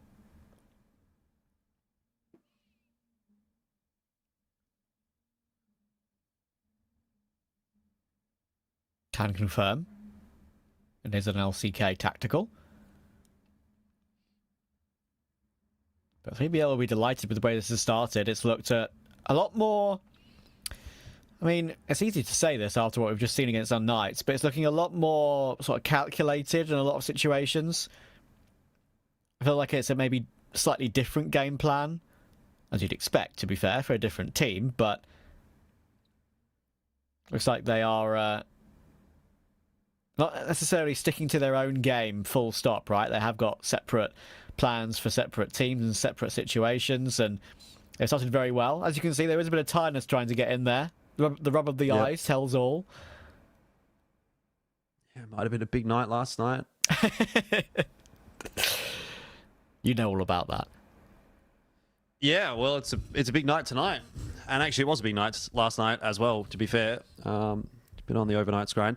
I think the thing is, when you're a competitor in this sort of environment and you know you've got a big game or a big couple of games coming up tomorrow, there may be depending on your personality and depending on, who you are as a person, you can be someone who ruminates over things and, can't have a great night's sleep. I'm sort of a bit like that, not in the competitive sense, because obviously I'm not a competitor, but when I know, for example, that I have a flight the next day that's like early in the morning and I go to bed at, 9 o'clock, 10 o'clock, but I know I have to get up at like 6, even though that's a reasonable amount of sleep, I just am so concerned that I'm going to miss the flight or something's going to go wrong that I really struggle to sleep very well. And maybe that's the case for these guys as well, that they're overthinking, what map should I pick? What map should we go for? Or, should we do this or that? Or just general anxiety over how the performance is going to go. Because this can really make or break a lot of your steps forward for 2024. We're 7 months into the year and kind of winding down CFWL. But actually, this is the point in the year where CrossFire internationally starts to kind of kick up. You have the Summer Championship, which is kind of like the mid-season event, and then very soon after that, you have the CrossFire Stars as well in the grand finals, which I believe is going to be in. Well, I know it's going to be in China. I can't actually remember what city it was going to be. I was going to say Chengdu, but I don't think that's right. It was Chengdu last year. I see. Anyway, it'll be somewhere in China. And so there's 2 big events internationally coming up soon. And so you want to be at peak fighting at fitness for both of those, especially if you're the best in your region, which these 2 teams are fighting off to be. And that is very nice from Flex and Raf, and they have just locked down the A site. Snare might get in here, though, with a bit of a cheeky timing. If he can find these 2 kills, put it into a 1-on-2, would have been maybe chance, but LCK keep that scoreboard ticking over.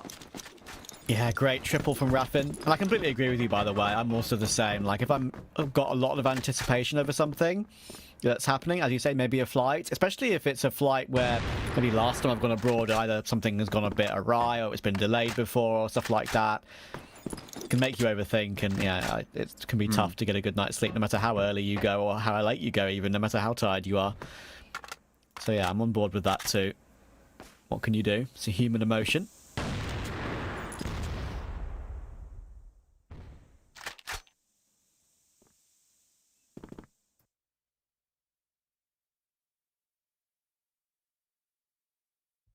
Well, back into round number 8, and 3BL have progressed pretty substantially through middle already.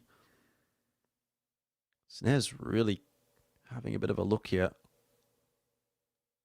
on that entry roll with the Orm in hand, but to make sure he doesn't overstep and find himself on the line that Zane is holding. Meanwhile, Flex has been able to catch Tot over on the A side of the map, but it doesn't really look like it's where 3BL really wants to set up. Pawn shot again from Horus.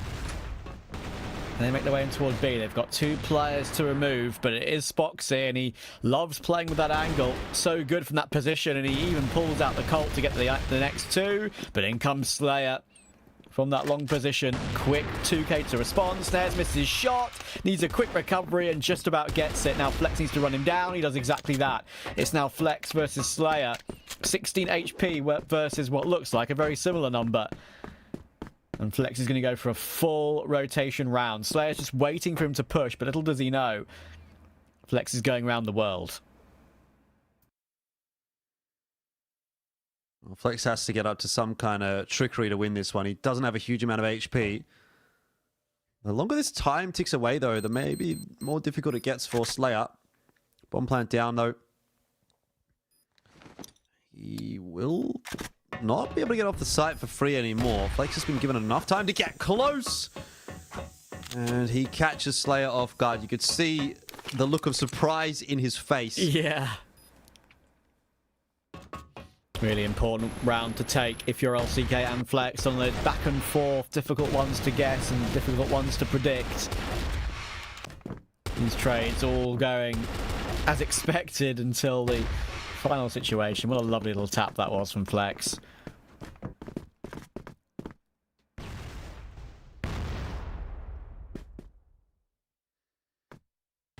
Scoreline's equal. It's going to be a close half again. 5-4. We've seen a lot of those today.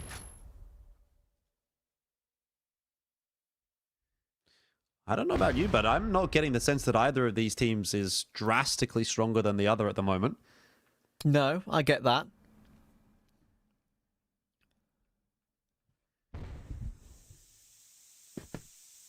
I think that's kind of as we suspected in a way. We knew this was going to be between the two best teams in this particular league. And to be fair, it really proved it. Lionclaw will be happy with that result, considering he's just spotted the whole team come his way. He gets himself his one, and it was enough really to hold them at bay. Making sure he doesn't go down with nothing. The rotations were already there. The lines are being held by the likes of Spoxy. I believe he's up until like 13 kills at this point now. Of course, we've had our little timeout, so it resets the scoreboard, but he was on 8 or 9 before that that came through. So he is having a great start to this game, loving life. Now we've seen 3BL win a few of these in the past. Let's see if they can do it again. Well, Horus has had a little bit of an off day as far as his usual standards are concerned. So this will be a pretty damn good time to turn it around. Gets the first one cleanly onto Raffin, but if LCK plays this correctly, there's no way Horus wins it. That said, he got very close. Flex nearly went down. Agreed. But all good in the end, and LCK will take the lead at half-time. It's not a huge advantage, but an advantage is something to be happier with when you're going up against a team like 3BL.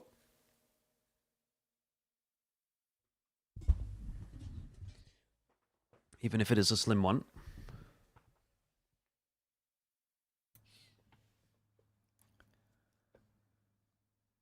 It's always funny to me. I mean, obviously, we all know they're in a team house together, but it's funny when you see one of the players looking straight ahead to the camera, then turning around and seeing him turn around on the other player's camera. It's like, yeah. Oh yeah. That is actually how life works. The POV from all sides. Exactly.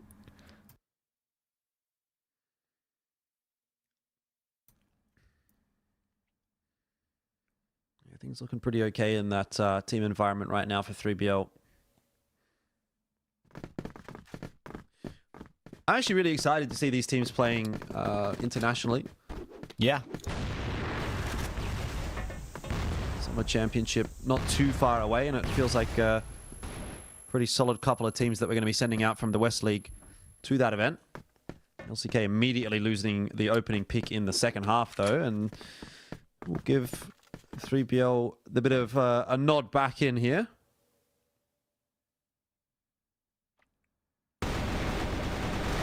That will come through. Dezane leaps his way into that one and leaps his way into his death. Another good round from 3BL. A good start from 3BL. Raffin is so very stuck. Sure, he'll get pushed down. There's so many players surrounding him, and that's exactly what will happen. How would you rank 3BL and LCK then, compared to some of the teams we will see them against internationally? It's an interesting question, actually. I would have a quick look and see if any teams have actually been locked in for the Summer Champs. Spoxy can't do anything there, sadly. But yeah, I'll let you search that one up. It's a good question, because you have a bit of experience of that, whereas I do not, so worth learning. Looks like Vasco from CFBL are going to make it, and Pacific Makta from the Philippines. Pacific Makta is always one of those teams that just seems to continue to pop up. I don't expect that they're going to be a super solid contender. The Philippines have kind of dropped off a little bit of late. Brazilian teams generally tend to be a bit of a handful for the West. So, in my mind, if on a good day, 3BL and LCK will probably be contesting with the Vietnamese teams for some of those spots that they're kind of hovering about. But I don't think you have much of a chance against any of the Chinese rosters, and very little against the Brazilian squads as a general rule. And I think they might be a little better than Pacific Makta, but we'll have to see how that ends up playing out. Obviously, you know, you can only draw so many conclusions from the results that we've seen in previous years.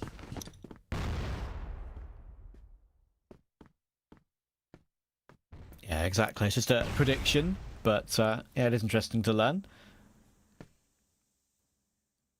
The nade removed Snare from this round as he tried to do something a little bit more special for 3BL early on. But Snake has found Lionclaw, so that gives something to talk about. And this round. Nice angle held by Spoxy. Snake goes for a swing, and he'll be regretting that now. Yes, indeed. But he kind of had to, right? They were down 3 on 4. He needed to go look for a little bit of info. Yep, agreed. So he got the info. The problem was, cost him a lot more than it was probably worth. Now Tot out in no man's land, just caught in transition, leaves Horus alone, 1v4. Flex spaced a little bit too far ahead of his teammates. Might have opened the door up there for Horus if the second kill was clean. It wasn't. So LCK will maintain their lead.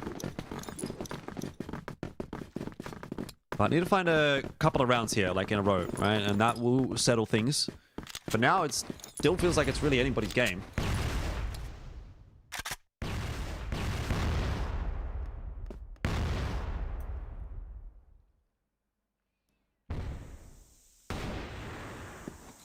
Good start for Snare. Holding them at bay. He's even going to get a second from this position too. Very rarely it feels like you get more than 2 from that angle. And he does get away with his double. Well played.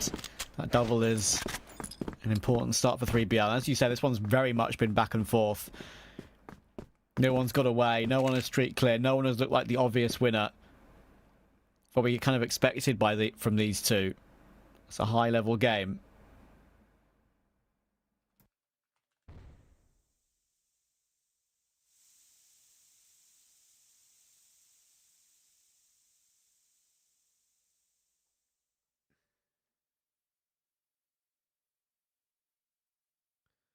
Patience a virtue right now for LCK. Let me see if there's anyone looking for information from 3BL. It's not quite going to happen. They've walked into a big setup. Horus and Snake make it look easy. 3BL will secure the equalizing round. Snare's coming to his own a little bit. Thought he was a little bit slow on the series against unKnights, but now really causing problems for LCK.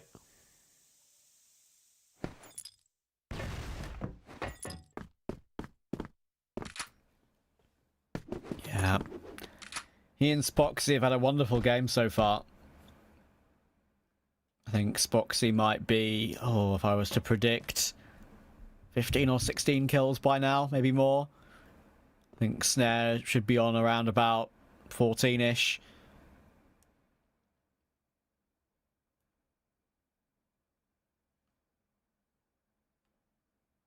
Locked together in the first map of this best of 5 grand final.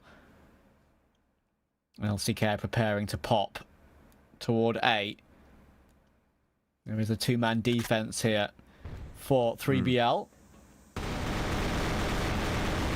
Oh, and they're going to go straight through the smoke. Actually going to work out. I didn't think it was going to. There's a lot of bullets fired. They'll get away with it, and that is a beautiful line held by Spoxy. 4 versus 2. And Snake and Snare quite a long way away on this one. Already that rotation position is being held. It'll creep back into cover for Zane. It works out for his kill. And Snare, he's not going to be able to get it either. Good movement from Zane, making himself hard to predict. And LCK are back in the lead again. Yep. Tit for tat, really. Where's the one that's going to break the combo, though? LCK go up 8-6 here. It makes for a little bit more pressure on the shoulders of 3BL. LCK fast into the yard outside of A. And there's not much defense over there from 3BL. If they would have gone straight into the A site here, Tot could have been in a bit of trouble, though. Rotation has come through. LCK have read into it. They heard a lot of util getting tossed. And as a precautionary measure, put their members over, which will prove to be useful, if not, maybe not successful. Lionclaw 2 for the entry, and Slayer holding on, but he can't hold on for too much longer either. This is now teetering on the precipice of 3BL getting stuck in a bit of a sticky situation down a couple of rounds. Snake's going to get out in front of the smoke. He wants to take the fight onto Flex, and LCK are going to go scampering away, but Lionclaw cannot survive, and Snare, he wants more. The fights are still happening. Spoxy was spotted as well. 3BL jumping in with that aggression has caught LCK off guard, and Spoxy has quite the clutch to now negotiate. Oh, and the angle is too hard for him to find. That's really nice from 3BL there. I mean, as you say, in a disadvantageous situation right here, Lineclaw does amazing work. Doesn't realise that Snake had jumped all the way through in the end. He thought his teammate would be the one to deal with that, so had to focus elsewhere. And yeah, gotta say, fair play 3BL for staying super aggressive when the going got tough.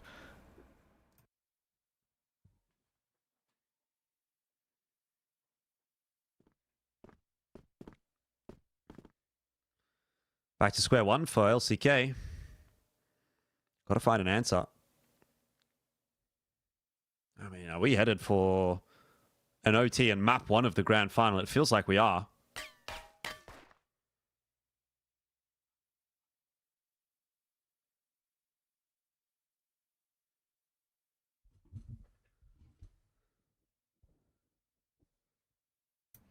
Kind of feels like destiny, doesn't it?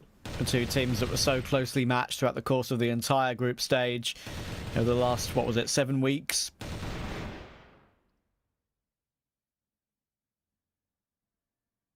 Horus will get off to a good start for this one, though. Can they break this streak? LCK is getting that one round ahead again. We are looking to try and recover, and that is a fantastic reaction from Slayer. Zane tried to pounce, wasn't allowed.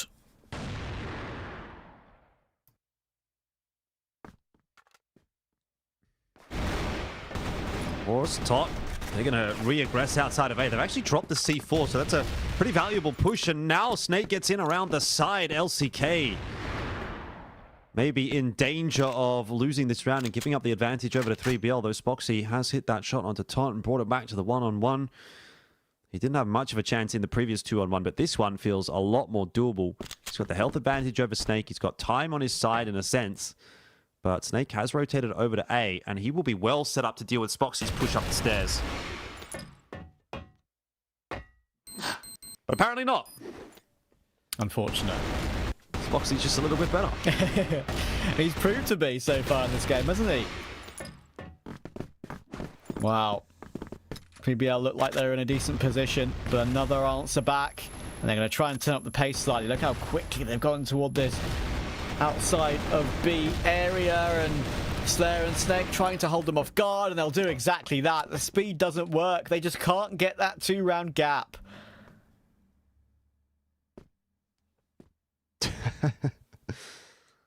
It's almost like a gentleman's agreement, really, isn't it?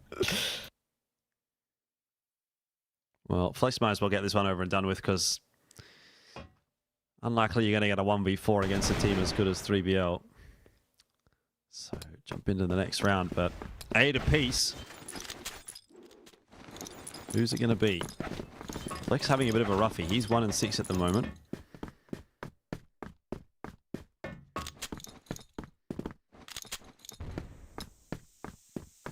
LCK not going to repeat their mistakes. Not going for a faster round this time around. I'd agree with that. Flex. Oh, he's found a second off camera. Snake and Snare have gone down, and that could be mass impact kills. Especially at this late stage of the game. Every kill matters. Every kill matters. We're going to see a replay of it, actually, and thanks to production for this. This is a beautiful mid-round replay. Wow. Props to everyone involved that's shown us that one in the middle of the round. That's sick from Flex. Finding that second felt a little bit lucky for sure, but either way. Slayer is up close. What can he do about it?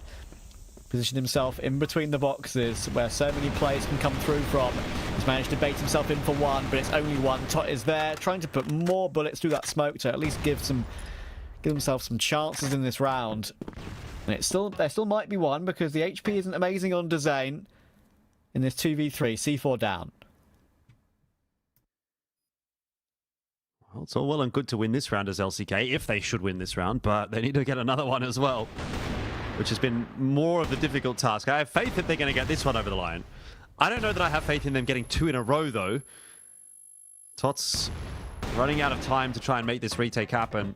And he'll be put to bed by Dezane. So it'll be 9-8 for LCK, but if we continue to follow the trajectory of this first map, it will be 3BL to win the next round and push us through to the tiebreaker, but Maybe LCK can pull off something a little different here. It's going to be faster into the A side of the map. Again, Flex looking for those opening picks with the Orm, but not seeing much this time around.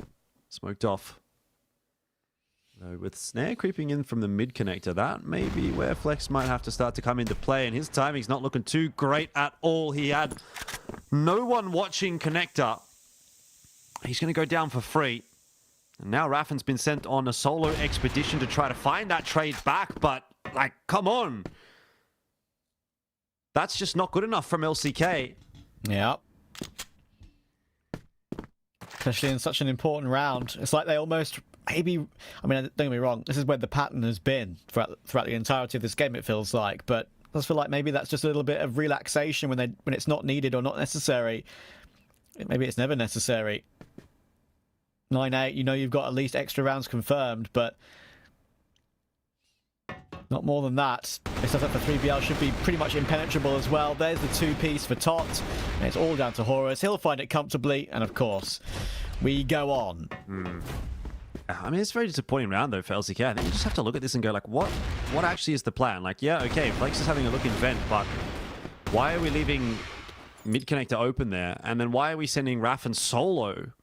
Like, all you're asking for is two guys to get picked off, and that's exactly what happens. So, job gets a bit harder now for LCK. But at the end of the day, these longer maps and matches may not be the biggest of concerns for LCK. It might actually play in their favor if these first sort of maps or map or two end up taking a while. That's actually where the fatigue factor is going to set in a little bit earlier on for 3BL later in this series. Probably not at this point, but talking maps maybe like 3, 4, 5. Especially if map 1 and 2 are a long one. Exactly.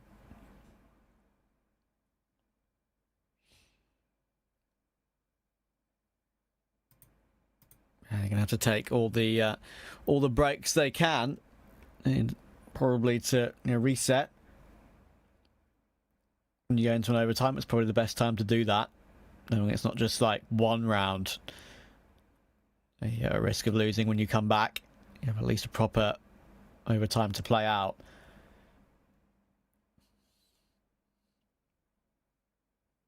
Hot day.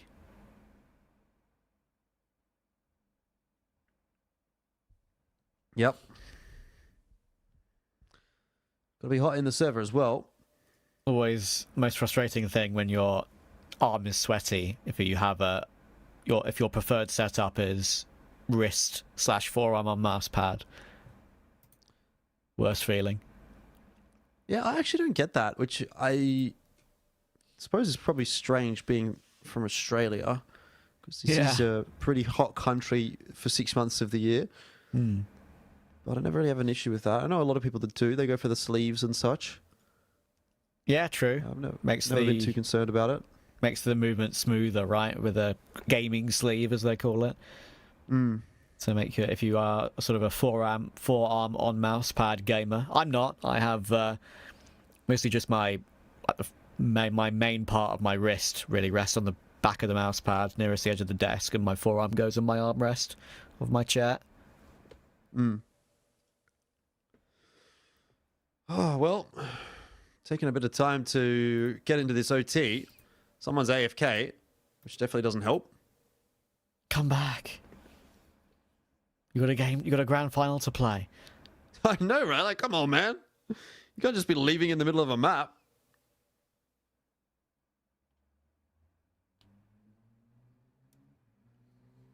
Tell you what, this won't fly on LAN. True. Very true. There he is. That looks like a bathroom break to me. Definitely. Definitely looks like a bathroom break. You've been caught red-handed. He's been caught red-handed with the way he walked back into the room there. Bless him. Yeah. By your own camera as well, no less. Indeed.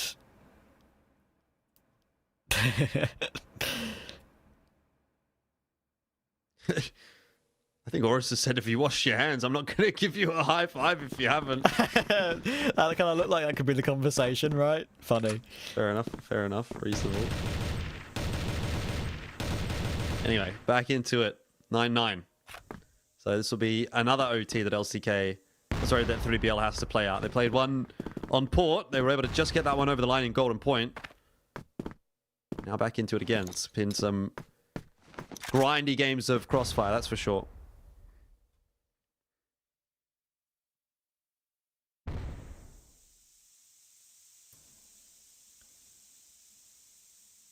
And 3BL will be feeling it without a doubt after the amount of rounds it took to put unKnights away.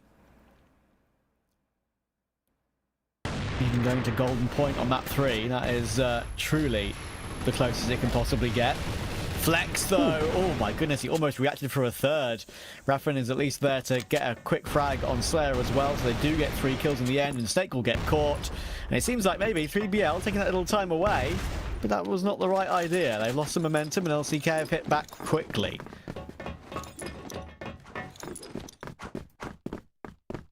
Well, what you forget is that LCK were the ones that were getting that initial round every time, and then it was 3BL that were responding. So we are kind of still following the pattern. I'm trying to think of momentum, think of what it can do. Snare is going to try and recover it once again and keep that pattern going. Has it been going since like 6-all? It has, right? I think it has been pretty much the entire second half. Yeah, and it looks like it might keep going here as well, with Flex having dropped 4v5, 3BL in a good spot to take this round. Not necessarily guaranteed.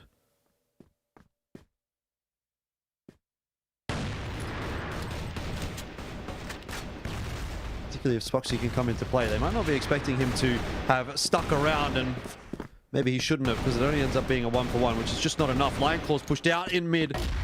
And Tot's very low. It's actually not even going to come down to the nade. Raffin was in there as well for the frag, and C4's been dropped. This actually throws a real spanner in the works. 3BL maybe a little bit too slow, and LCK taking matters into their own hands. Oh, Horus, bit of a nervy one for him, but he's got the slight health advantage now. But problem is for him is that Lion Claw's got support, but from Raffin now.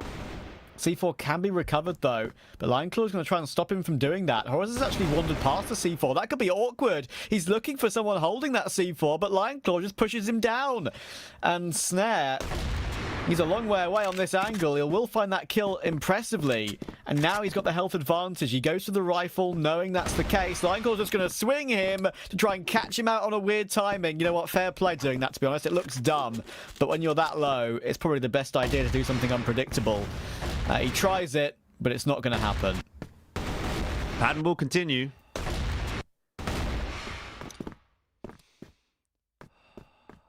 So 10-10 is where we find ourselves. And 3BL set up in toward middle.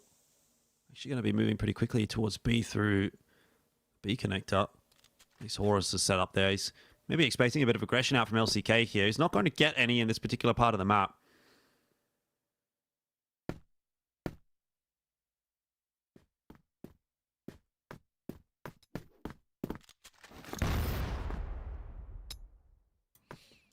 These teams just cannot be separated.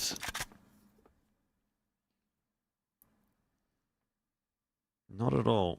You couldn't, what's the saying? Like, you couldn't fit a gnat's whisker between them, or things like that. Cigarette paper.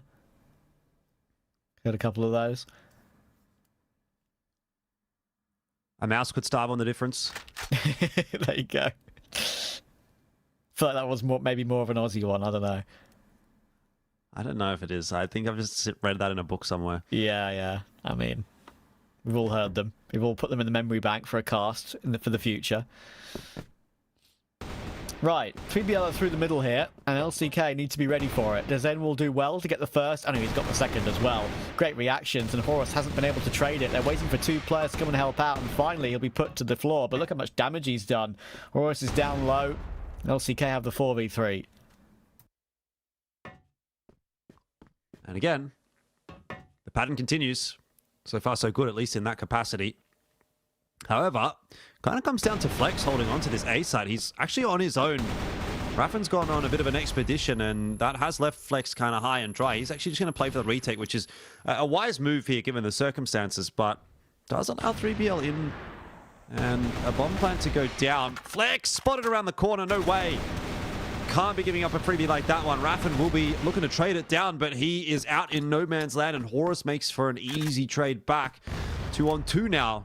And a chance for 3BL to break the streak of rounds that have gone 1-1 and grab themselves 2 in a row. There goes Lion Claw.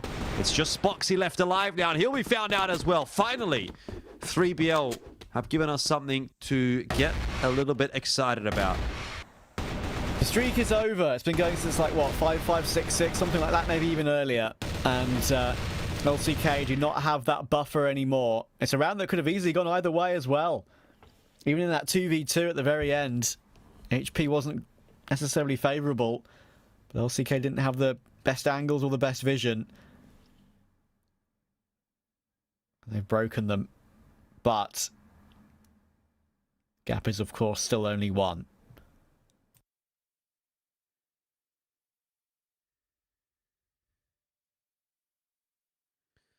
BL going to be pretty used to this situation. Not too much of that pressure.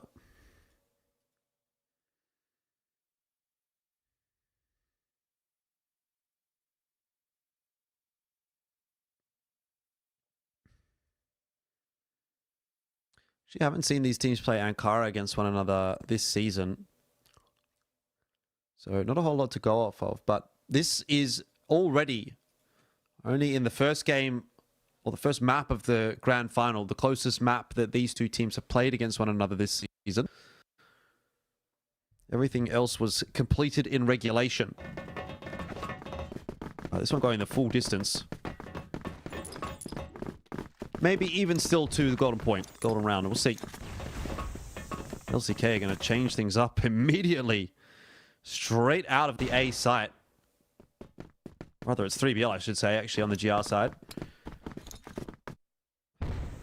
Looks like LCK have read into that one nicely, and they're just going to go on their merry way to B.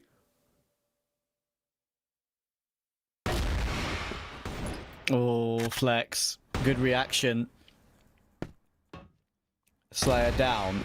Oh, and what a re-peek onto Tot as well. Goodness me, no chance for Tot to react to that one. And LCK once again switch on when the time gets tough. Snare will find Flex in the end, but he's done his job in this round. Can LCK hold on?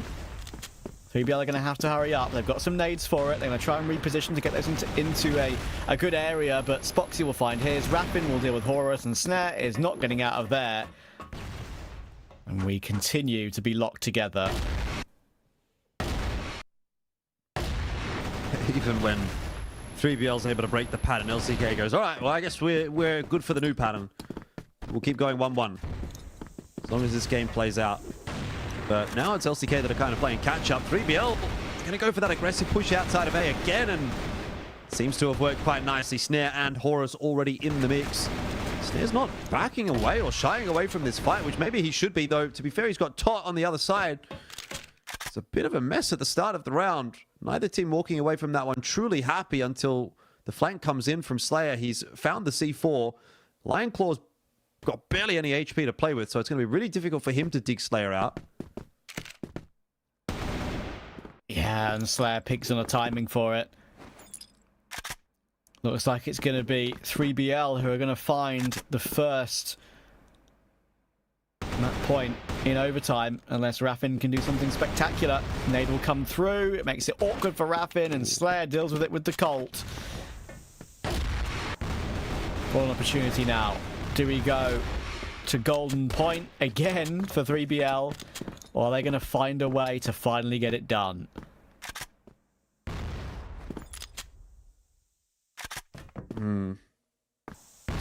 Well, Flex put himself one, but that's a sharp trade from Horus, which equalizes the numbers and restores some semblance of safety to the round for 3BL.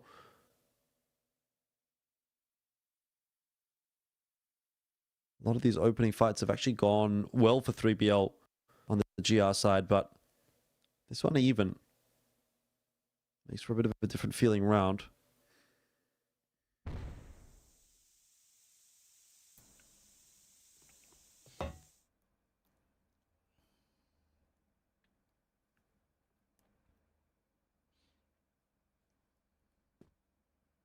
Griffin will hop his way forward. Trio pushing up toward B. The main defender, Slayer, might have a lot on his plate in a second. Thankfully for LCK, they've got a lot of... for 3BL, sorry, they've got a lot of information. Look how far they've pushed through the map right now. They're actually constricting on LCK right now.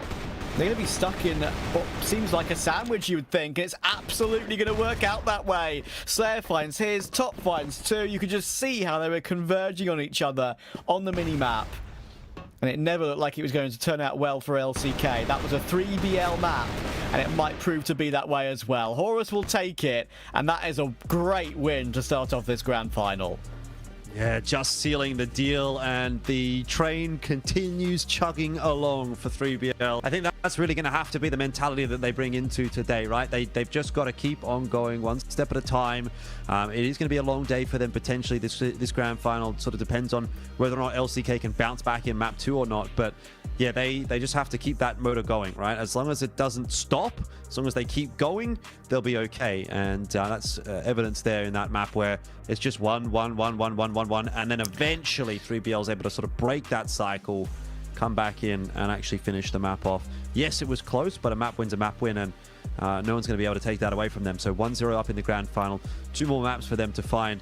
Obviously, still 4 more potentially to play, but I wouldn't really want to be in LCK's shoes. That's a rough one to lose. Yeah, I mean, I predicted LCK 3-1. They're going to now have to win all 3 of the next 3 games to make that a reality. So I think that's quite a long shot. And yeah, I mean, overall, don't get me wrong, LCK, they weren't exactly far off in this game without a shadow of a doubt. They played very, very well and kind of kept 3BL at not arm's length, but perhaps finger length for quite a long period of that game. But 3BL were just better when it got toward that close ending. And as you saw with the way they read the map on that very last round was particularly impressive.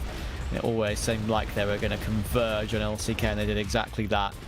BBL perhaps coming into this one a little bit warmer. Who knows whether that's any factor at all, but you have to look for maybe small factors that can separate 2 teams when a game is as close as that. And yeah, well, they definitely made it their own in the end, which is the most important thing. Yeah, it was a good effort from LCK. Flex sort of popping up at the right time, and a lot of actually kept them in those late stage rounds, but inevitably BBL just showing a little bit more class. There's that double kill from Flex. Yeah, this round here, I mean, you really have to look at it for LCK and say they could have cleaned that up in regulation. They had the chance, they had the round, and they really didn't do anything with that round, which is a little bit disappointing. So no one to blame but themselves. Having to have a bit of a serious chat now in the break. And the highlights just don't stop, do they? They were coming through thick and fast. It was a long map, to be fair.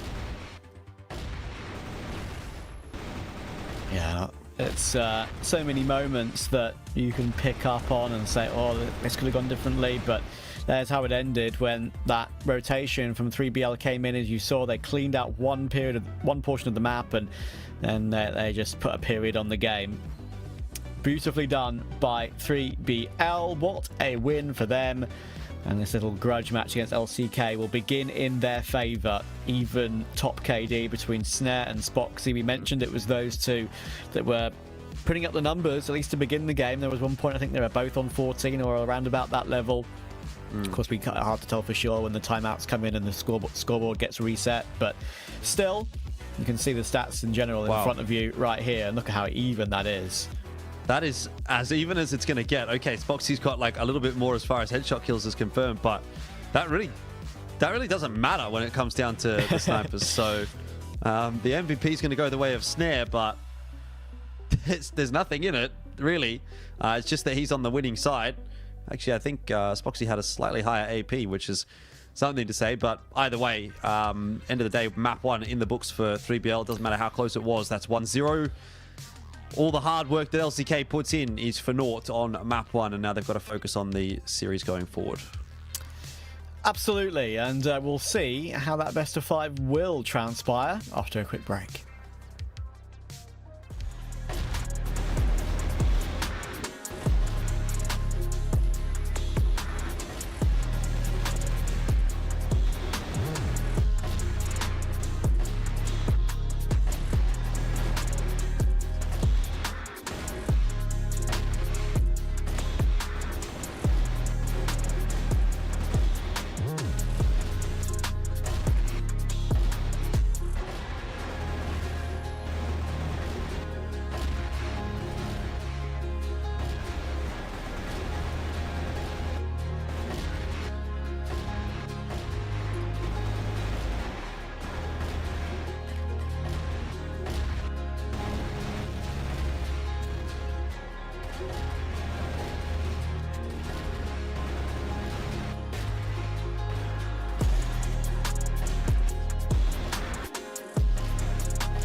All right, well, jumping back on into map number 2, and it is going to be 3BL up 1-0. You can see right here, LCK pulling a wee bit, but that said, we've got plenty more maps of CrossFire to play in this grand final, so there's no shortage of opportunities for LCK to come back into this one, and LCK already getting a little bit active on the map, but Horus has somehow been able to creep all the way in through into B. Raffin should never be getting away with more than one there, and that might just be the round kind of locked in, actually, for 3BL's plan. It's going to be pretty easy to set up. No one from LCK able to rotate across in time. Smokes down. Lots of nades tossed in as well. And a 4-on-3 post plan is exactly where you'd want to be here if you're 3BL. It's the first round very easily going the way of 3BL. Yes, comfortable. Keeping the momentum going from that previous map. Maybe LCK still have the end of that game in their mind slightly. You never know, sometimes that can be the case. When it's a close loss, it can be hard to put it out of the memory. Oh my goodness, Raffin run down straight away by Horus. He was given no chance whatsoever there, and Lineclaw couldn't trade, so LCK have to fall away. Flex manages to at least get it with a bit of aggression himself, though, toward that hold on B. But now he's been forced away again, so they might have to play retake.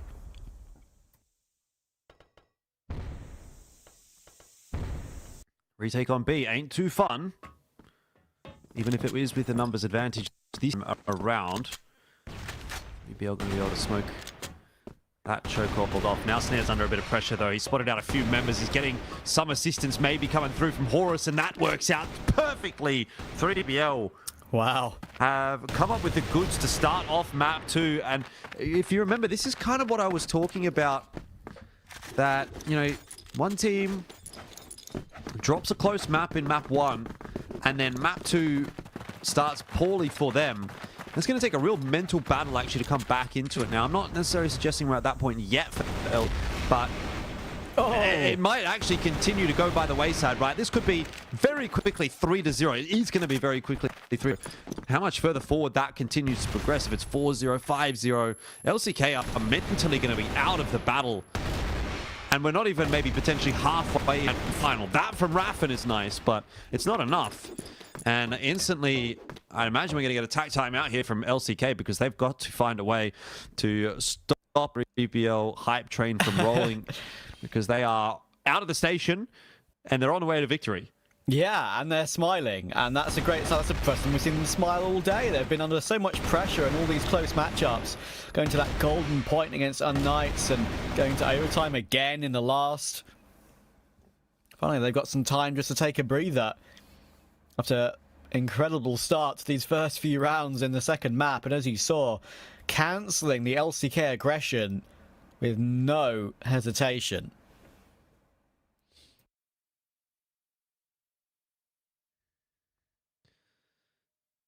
Yeah, what have we got to say? Try and slow things down somewhat. That's probably the biggest factor here. 3BL are bringing a very fast brand of Crossfire to the table, and actually LCK looked like they wanted to match that with the fight in mid, but they just got completely blasted.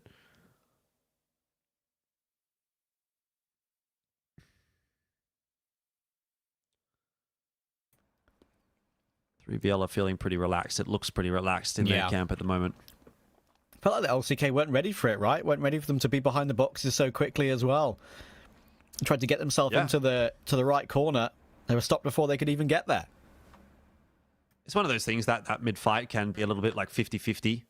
But you're right in saying that it didn't really seem like LCK were 100% prepared for that, which you need to be, especially against a team like 3BL who do like to throw those faster plays in.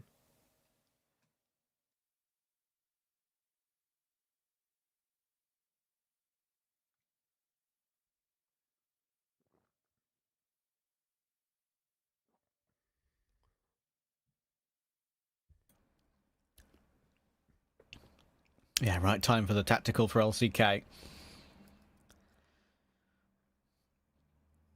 Things getting away from them slightly. You mentioned how it could be very quickly a 3BL 3-0. Well, it could be a pretty quick 3BL 3-0 in maps as well if they don't get their act together. Yeah. That would not be the turn of events that anyone was really expecting. LCK obviously slightly better during the regular season, come in as the seed 1 and be excited about that if you want, but sometimes it can be a bit of a bait. And maybe we're getting an insight that that will be the case again today. 3BL 3-0 here in map 2 after winning map 1. Was not decisive on map 1, but so far Compound has just been team battle at the moment. It doesn't look like 3BL are going to slow things down either. They're going to go straight into A. They are just going to back themselves, Wolfpack style. Spoxy getting himself a nice couple to bring LCK maybe back in with some degree of confidence. There are some trades through from 3BL, but not enough to get right. That, though, will bring it back to the 2. C4's up in an awkward spot, but will be retrieved. Smoke's down, and yeah, we'll get a plant 2-on-2 here if they can win it. A 4-0 lead, and LCK just right back into that bad mental state after the break. Oh, Snare holding that tight line. Nothing's going to try and push him down, and maybe Snare wasn't expecting him to go so aggressive on that, but Snake holds Flex at bay as well. Another round going 3BL's way. Here's Spoxy, his POV of the hold he had with the Orm, and to be fair to him, I thought he did enough. Here's the reaction from Snake against Flex. That's very clean, and right now this game has still got the clean sheet intact for 3BL.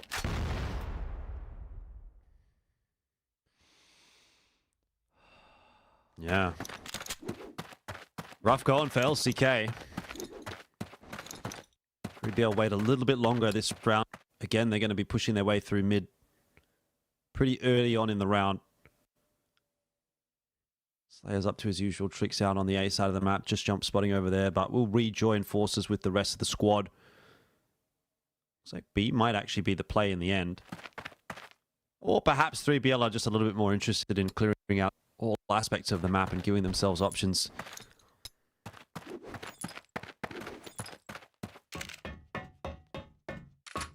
Tossed a lot of grenades and none of them have landed. Yeah. 3BL hitting himself hard to predict, just launching their way in, and right now LCK just do not know how to stop them. Dezane is not going to get more than one from there, and he doesn't even get that.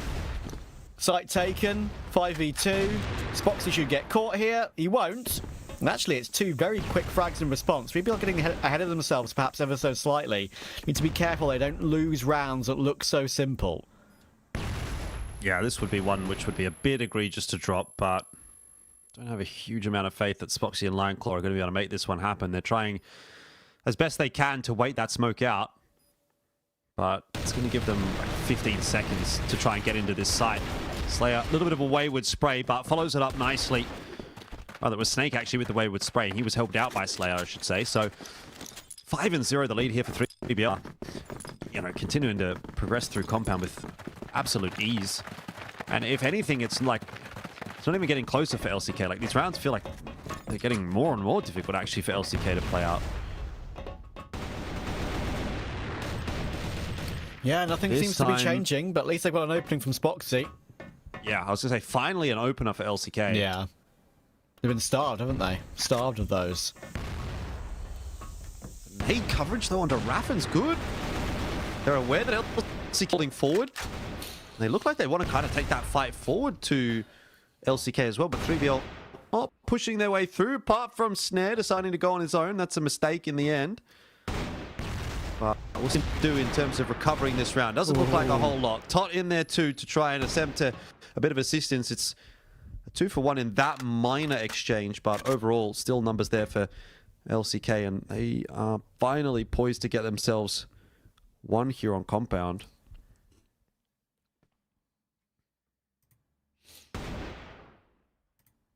But I may be speaking too soon. Surely not again, LCK. Surely not again. Spoxy has done such great work in a couple of these rounds, and he's getting no reward for it. Dezane and Lionclaw, this is basically non-negotiable. You have to win this round. You can't let it slip. Yeah. I like that 3BL don't just instantly try to go into B there. Agreed. Rotation was already coming across from LCK. This is a good move. They knew that they had a lot of time to play with, and so they're going to start floating their way back toward A. They've made it across before Lion Claw spots down middle. So at this point in time, LCK have actually got no idea where 3BL are.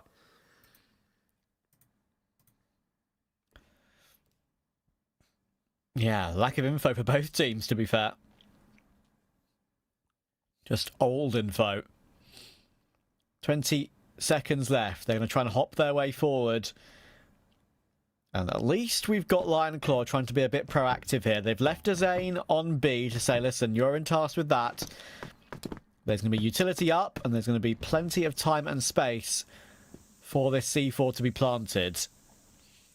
Lion Claw is up on the flank very fast, so I think maybe he might try and go maybe slightly ahead of the play. And that's exactly what he does. He finds not one but both. He didn't even wait for his teammate rotation because he knew he had a good timing. And that is a great way to get LCK off the mark. Yeah, it's really surprising for 3BL. I think in that situation, you got to recognize, like, we actually also don't have any information LCK are, so we can't just sit in the site and, like, watch one angle. We need to give a bit of a peek onto A long there, clear it, and then hold angles. Doesn't end up happening, and so now Slayer, he's fighting a pitched battle in mid on his own. This could get a little bit beyond. They're trying to work their way in through pillars, and Raffin's there to hold him down for a moment. Quickly into B. Flex is there ready and waiting for them. Snare will get the trade. Now here comes the swing from the rest of the LCK members, but 3BL are too sharp today. You can't be taking that kind of fight to them. You don't win the one-on-one brawls. In fact, that ended up actually being like some two-on-one brawls that 3BL still reigning supreme. So minor mishap in the previous round, but 3BL respond straight away and continuing to grind LCK downbound. Grind would be the right word. LCK just a couple of positions that have just found themselves in that have looked comfortable, and they find a way to lose, snatching victory from the jaws of defeat. At the moment, 3BL are just ever so comfortable. And maybe some of that stuffing was knocked out of LCK after that loss of the previous map. They got some pressure coming their way again here as well. Zane does really well to find one, thankfully. There's a quick trade from Snare. He's removed Spoxy, and Horus has doubled down again. You mentioned how he was having a pretty slow day, but he's really stepped up with some big individual moments for 3BL in the last couple of rounds. And in this particular game too. He's had a number of multi-kills. Raffin, 1v3.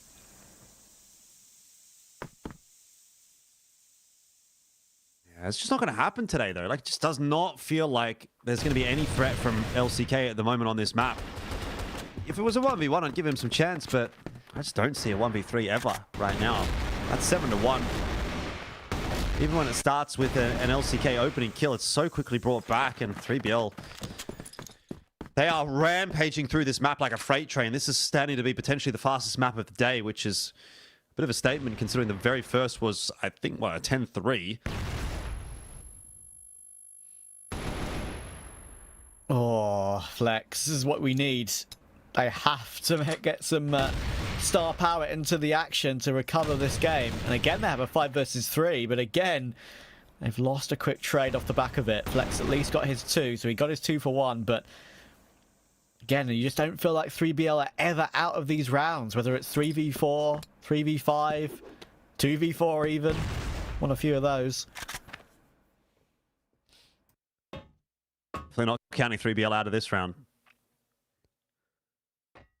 Especially when it's just Raffin over toward B here. If he goes down cleanly, Zane will swing across to try to hold B, but we've seen 3BL looking pretty comfortable with that aim duel. And Raffin's just jump spotting the line. We'll get some util down, but he will also lose his life. Zane has been given the chance to jump into the site at least, and Horus needs to clear that out. He will. It's 2-on-2.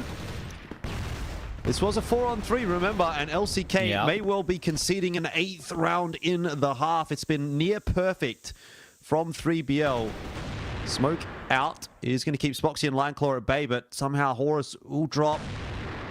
And C4 not planted yet for 3BL. That job now falls to Snake. So He's got to do it while that smoke's still up so that he can at least give himself a bit of time to set up for the post plan. Oh, Spoxy. Unbelievable. And Lion Claw in for the swing. Here comes the pistol out. The Colt not going to get it done. Lion Claw will save it by the barest of margins. But look, at the end of the day, a second round in the half is still not really getting anyone too excited. That was a huge half from 3BL. No, it's not getting anyone excited, but it'll certainly keep 3BL excited. Maybe that second round could prove to be a big one. Who knows as we get toward the end of this map. One that definitely could have gone 3BL's way. And that 1 versus 1. Colt was pulled out. Almost got the timing. Maybe if he danced around the generators a little bit longer, maybe things could have changed. Who knows? That's for an alternate universe.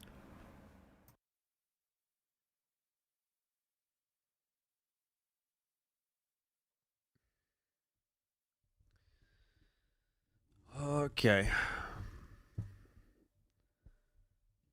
Things probably not feeling so great in the LCK camp at the moment.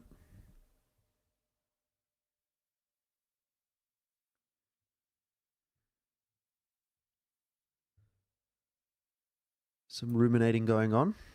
Ruminating. Good word. As soon as forehead cam returns, that's when we know we're gaming again. It's gaming time. It's gaming time. Or 3 head, as it could turn out to be. Well, love this from 3BL as well, by the way. Just straight up into mid, looking aggressive, want fight, and LCK, you can see how they're cowering in the blacklist spawn. Already they've lost 1 to Snare. They've got 0 map control at all. 3BL already in the second half are making their presence known. Gotta respect that. That is exactly what you need to do to keep asserting dominance. Keep the hand on the mouth of your opponents. Not allowed to say anything. And they will fall away with their 5v4.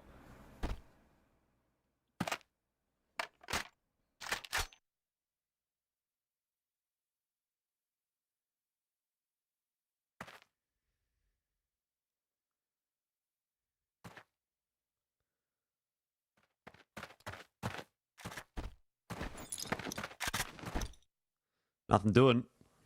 Else moment, they're probing into mid, but they're not seeing too much. There'll be a smoke onto the left side. Slayer's having a bit of a look through it, and he's found that timing to catch Raffen. Goes from bad to worse for LCK, really. It does not seem like 3BL are putting a foot wrong on the map. They get another kill.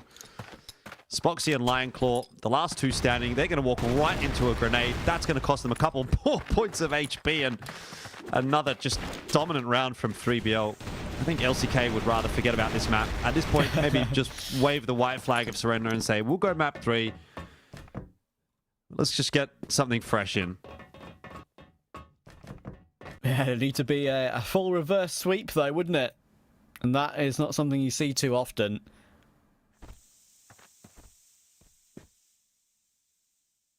LCK just maybe trying to do their best, just to go as a pack, go as a team, play maybe with a little bit more freedom now knowing this game is almost beyond reach, and see what you can do.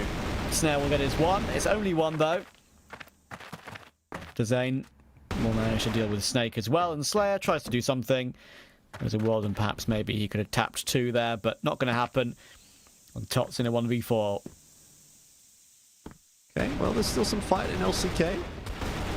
Let's hope that Tot doesn't completely steal that away from them, which would be, yeah, terrifying way to go down. But faster round thrown in there by LCK. Does catch 3BL off guard. But I think that'll be like water off a duck's back for 3BL. They're not too concerned about that. Massive, massive lead. Another big nade stack down mid. Hoping to get a freebie in one of these rounds. I don't know that LCK are going to be running into that, though. Seen them play this more sort of passive setup at the start of a couple of rounds now for the half. Kind of seems like wishful thinking for 3BL throwing those grenades at the moment.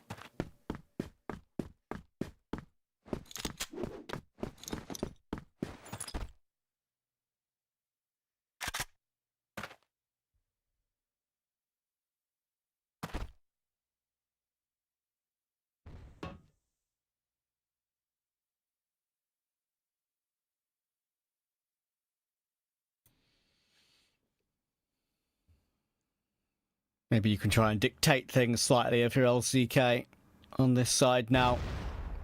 Seeing if you can force 3BL to play at your pace. So we'll get some utility down. And LCK will move away. Back into middle, but look at where Mr. Snare is. What a timing he's found. Quick scope. He knows that he could get jumped upon, and that's why he pulls out the Colt and then retreats. Has a better line as well. He'll set himself up to deal with Rapin. It's a textbook play from Snare at the moment. Yep. That's exactly what you want to be doing as a sniper. You take the shot, fall back to another favorable angle, take the shot, fall back to another favorable angle, and rinse and repeat until the game is done. And it's really getting to that point. 3BL up to 9 now. Second map has not been a contest at all. Maybe LCK the juice. They threw it all in on map 1 trying to get that OT win, and they've been broken potentially by that, and certainly if not that, then now by map 2, Spoxy gets 1. Flex though will go down in middle. Leave 3BL scrambling to get toward the B bomb site, but in the end LCK don't accelerate enough to get into that site in time, and on the other side of the map 3BL are now going hunting. So this is a huge amount of map control for 3BL. They might well get a freebie onto Claw. Slayer may not be expected. Ooh. And even if he goes down, should be traded. It took Horus a little while to get that one done. And also, unfortunately for Horus, means he does have to give away his position, but keeps it in the balance, 3-on-3. Yeah, Horus is certainly in the back lines, and it's now up to him as to when he wants to go aggressive, and the answer could be now. Zane may have taken Snake in the meantime, but Horus is basically forcing them to push forward. And that's exactly what Spoxy and Dezane will do. They have control of A. They've got the plant down as well.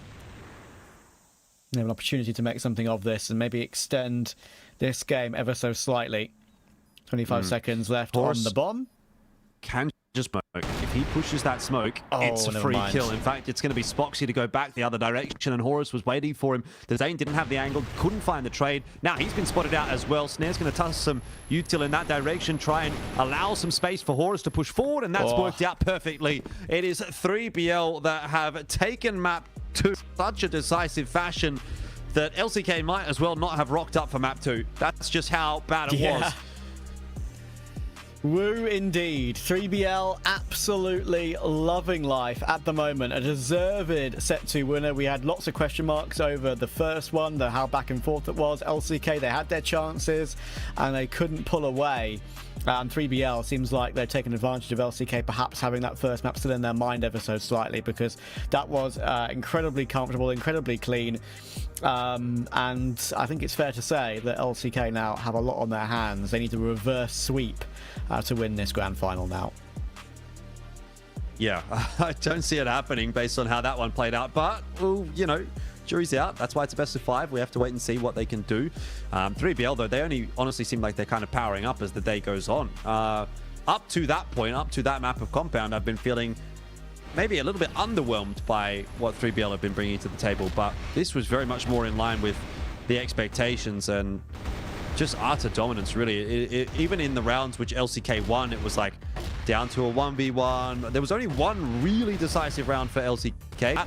Everything else was a little bit touch and go, and honestly 3BL could have even cleaned that one up a little bit more comfortably than what they did, but hey, you can't be mad about a 10-3.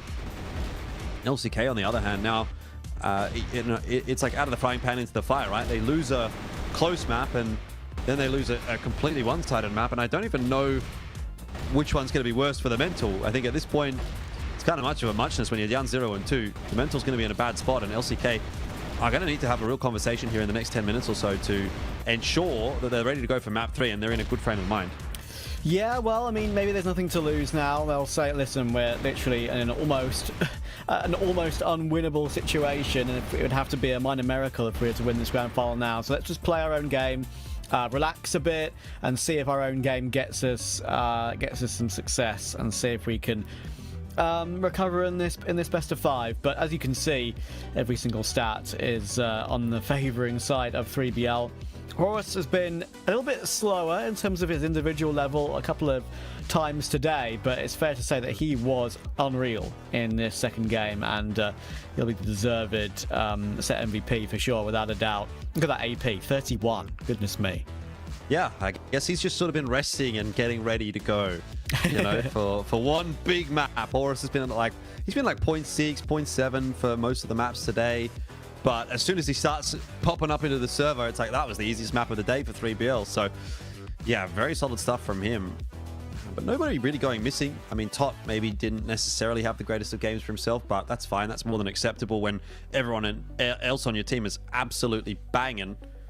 And taking a look at the matchup, that's not a pretty sight for LCK. Those numbers are not lining up very nicely at all. So this is dire straits indeed for LCK, and it might mark in an hour's time another really disappointing playoffs run for LCK, but for different reasons, right? Season 1, they got knocked out before even making the final. This time, Season 2, they make the final by the auto berth, taking Seed 1 out of the season, and then maybe end up being just completely uncompetitive in the final. And in both cases, you'll look at that as LCK and go, well, gee, like, we got to the playoffs both times, but we just really weren't a particularly competitive team in the playoffs. And is that starting to become a recurring trend? In which case, that's something that they definitely need to address, that pressure maybe is getting to them.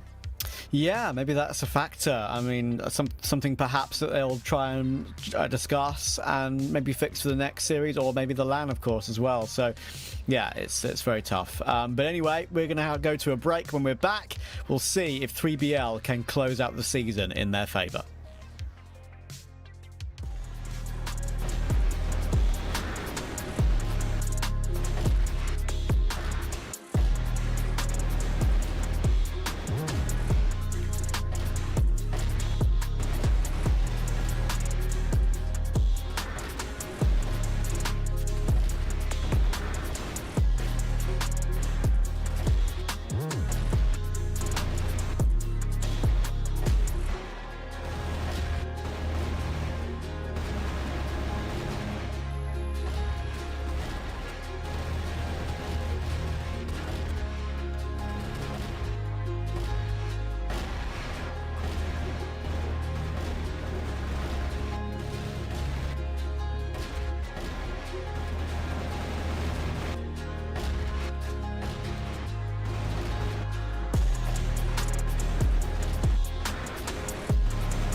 And we're back for what could be the final map of CFWL Season 2 for this season.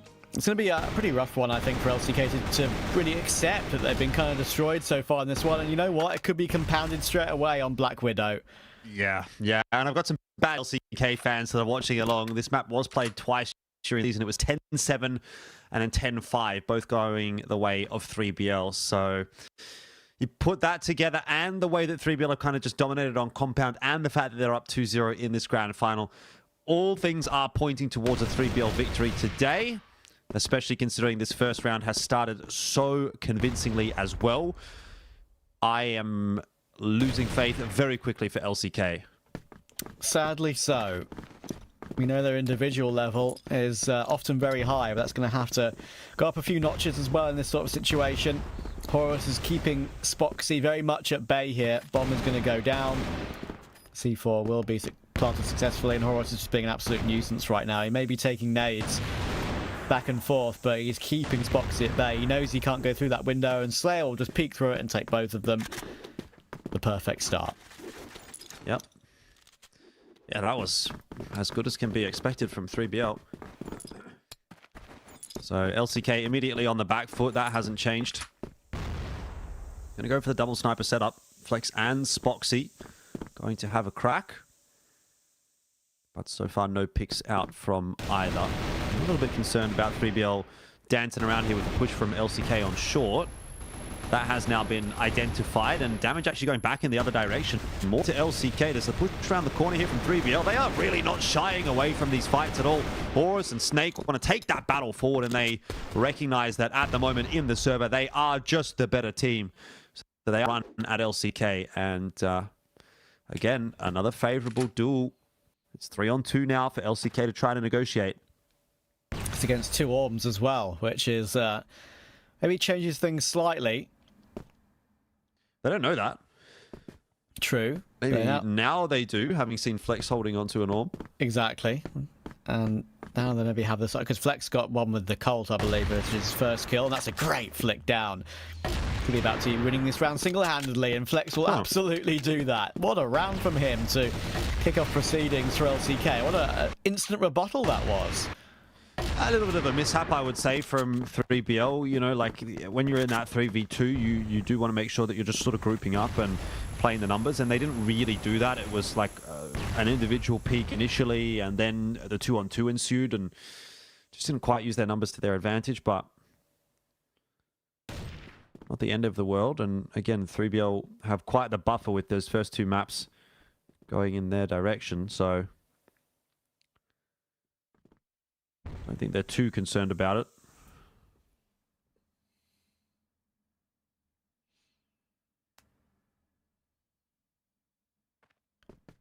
Raffin, we've seen him play this angle many times over the course of the regular season to great effect, but he only gets the one, and Spoxy can't peek to help out. Timing was a bit wrong for him, and that makes things awkward. Look at Slayer already directly under the window. Dezane, you'd think there's no way out here. The nade damage is going to compound it. Could even be taken down by that nade, but he will run away from it. Lineclaw will do well to run Horus down though, and he catches Snare as well. They might be completely not expecting this, and Lineclaw will do really well in that situation. It recovers it into a 2 versus 2.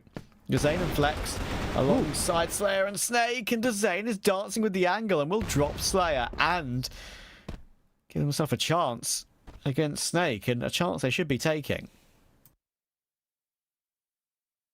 They don't know where Snake is, though. They may... Oh, Dezane's going to be watching the angle, but the timing is everything here for Snake. Oh, and he's got him. He knows where Flex is now, too. He has to reload. Somehow he's still alive. I don't know how Flex hasn't managed to get that trade, and I would be very, very disappointed if that round would have not gone the way of LCK, because they really had everything going for them in that 2v1. But it was very, very close indeed. Well, seeing some signs of life, at least, from LCK. Better than Compound, at least. Yeah, progress. But 3BL are really not... They feel these guys. Look at this. W key. You know what? Hell yeah. Poor Flex is screwed. What can you do about that? Absolutely nothing is the answer. immediately off the back of a couple of rounds lost, 3BL say, who do you think you are? Basically, they went to the same place again and just put things in their favour instead.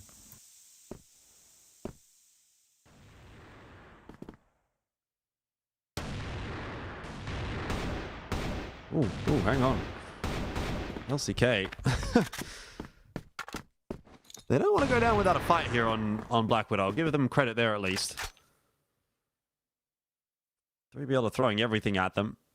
Just look, deaths have happened. We're like 40 seconds into the round. There's one in mid, one on A long, one outside B. So 3BL are running all over the place trying to take fights, and at least in this instance, it hasn't worked out for them. Zane's position will be known. Yeah, bit of a spam battle through that smoke. Line Claws progressed outside of B. 3BL are really going to have the wherewithal to check that one. And so that'll be the end There we go. Horus is running the round.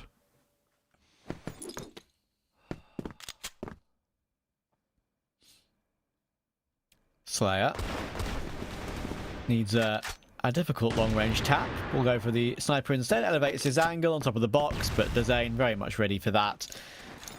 The CK back to 1 in the lead. And yeah, I mean,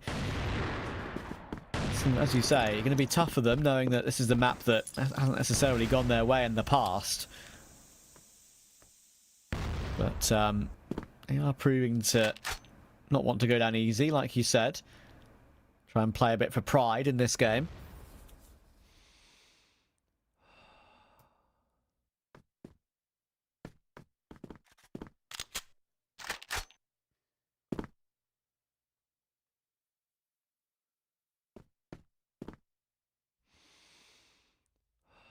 Down a member in this round, though, so he's leaning in the direction of being an equalizing round for 3BL. And Slayer is going to compound upon those issues for LCK. That's a very one against Boxy. Rifle up again. Shouldn't be going like that. Not that easily. But today, certainly feeling as though it is 3BL's day, so you can maybe say it's not too surprising. Yeah, the facial expression says it all. That is very unfortunate. 3BL have all disappeared from the server, and as you can see, they were, well, let's say moonwalking. Yeah, it's strange that they all did from the server, but the cams were still working. It's Maybe obviously the cams are like a mobile data type thing, or who knows what. Yeah, who knows? There's a world in which, I mean, obviously quite a few of the cameras are on top of a monitor, so I somehow doubt they're like phones. I would say they're probably not. Yeah. But yeah, it's obvious that it was maybe one of those situations where just disconnected them from the server briefly. If there was a very, very short cut in their LAN room electricity or something like that. True. Or internet, I should say, not electricity, because obviously all the PCs and lights are on. What the decision on that round is going to actually end up being. Yeah, if it gets replayed here, or does it get given to LCK? Because I think you could make a real argument that 3BL were in an advantageous position in that round.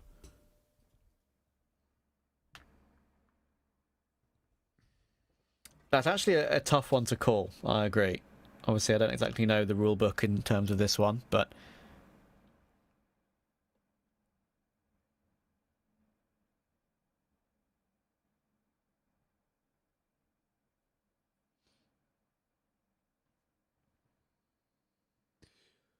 well, it's just going to take a little while to get back into the server here. So I think you can actually even say it's a little bit unfortunate as well, because it did feel like they had started to fight a little bit on Black Widow. yeah. Obviously, that round was going a little poorly for them, but they're looking a little bit more competitive here. And now it's again like a brief mental reset for 3BL. All of this gets sorted out in the background.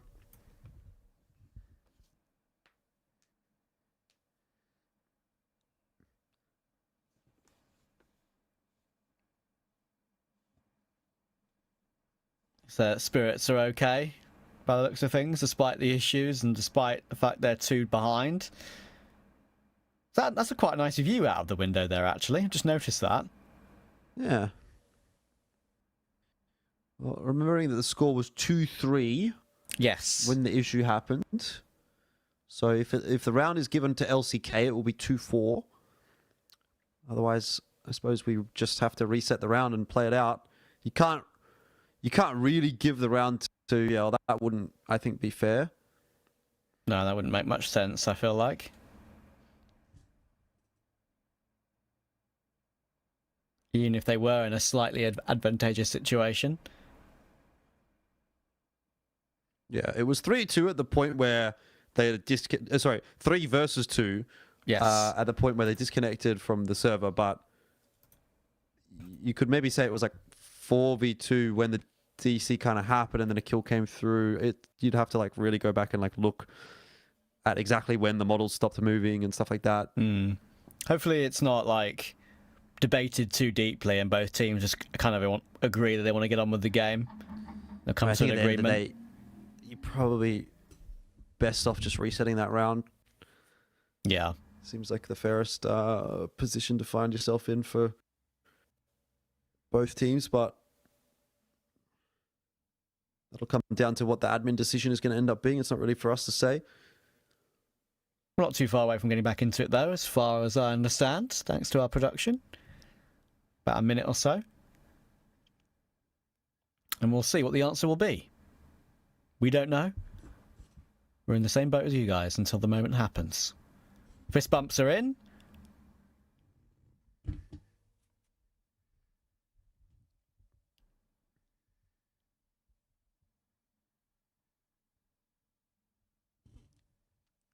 All right.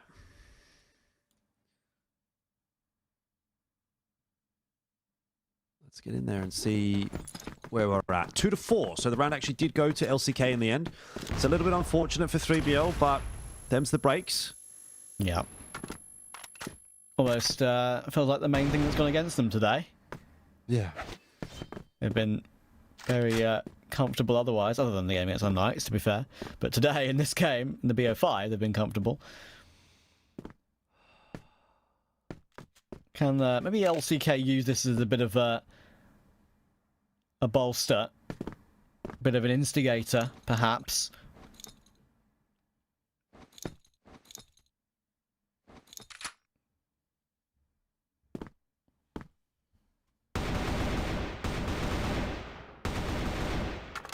I don't know. I think it might just power 3BL up a little bit. They'll be a little bit unhappy with that because that definitely did look like it was going to be. So they'll be a little bit miffed. They outfit their own experienced squad, so dealt with before. It's just the nature of the online competition. There's only so many variables that you can lock down. They've made a pretty decent call here to go toward A long. They've really only got to get past Spoxy. I mean, Flex will also be able to have an angle in, but if Spoxy goes down, which he doesn't, and Flex has an angle in as well, so never mind. It ends up being a really bad call, actually, for 3BO. Spoxy and Flex with the 2 sniper rifles have just picked them apart one at a time. He thought that it might be a little better from 3BL, but it was not. And LCK are now up 2, and this is actually starting to get a little bit out of hand in a very quick sort of succession for 3BL. So they've got to find a way to just half back around. Yeah, I mean, they'll be looking at it and saying, well, this, without the disconnection, this should be 4-3, and we're very much in the game. But 5-2 is a little bit different.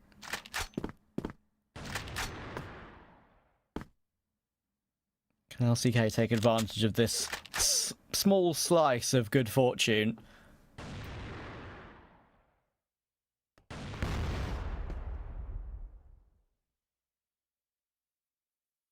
Maybe they're going to even compound upon it. Snake's looking for a timing in through middle. Flex is going to go down. Now Snake knows he needs to win this duel against Lionclaw, and he's unable to do so. But Horus salvaging the fights. He spotted out Zane as well, and he's not too scared of him by the looks of it. It's just battles all over the place. Horus has snuck his way out onto B, but he's got to convert a 2v1 now. That's a good way to start, and maybe a good way to finish here as well. He knows where the Zane is. Huge damage down and connect. Well done from Horus. Some of that compound form coming through onto Black Widow as well. Yeah, very nice from Horus. You mentioned, of course, that his form has stepped up considerably, actually, after that previous map. And you know what? He's keeping it up. That's a really important round to take. LCK would have been 6-2 up if that one went awry for Horus.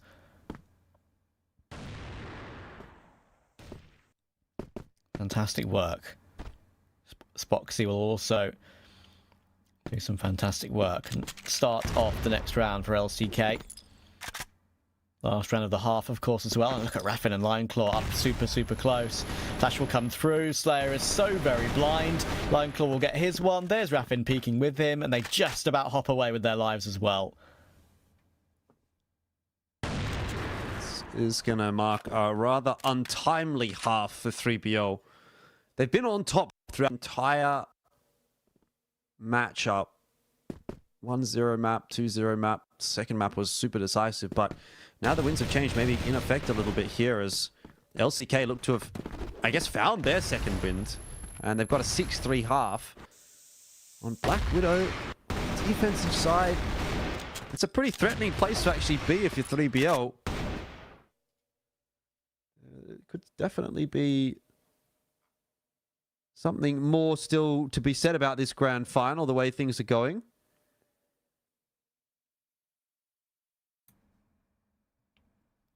I feel like LCK haven't necessarily had to do anything super special in this game as well to have the lead they've got.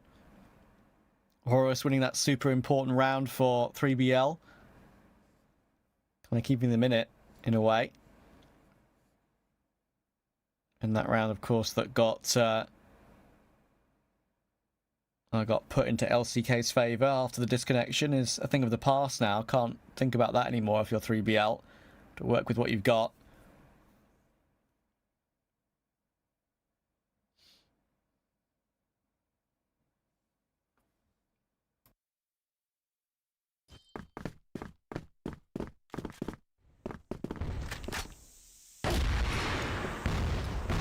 Right, Ooh, well, there we into go. the second half. It needs to start well for 3BL, and it does. They're going to be employing the single sniper setup rather than the double sniper setup, which is what was the go-to for LCK. But one can still get the job done.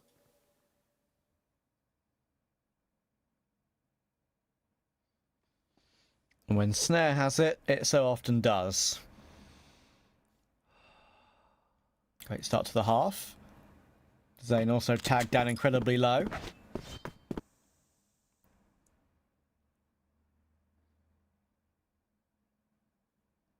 Slayer playing with the Zane slightly. Little do they know they're dancing back and forth. Smoke will fade and Slayer will fall away from that angle a little bit and just jiggle peek the window instead.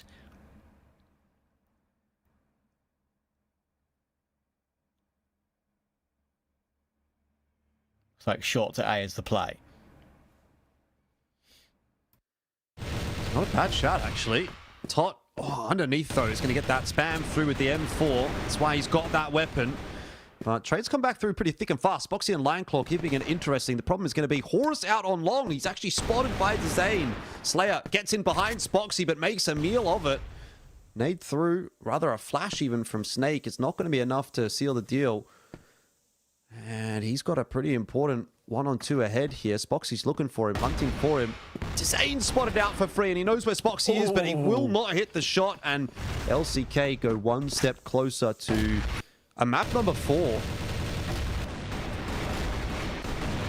Yeah, sadly, in that situation there for Snake, I think he probably made the right decision to take Zane first. I don't think he probably could have gone up those stairs any longer and played trigger discipline any longer.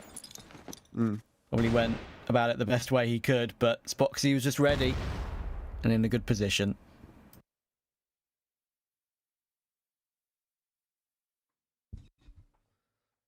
Well, 3BL aren't done yet. Tot's got himself another kill. So 3BL 2 rounds in a row will have the opening pick. Weren't able to convert that previous round. LCK looking like a far more threatening outfit here on map number 3. Going to be requiring a pretty substantial comeback from 3BL now, and with Horus just going down like that for free, it actually comes down to Tot to do the work, who again is going to be able to answer nicely, and Snake dancing behind the box at the B site locks down Lion Claw's attempt at a push in, which leaves Spoxy solo. 3 more to find, and surely this one will give 3BL at least something.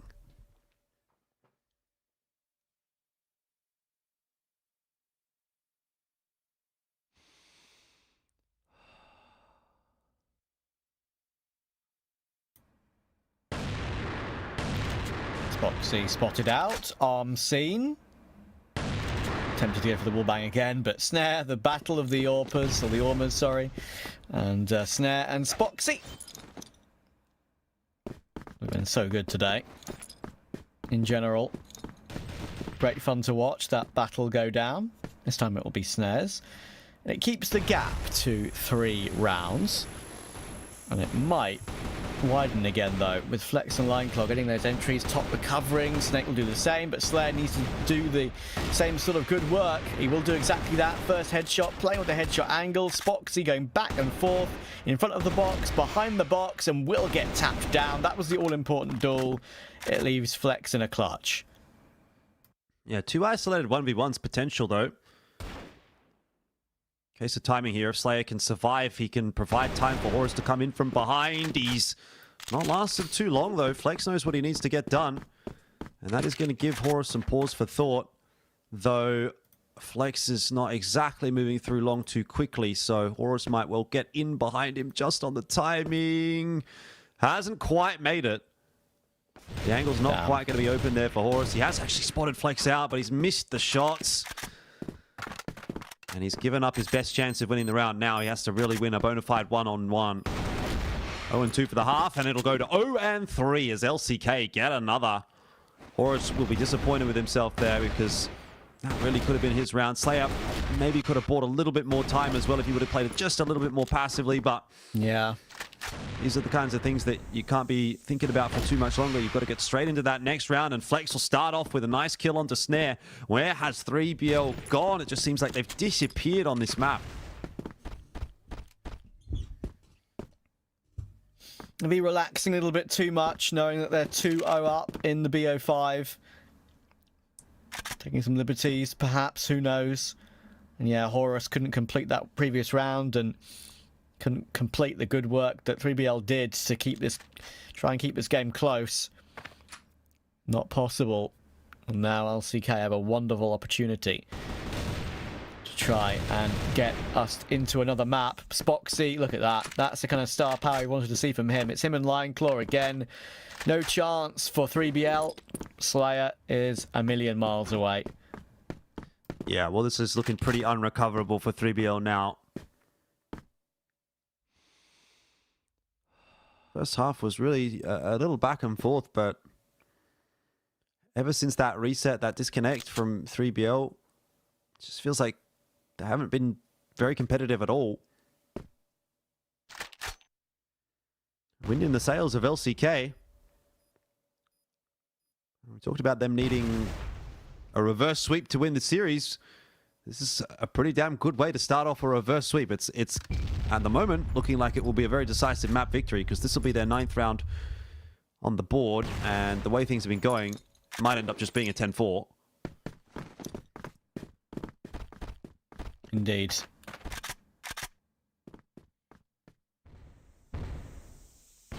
A very brief chance to chat if you're 3BL, as Slayer stayed alive till the end of that round. I'm going to try and go aggressive off the back of it to keep this one alive. Slayer does well to find Flex, but he'll be run down now. Tot has a lot on his plate. He does really well to find 2, to be fair, as Raffin B-hops his way in. 2v3, round still alive, but Snake's trying to put a stop to that. Great flash. Even though he's blundered up a bit, he saw his enemy before it popped. And some aggression keeps 3BL in the game. Yeah. One round at a time here for 3BL, I suppose, but don't have a lot of faith at the moment. Horus is going to try to get aggressive again. Flex has been spotted out. No connection on either shot. But LCK are really picking the pace up, and now Horus is in a bit of a spot of bother. He is just going to go down for free. Stuck around a little bit too long and is punished for it. LCK can continue to push their way forward, but they won't. It'll be Slayer on the other side of the map that somehow catches Flex off. It's back to the 4-on-4, but Slayer's position is pretty untenable. He needs to win duels on the way out, and he cannot do so. He doesn't get enough assistance either from Snake. There was no trade through. So now maybe again we'll turn our attentions toward Tot, who's been having a pretty good game, to hopefully for 3BL make the difference, but may have just missed his timing. We'll be hearing those footsteps though. Yeah. That's a hell of a lot of information. So it can be so difficult to know when exactly to pounce though. He chooses now and he gets himself one, but he probably would have hoped for a little bit more. Thankfully, Snare is there.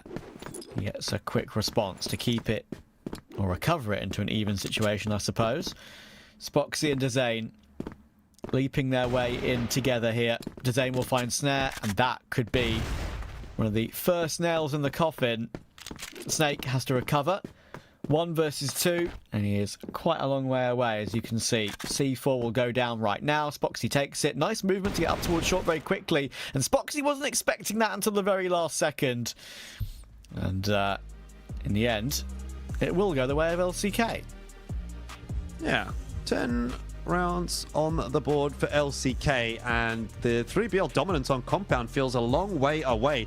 Those two maps just go by in the blink of an eye, don't they? It's not just the scoreline that's quite one-sided. It's also the way that the rounds are playing out so quickly in a lot of cases that it's like, well, that was like a 30-minute map. And now we're here for map number 4, thinking like, well, LCK, are they back? Are they back in this series? It felt like they were just completely gone. It felt like they were just getting absolutely dumpstered. It was going to be a 3-0, be a bit of a disappointing final, anticlimactic to say the least.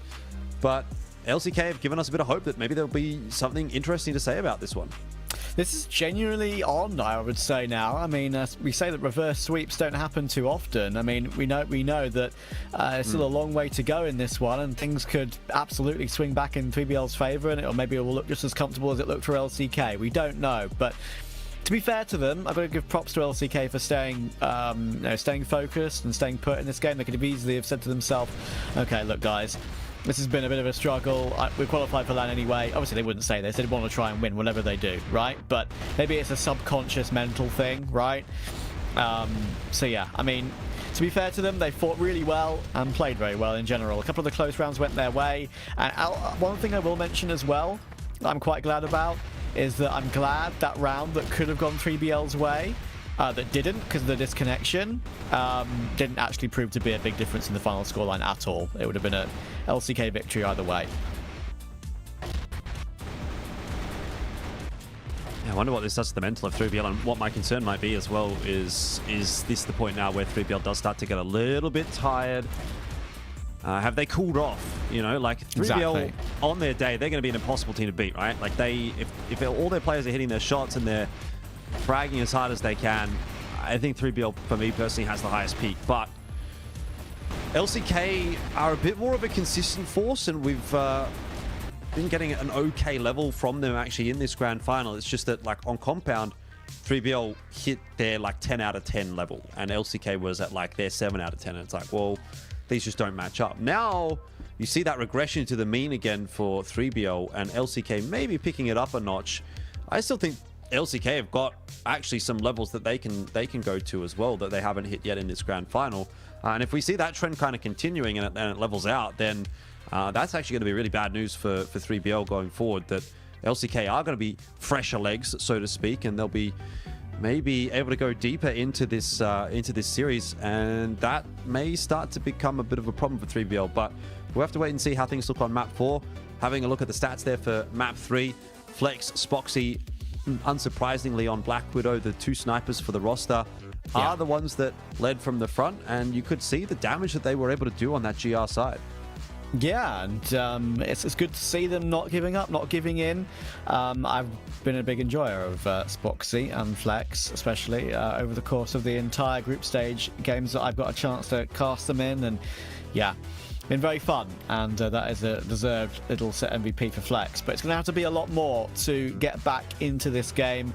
Well done to LCK for at least playing a little bit for pride in that one and getting more on the board. But now the even tougher job starts to begin. 3BL will probably switch back on again. Think to themselves, okay, hang on, we've got a game on our hands here. The gap's only one map, right? We don't want this to go to what could be a very nervy 5th map decider, right? I mean, if it goes there, then the slate gets wiped completely clean, and who knows who's going to win, right? So, yeah, 3BL will have to switch themselves back on, and we'll see if they can do that and finish off this best of 5 and be the champions after the break.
Map 4. Is there a world where LCK recover this? Surely not. Surely not. But you never know. Subbase is a bit of a different home. However, we've seen 3BL do good work on this map in the regular season as well. So we'll have to see.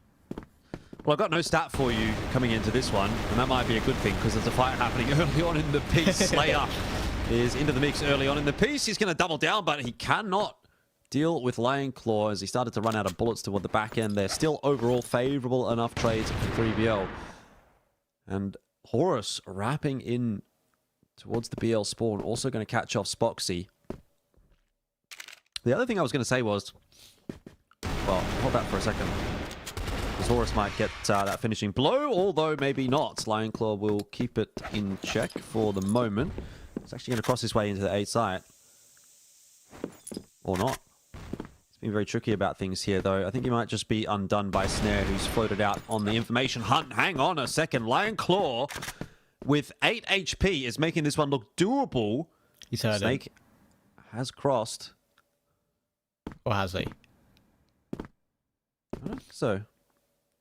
He did run at the end there, Snake. I mean, don't think he made it. Maybe he just didn't make a noise. Either way, there's actually a chance now for Lion Claw, but Snake should be about to cut him off, you would think. Oh, he's checking the wrong way. No way, Snake.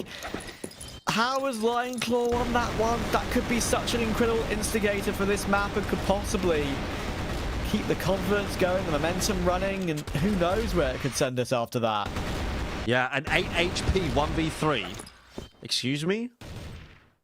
Okay, that's a good way to start the map off. My thing was, I was going to say, like, my stat didn't even matter because I said 3BL, they've won Black Widow twice in the regular season. They should win here as well. And I sort of had that whole spiel about how it was looking bad for LCK, and then LCK kind of turned around and sat them down on the ground and said, no way.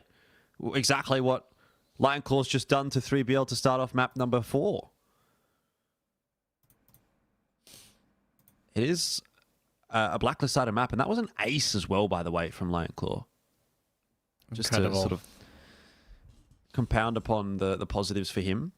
But Yeah. It is a bit of a blacklist-sided map here, so LCK will be wanting to get to maybe 6, 5 worst-case scenario. Got to keep that in mind.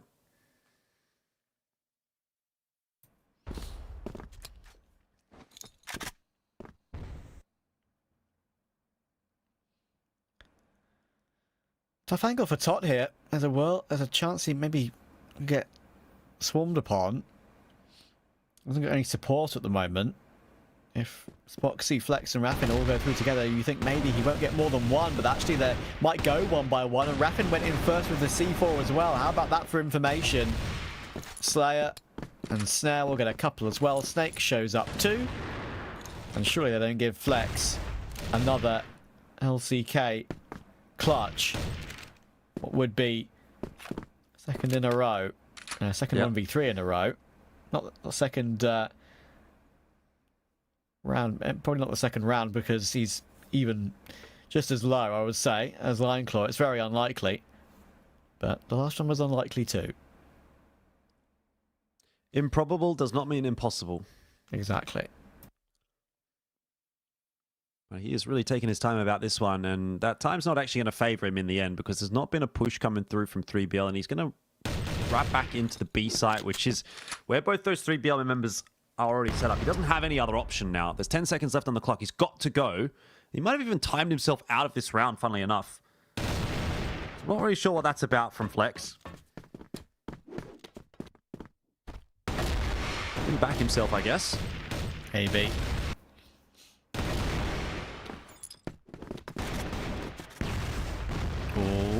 Aggression from Raffin following round, and then more aggression from Horus. He jumps straight up because he's got Slayer and Snake support as well. Instant from 3BL. They're pulling out some extra plays that we may not have seen from them on this map in the group stage. It's caught LCK off guard again.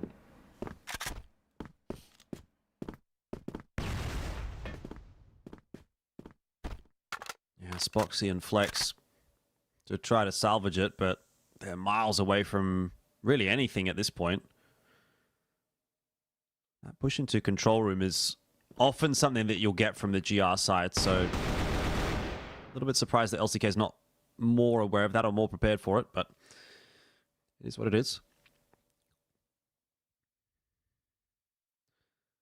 Flex has kind of been left to his own devices over by Lockers here, and Spoxy's having a bit of a wander around to see if there's any 3BL members on the push. This would be a pretty ludicrous round to be pushing or doing anything aggressive in now at this stage, though. You're up 4-2. You don't need to be taking any risks as 3BL, which is the way, based on the way that LCK is playing in this round, they are hoping that 3BL is going to take a risk somewhere, and they're not being given it. And inevitably, they're going to have to make a decision to go one way or the other.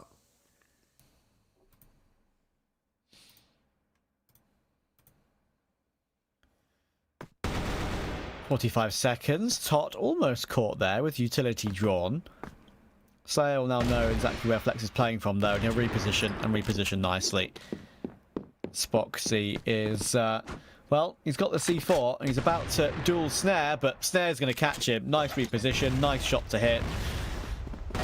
And a nice round overall from 3BL.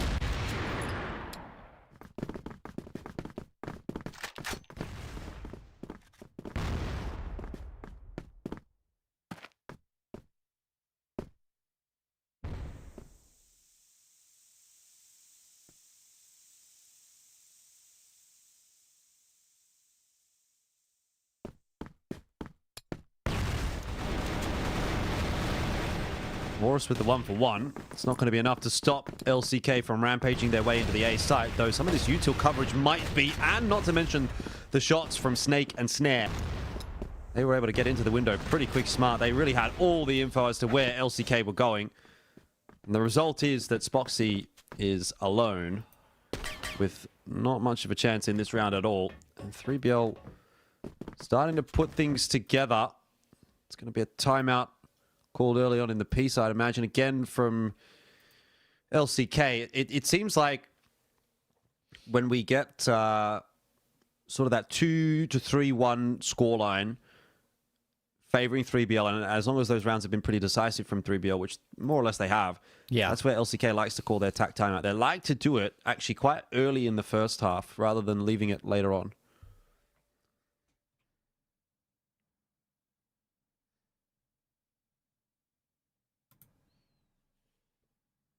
And I appreciate that.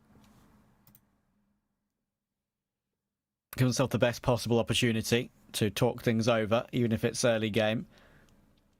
If you think you haven't maybe gleaned as much information that you want to talk about if you do it early game, but you know, I've seen some teams just leave it way too late. I think 3BL have kind of got their mojo back slightly, though, with the way they put some of these plays in early round on sub base. It's good to see. Overall, what would you say the sub base kind of favours in terms of global risk and sort of the which side? Blacklist Side, yeah. Yeah, okay. yeah. It's one of the more blacklist-sided maps in the pool. Maybe the most blacklist-sided map. That's why I asked, because like it feels like there's a lot of angles that are just really frustrating for a side to, you know, remove you from. You got a lot of options on the map as well, right? Like you can go B, go A, go wood, go mid. There's like no shortage of angles that you can go in to either of those sites from as well. Like you've got the vent to play as well. You've got the mid connector to B. You've got lockers to B. You've got like vents to B. You've got so many options on that blacklist side. It's hard to lock them all down, and it's very easy to lose control of your rotate as well if you're on the GR side. Like if someone slips into window, like you now no longer can pretty much rotate without having to kill him, unless you want to go all the way around the world, which obviously takes forever. This is cheeky though. Flex is somehow, again, like kind of exactly exemplifying what we were just talking about. He's gotten in somewhere, somehow. There's just a hole in the defense, and 3BL will almost assuredly lose the round as a result of that. He is brought back down to heel quickly by Slayer, but it ends up only being the 1-for-1, and the extra guy on the B site was overwhelmed pretty quickly, so that was a bit of an issue for 3BL. Yeah. Just snuck his way in. Yeah, surprisingly so. LCK keeping it close.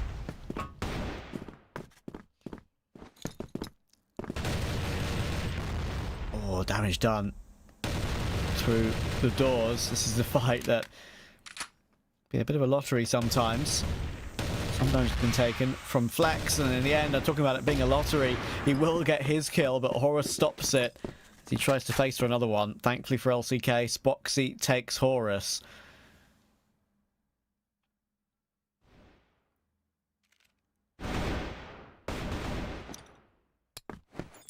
Tot's doing good work here though. Gets one, falls away, gets the smoke down. Rafin's trying to play with the angle and now can't really afford to go through that smoke anymore. Tot's done really well there, and Snare has taken his counterpart down in the meantime. Yeah, it's an important frag on the other side of the map. C4's still trending over toward this B site, but info's definitely been gathered by 3BL, and they are well aware of that. So, set up nicely, and they will secure themselves a fourth. They will maintain control of this map. The fact that they're doing it on the GR side as well is starting to look a little bit worrisome for LCK. Maybe they expended all of their presence on the previous map, and they've sort of slowed down a little bit again.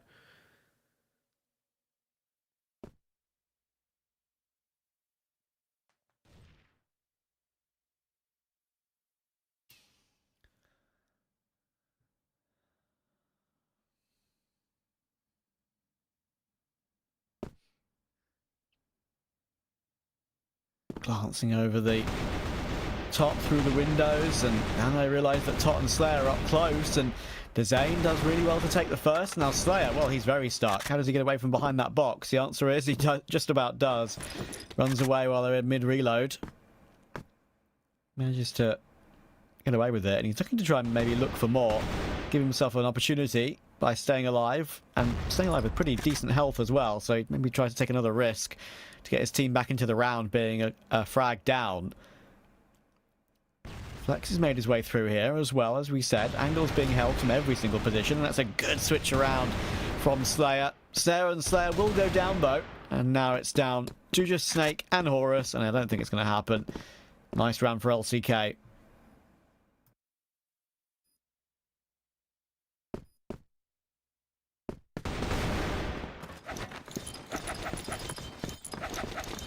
Fair enough.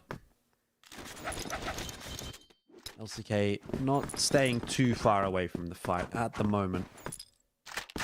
But again, I have to continue to consider the inherent bias of the map, which does make this look somewhat more favorable for 3BL at the moment. LCK will take a little bit of a slower approach to start off. Round number 8. Flex is watching in the vent, but there's nobody doing any creepy crawlying for LCK. They're not up to any... for 3BL, I should say. They're not up to really any tricks, 3BL, at the moment. They did have that one round where they pushed into control room and sort of battered LCK a little bit, but as a general rule, playing fairly standard here.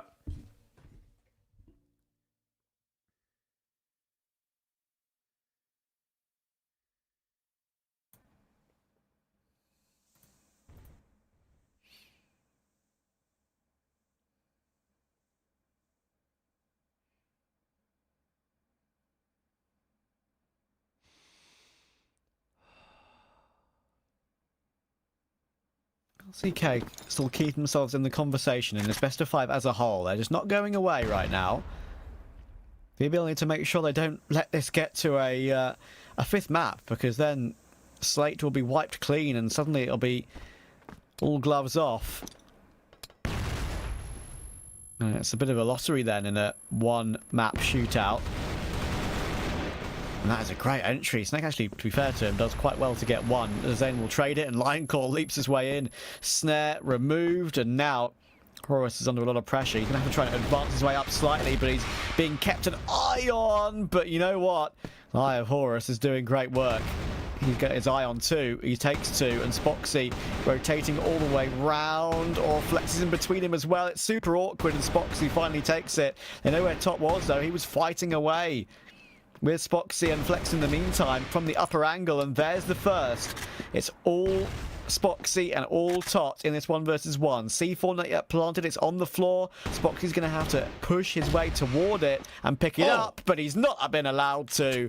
Tot takes it, and that's a big round for 3BL.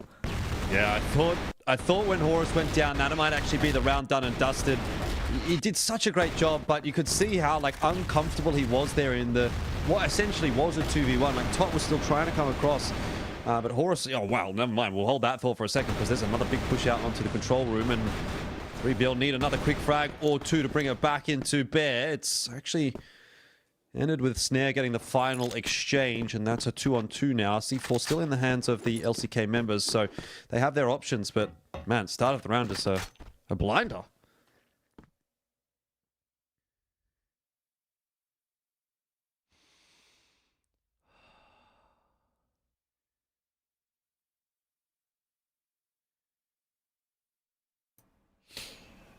Two v two. Zane and Spoxy. Another close round. Top was a little bit quiet on the previous map, of course, as well. So I think it's quite important for him to get a couple of these ones going in his favour and winning an important clutch. Currently leading the scoreboard as well. Ever since the timeout, of course. Spoxy's got an angle. Keep an eye on a rotation to try and stop them. Of course, they're not aware that the A bomb site is completely clear right now, but I think they'll figure it out eventually, and they have exactly that. So, Snare and Tots to retake.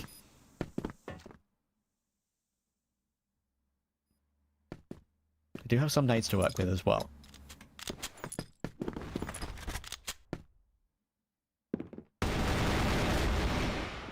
Oh, good catch. That's nice. Snare struggling to find the trade, and Zane's going to get it done himself, so no dramas at all. 5-4 the lead for 3BL. It's favorable enough.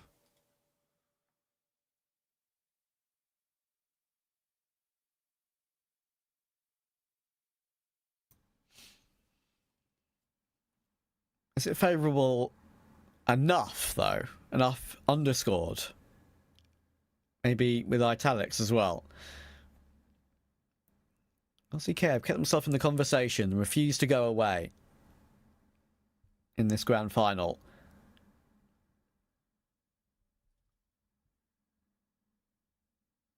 They are hanging around. Pesky little mosquito, I guess. But, you know, the mosquito's annoying, but it's really not that big of a deal. It's kind of what it feels like right now for 3BL.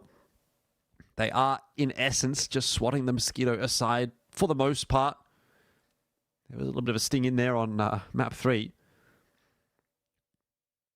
But it has been 3BL that have looked like the dominant force on the map so far.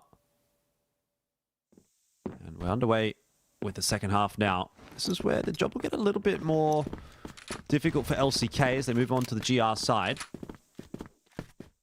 I'm not prepared to count my chickens just yet. This is definitely not a map that's been won by 3BL by any means. Just that it's going in that direction. Yeah. It's hard to know where a game is trending sometimes. I feel like maybe this one is trending a little bit more toward the pattern of map 1 than any other. Oh, Snare. What a hit. What a swing. And what a kill. Raffin doesn't know what's hit him. That's ridiculous. And this is an explosive start to the second half for 3BL. Big spam from Dezane, but Tot's just going to put him in the ground. And yeah, indeed, big start for 3BL. They're up 6-4 now. Got a bit of breathing room and a pretty decisive first round of the half. LCK going to be starting to wonder if the run is coming to a close. I'm starting to wonder at least.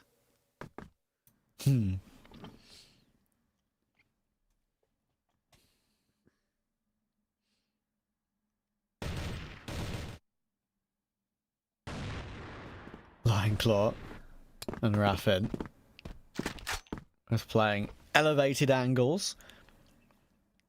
Lion Claw is waiting to see someone over the top there for chucking utility down and falling back.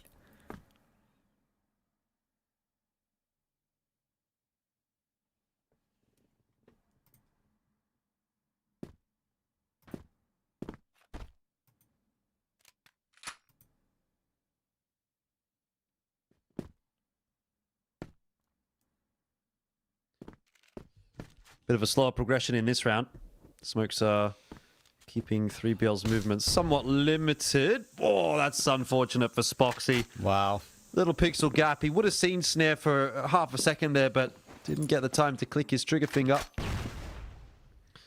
And again, 3BL are playing the 5-on-4 advantage. Does look like it's going to be an A hit in the end, and with Snare coming in from the top side, this becomes very difficult to hold for LCK, though. Flex might get himself a freebie. The timing is good from 3BL. They could have pushed Stairs on that timing. Instead, they decide that they want to go toward B. Snake's going to get shot in the back. Raffin only going to be good for the one, though, and now Lionclaw spotted out as well. That's not a position you can multi-frag from typically, but it is in this case, as 3BL get themselves into all sorts of trouble. The timing just a little bit off there for 3BL. I think they might have been better handled if they would have gone straight down into A. The same time that Snare was pushing out from the window, they would have had the 3-on-1 at the player at the bottom stairs. Yeah. Yes, Flex is going to get that kill every day of the week, but he can't assist if he's stuck in a different fight. So that was not the call in the end for 3BL, and it may well have cost them the round. Yeah, they kind of walked into the blender in the end, didn't they? Caught in the back by two separate angles and two separate players.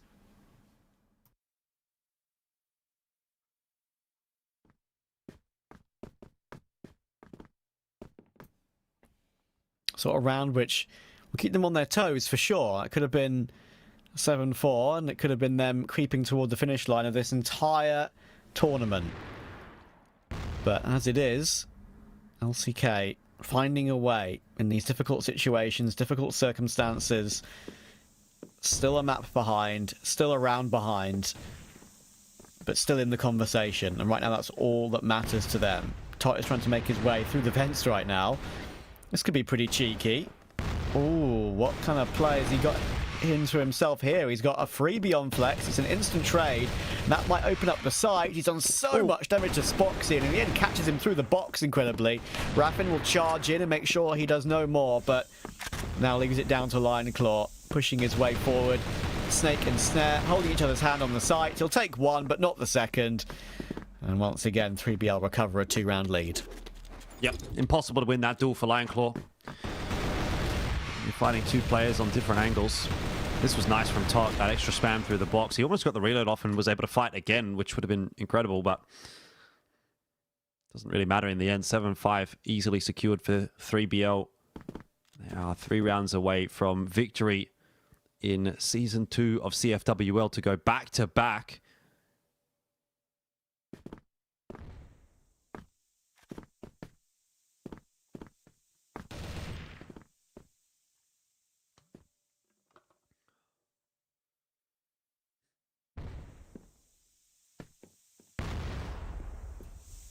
Patience, knowing how much closer they're getting.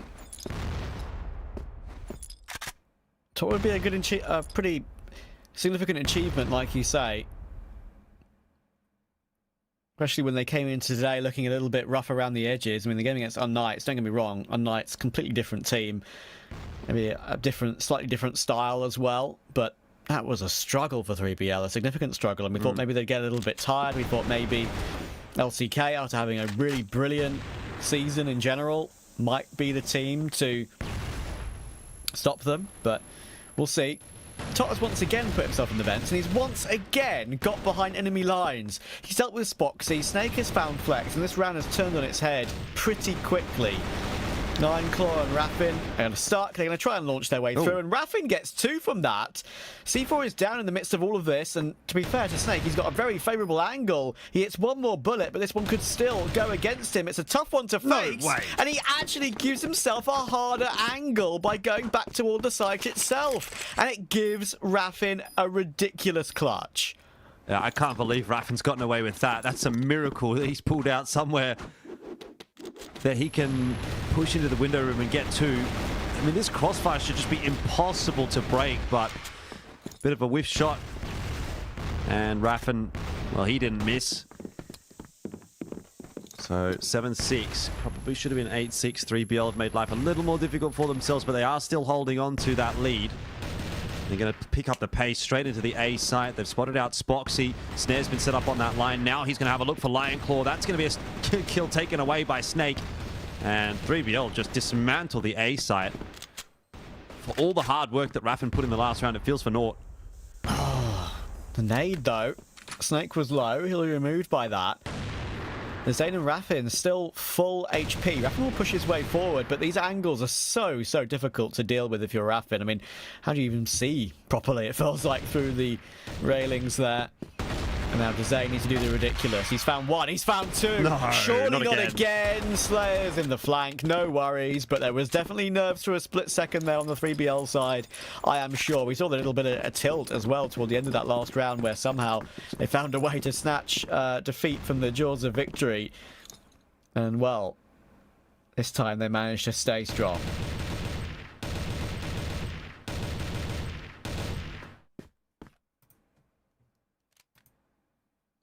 All right, well, no dramas for 3BL. They've still got a 2-round lead. LCK are fighting hard, but they are a little bit outmatched, outclassed. Yeah, and a couple of those occasions as well where Tot has just managed to creep his way through the vents and basically split the defense entirely, right? Well, that won't be a factor this time around. Zane at the bottom of the stairs actually is going to re-aggress. Try and get the info. Horus wants to chase him down. Oh my. Back to the 4-on-4 here. 3BL not too sure exactly where they're going to end up. Flex is going to set himself up at the stairs, and that is found out quickly by Horus and traded by Snake.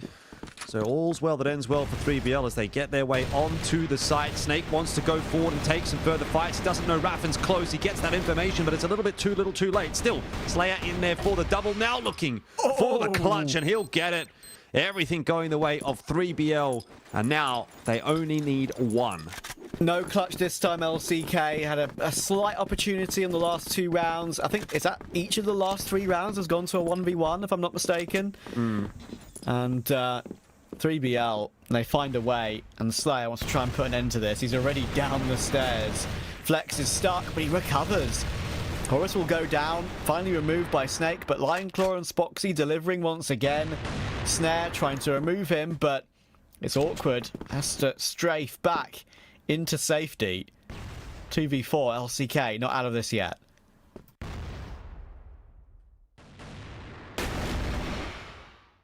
Ooh.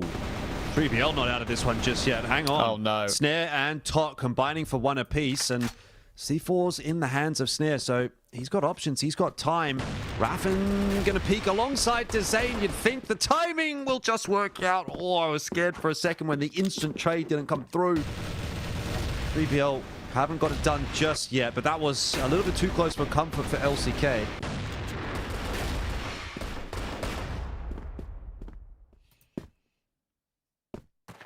Wow. This game has been very entertaining, this sub-base, it has to be said. So many close rounds, so many situations where you think maybe they can go either way.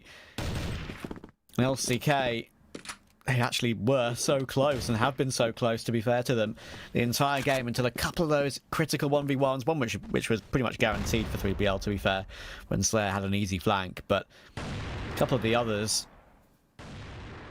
just about being recovered. And they're still in with a close chance, LCK, despite the comfortability that it feels like 3BL have had. It's still only 2 rounds. Snare, damage done. Significant damage as well. Has been able to set himself up in wood, though, on that line, and that makes rotations a little more difficult here for LCK. Raffin will toss a smoke in to cut it off. But 3BL are going into what amounts to be a fairly exposed A site again, and Zane is playing a very bold line on top of the boxes. This could go very wrong or very right. He's gotten 2, backs himself, and he'll secure the double. Flex now doesn't have a huge job to do. As long as he gets 1, that's probably enough, but how about 2? We'll take it. Wow. And LCK go to 8. It's now again a 1-round game. What is going on today? feels like teams just can't finish off a game easy. We've had, what was it, only one map of every single game today. It feels like it's been super, super easy. Every other, I think it got more than 10-6, right? I think we had a couple of one-sided maps. But... Okay, we've had two, yeah. I don't know, one in this series, actually, now you mention it, yeah, and one in the first quarter-final, right? So correct, we've had 2 or 3 very comfortable ones, but every other game other than that has been up until at least 10-7, 10-8, and a couple of overtimes as well, including a golden round one as well, which was crazy considering that was map 3. That's where we've kind of been at for the whole season, though. Like for the vast majority, like even the fairly one-sided matchups, we're talking like 3BL versus TBI. Those maps haven't been like super fast. So it's been a pretty competitive season, and we're getting a competitive grand final now as well. I was looking a little bit grim for a moment. Those first 2 maps from 3BL, you thought, oh, okay, well, we might see a 3-0, but now we're into the map 4, and LCK are still fighting. They're looking for this one final round to force it through to the OT. But if 3BL get it done here, they will be the champions of Season 2 to back up what they were able to achieve in Season 1. Let's see. Minute to go, and now 3BL will make their mark. Snake takes Flex, there's Slayer as well, and surely Spoxy's not long for this world. He's getting converged upon from 2 separate angles, but he still finds one more, and there's Raffin, and it is spiraled again. Horus is 1 versus 2. He knows where Raffin is. He's got him locked behind a girder, and he knows, of course, that Dezane is going to come and help out as well. This is perfect team play, but he somehow isolates one more.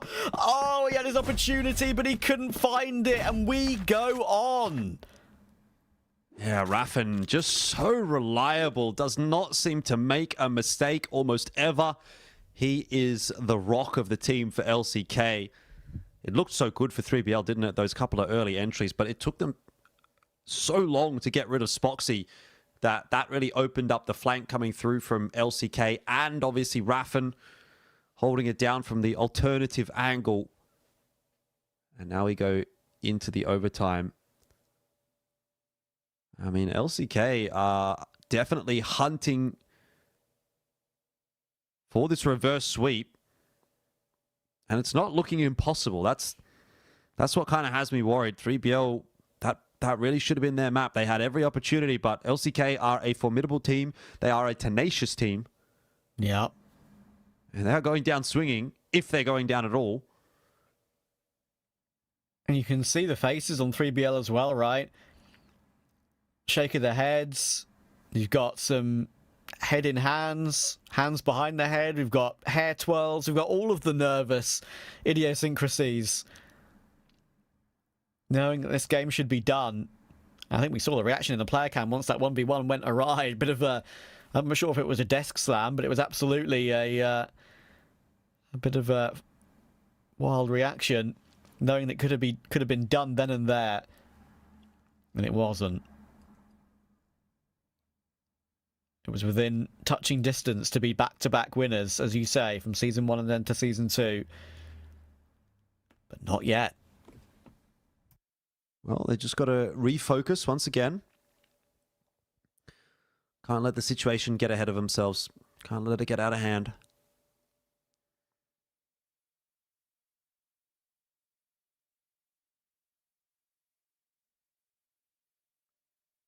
But fair bit of time to wait here. I think one of the LCK guys might have been AFK, so just takes a bit of the momentum out of the game, unfortunately.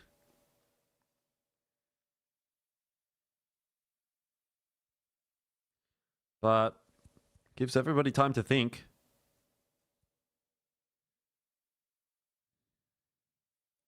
I don't know that 3BL really want the time to think. I think they are that team that's kind of benefiting from a little bit more of that momentum. They want to get going. It doesn't look like they have a huge amount to say. I'm not sure what's the issue here for LCK. Maybe a breather, who knows? Who knows? But I agree, it probably is taking a little bit longer than it should.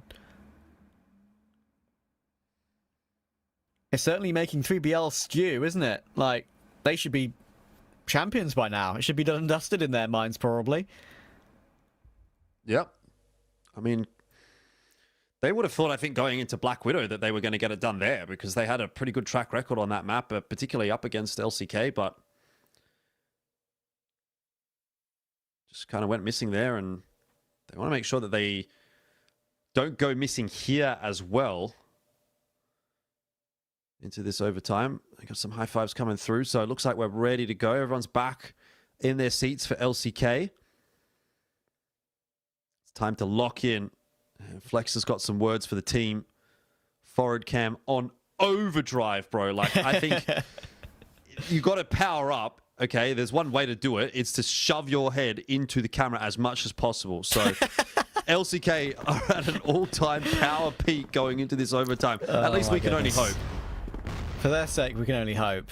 And if this, I mean, what is 3BL's mentality going to be like? If they can't find a way to take this here and now, and we go into map 5 of a best of 5, having looked like it was going to be a comfortable win, a couple of rounds that should have never gone awry, and then a comeback from 9-6 behind for LCK.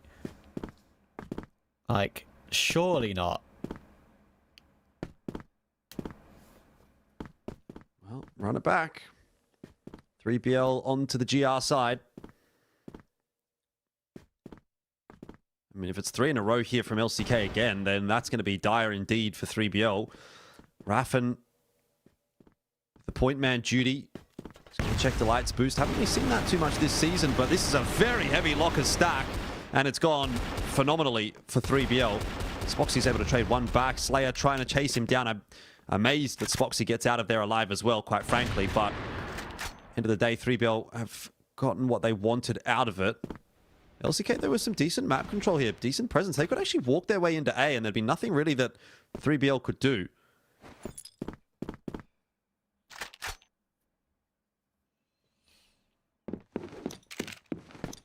And that is pretty much what they're going to do. It's just Flex who's trying to be a bit of a nuisance, and that could actually be a huge play to make. He's waiting in the vents. Snare is going to go that way. Oh, he ducks under the bullet. What a reaction from Snare. That's huge. The round could have been on if Flex was able to take that kill. It still could be a possibility, as you say. Who knows? It's Spoxy and Lineclaw, and Spoxy in an afterplant. So often we've seen him do some fantastic work. Lineclaw will be faking with the angle. He can't get one though, and that was the most important factor. Spoxy will be removed, and the expected result of the round does go that way. And 3BL get their 10th, just maybe a round too late. Yeah, really needed that initial kill to come through for one of the LCK members in the 2v4, but wasn't really set up that way. And a nice sort of presence from 3BL that they're all swinging together. Even if there was an initial kill for one of the LCK guys, it didn't really look like there was a chance in that one for the clutch to happen. So good fundamentals being displayed by 3BL to start things off. The lockers stack was an interesting choice. They're going to go for it again. They are completely disregarding A. This is a crazy read that LCK is not going to just hit A, but it looks like it's working. It's quite common for teams to do that as well, isn't it? Like, quickly go toward A. Can be a go-to, yeah. I mean, it's not going to be your go-to every round, but of course, as an adaptation, definitely. But 3BL are just assuming LCK is not going to do that for whatever reason. They've been proven correct.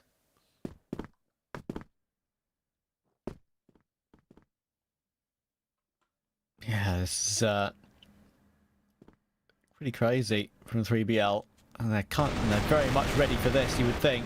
It's going to be a quick twofer for Dezane, though. He removes both Slayer and Horus from the equation.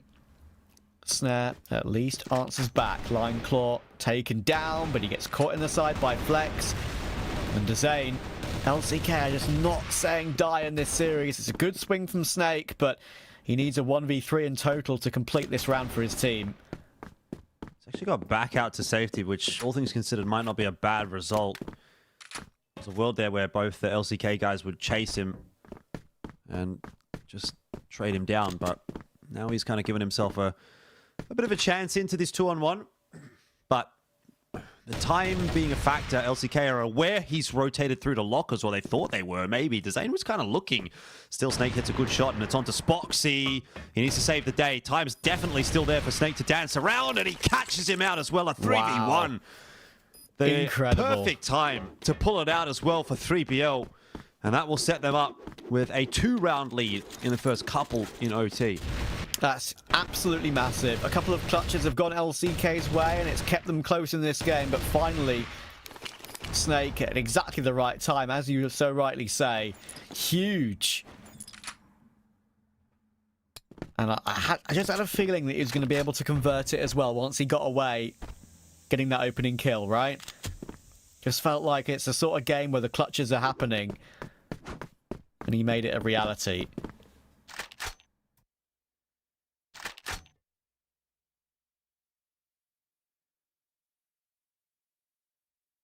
Well, Tot hiding behind the boxes in the locker room on his own. There's some shenanigans happening over on the A site as well. Snake almost losing his life. Flex is a one-man army. He seems to pull these rounds out of nowhere. It's like, oh, okay, LCK are losing the map. Oh, by the way, C4's just been dropped over to control room. So even though this is 4-on-3, this could still go a bit wrong for LCK. A bit of a mishap from Spoxy, allowing that C4 to drop there, but it's been retrieved. Raffen, ever dependable. Go along and grab it. And looks like they're out okay. But yeah, Flex just pulls these random like 2k rounds out of nowhere, although he only got one here. He very nearly got two onto Snake, but saw a little bit of that on Black Widow as well. Snake, however, lining a couple up. Oh dear. It's all gone wrong for LCK. It was set up nicely. Flex was in, taken the site, and the C4 doesn't make it past Wood. That is 3-0 in the first half of overtime. 3BL surely from here can get it done. Surely is the key word, but you know what? You have to feel a little bit bad for LCK. I mean, they've been in a position to win both of those last two rounds, where they've been caught out by just pure star power. And you can see, might be a story of what if. What if we got to that fifth map? What if we'd won just one of those rounds where we're in a significant advantage? An absolute chaotic game of Subbase this has been.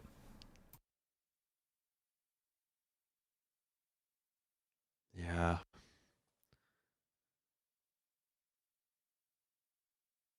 I mean, what do you even say at this point as LCK?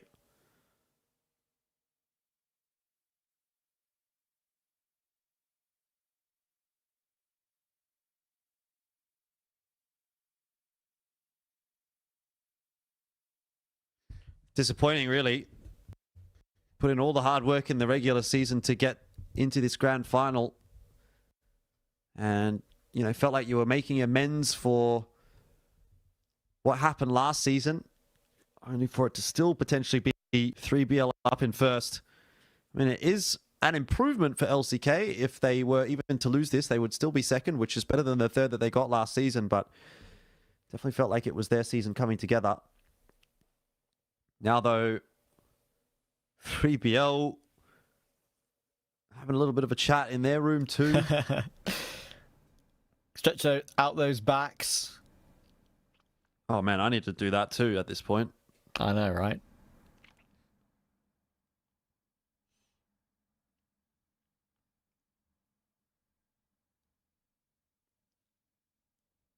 What a time.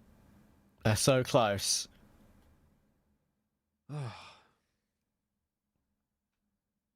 Lots riding on just a potential one round.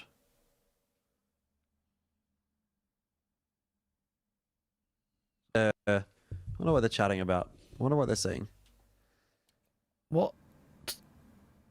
Fly on the wall. What we'd give to be a fly on the wall. Mm.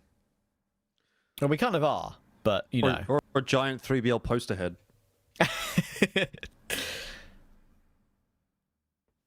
Does that poster head have ears, though?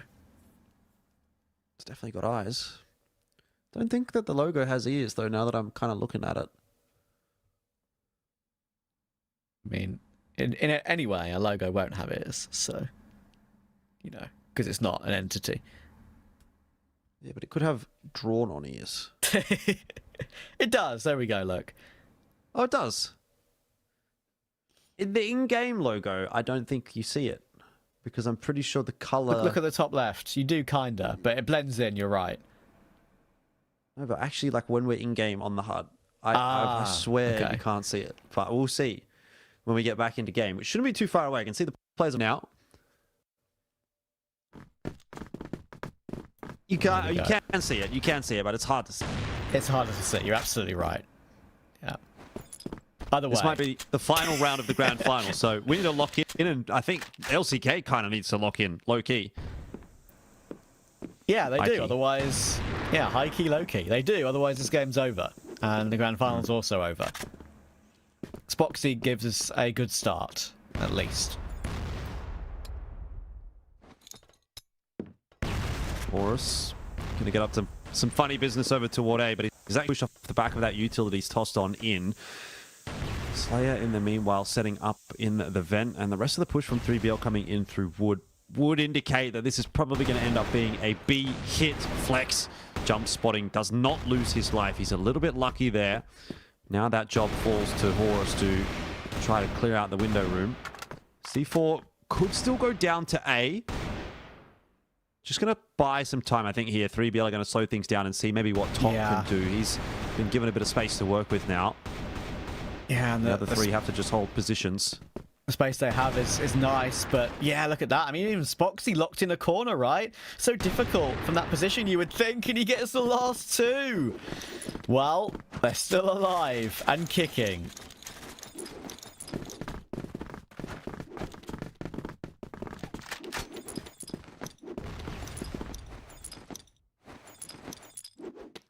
Still got to get 2 more rounds, though, and then golden round still to play. It's a fairly long run still for LCK. But that positive start for sure. Spoxy with 3. He can be a big difference maker. It will be quite intriguing to see what happens if 3BL drop this round. What do they default back to? Because they are the kind of team that will often like to throw a faster play in, but they haven't done it here, which would mean obviously if they lose, they would have to do it in the next round. But that kind of feels like dangerous. It's pretty telegraphed. As like, oh, it's the last round. They're just going to try something fast.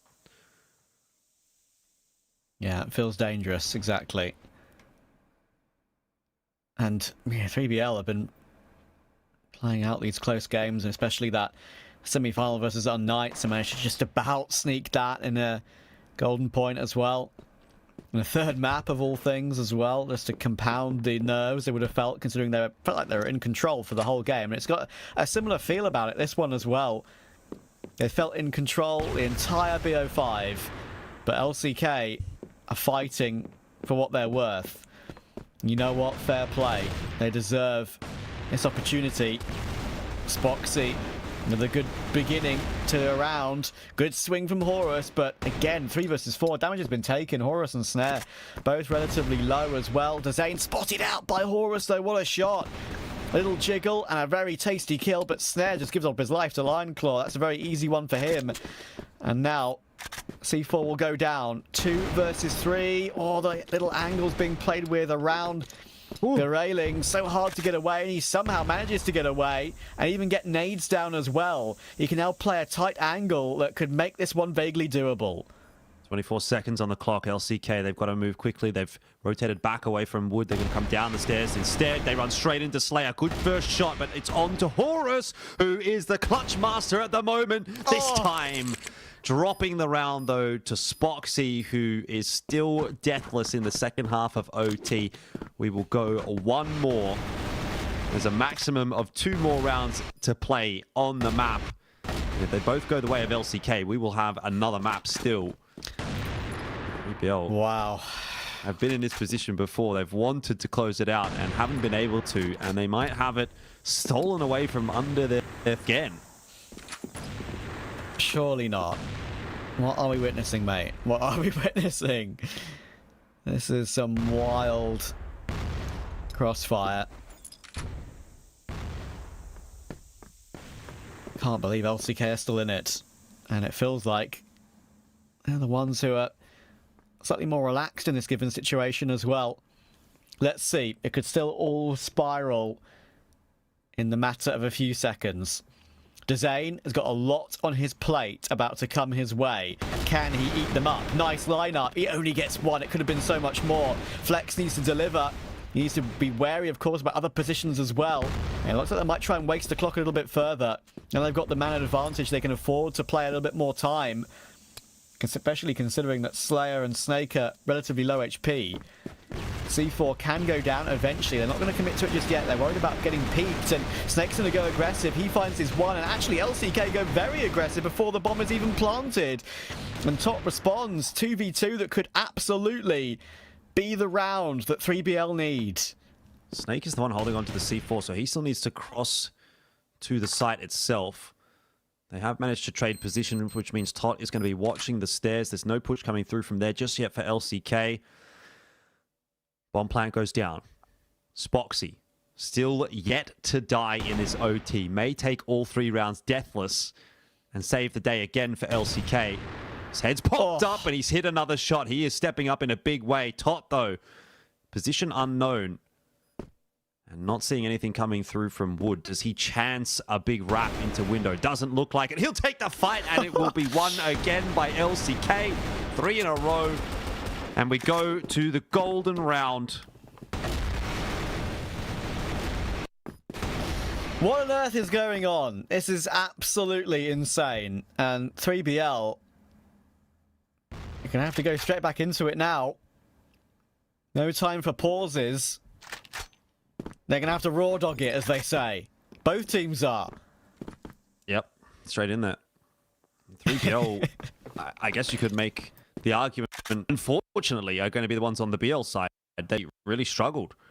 They lost 3 just now on the BL side. It was 3-3 for GR side in the OTs, and that's just the nature of the beast when it comes down to this golden round. I know, right? What an incredible place to be in right now. Just look at how much of an impact, though, that Spoxy's had. He's 7-0 in the overtime. Unreal. Flex under pressure. There are 3 players they're about to spot, though, and it's an absolute wipeout. LCK, can you believe it? How have they done this? Look at the celebrations. I'm speechless. Me too. I'm going to be honest. I cannot believe that 3BL have let that map slip. They were in the perfect position to close that out. They had so many opportunities, multiple times in regulation and in OT. And LCK have the mental fortitude to get through that one and keep it alive and force it through to a map 5. I don't know where the mental's going to be at now for 3BL. Like, that actually could be a pretty big mental break for them. Yes. And they may actually be favored going into this final map. I mean, we'll talk about that when we get there. We should just focus back in on that last one. First of all, Raffen, super dependable during the regulation rounds and gets them into the OT. Then we get to the OT. It's looking dire as Spoxy steps up in a big way. So you've got some of these LCK individuals now coming online, and 3BL, it wasn't as if they disappeared either. Like, Horus was hitting some shots. They were doing pretty well for themselves, but LCK seemed to have kind of hit that next level. Yeah, I just can't believe it. I actually just can't believe it. You thought for sure that, 3BL, doing regulation, sure. I mean, 9-6 up, no problem. Only need 1 to become champions, all good. Okay, somehow it's overtime. Okay, all good. They've got 12-9 up. Well, no worries. We should be fine. They've even got a nice pause at 12-9 up, right, to have a talk about things. They look super relaxed on the player cams. And they lose 4 rounds in a row. Can you actually believe it? So many clutches back and forth for both teams, all seemingly around this A bomb site as well. I think we had 1 on B, right? But so many clutches, so many 1v1s around that A side. And so many unlikely situations as well. I mean, look at this one from Raffin. This one was just unbelievable. God. And yeah, I think that would be one that 3BL might be having nightmares about. And as you say, slate wiped completely clean. We go into a map 5 with 3BL, their mentality being absolutely shot, knowing they were 1 round away on what?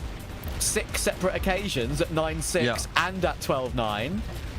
And technically 7 if you count the golden round as well. Yeah, okay, they so had 7 They haven't serious. They lost every single one of them, and LCK force it through to a map 3. Can you even believe as well, by the way, that in that golden round, it's a full stack on B from LCK, nobody on A, and that's where 3BL decided to go. It just like everything going perfectly for LCK, and 3BL cannot get it done. So madness, madness, madness. But it is going to mean a good grand final, and LCK may have an argument to be made that they can still win this. They definitely can still win this, but is it a question of LCK maybe even being the favorites now at this point? I don't know if I'm sold on it, but no.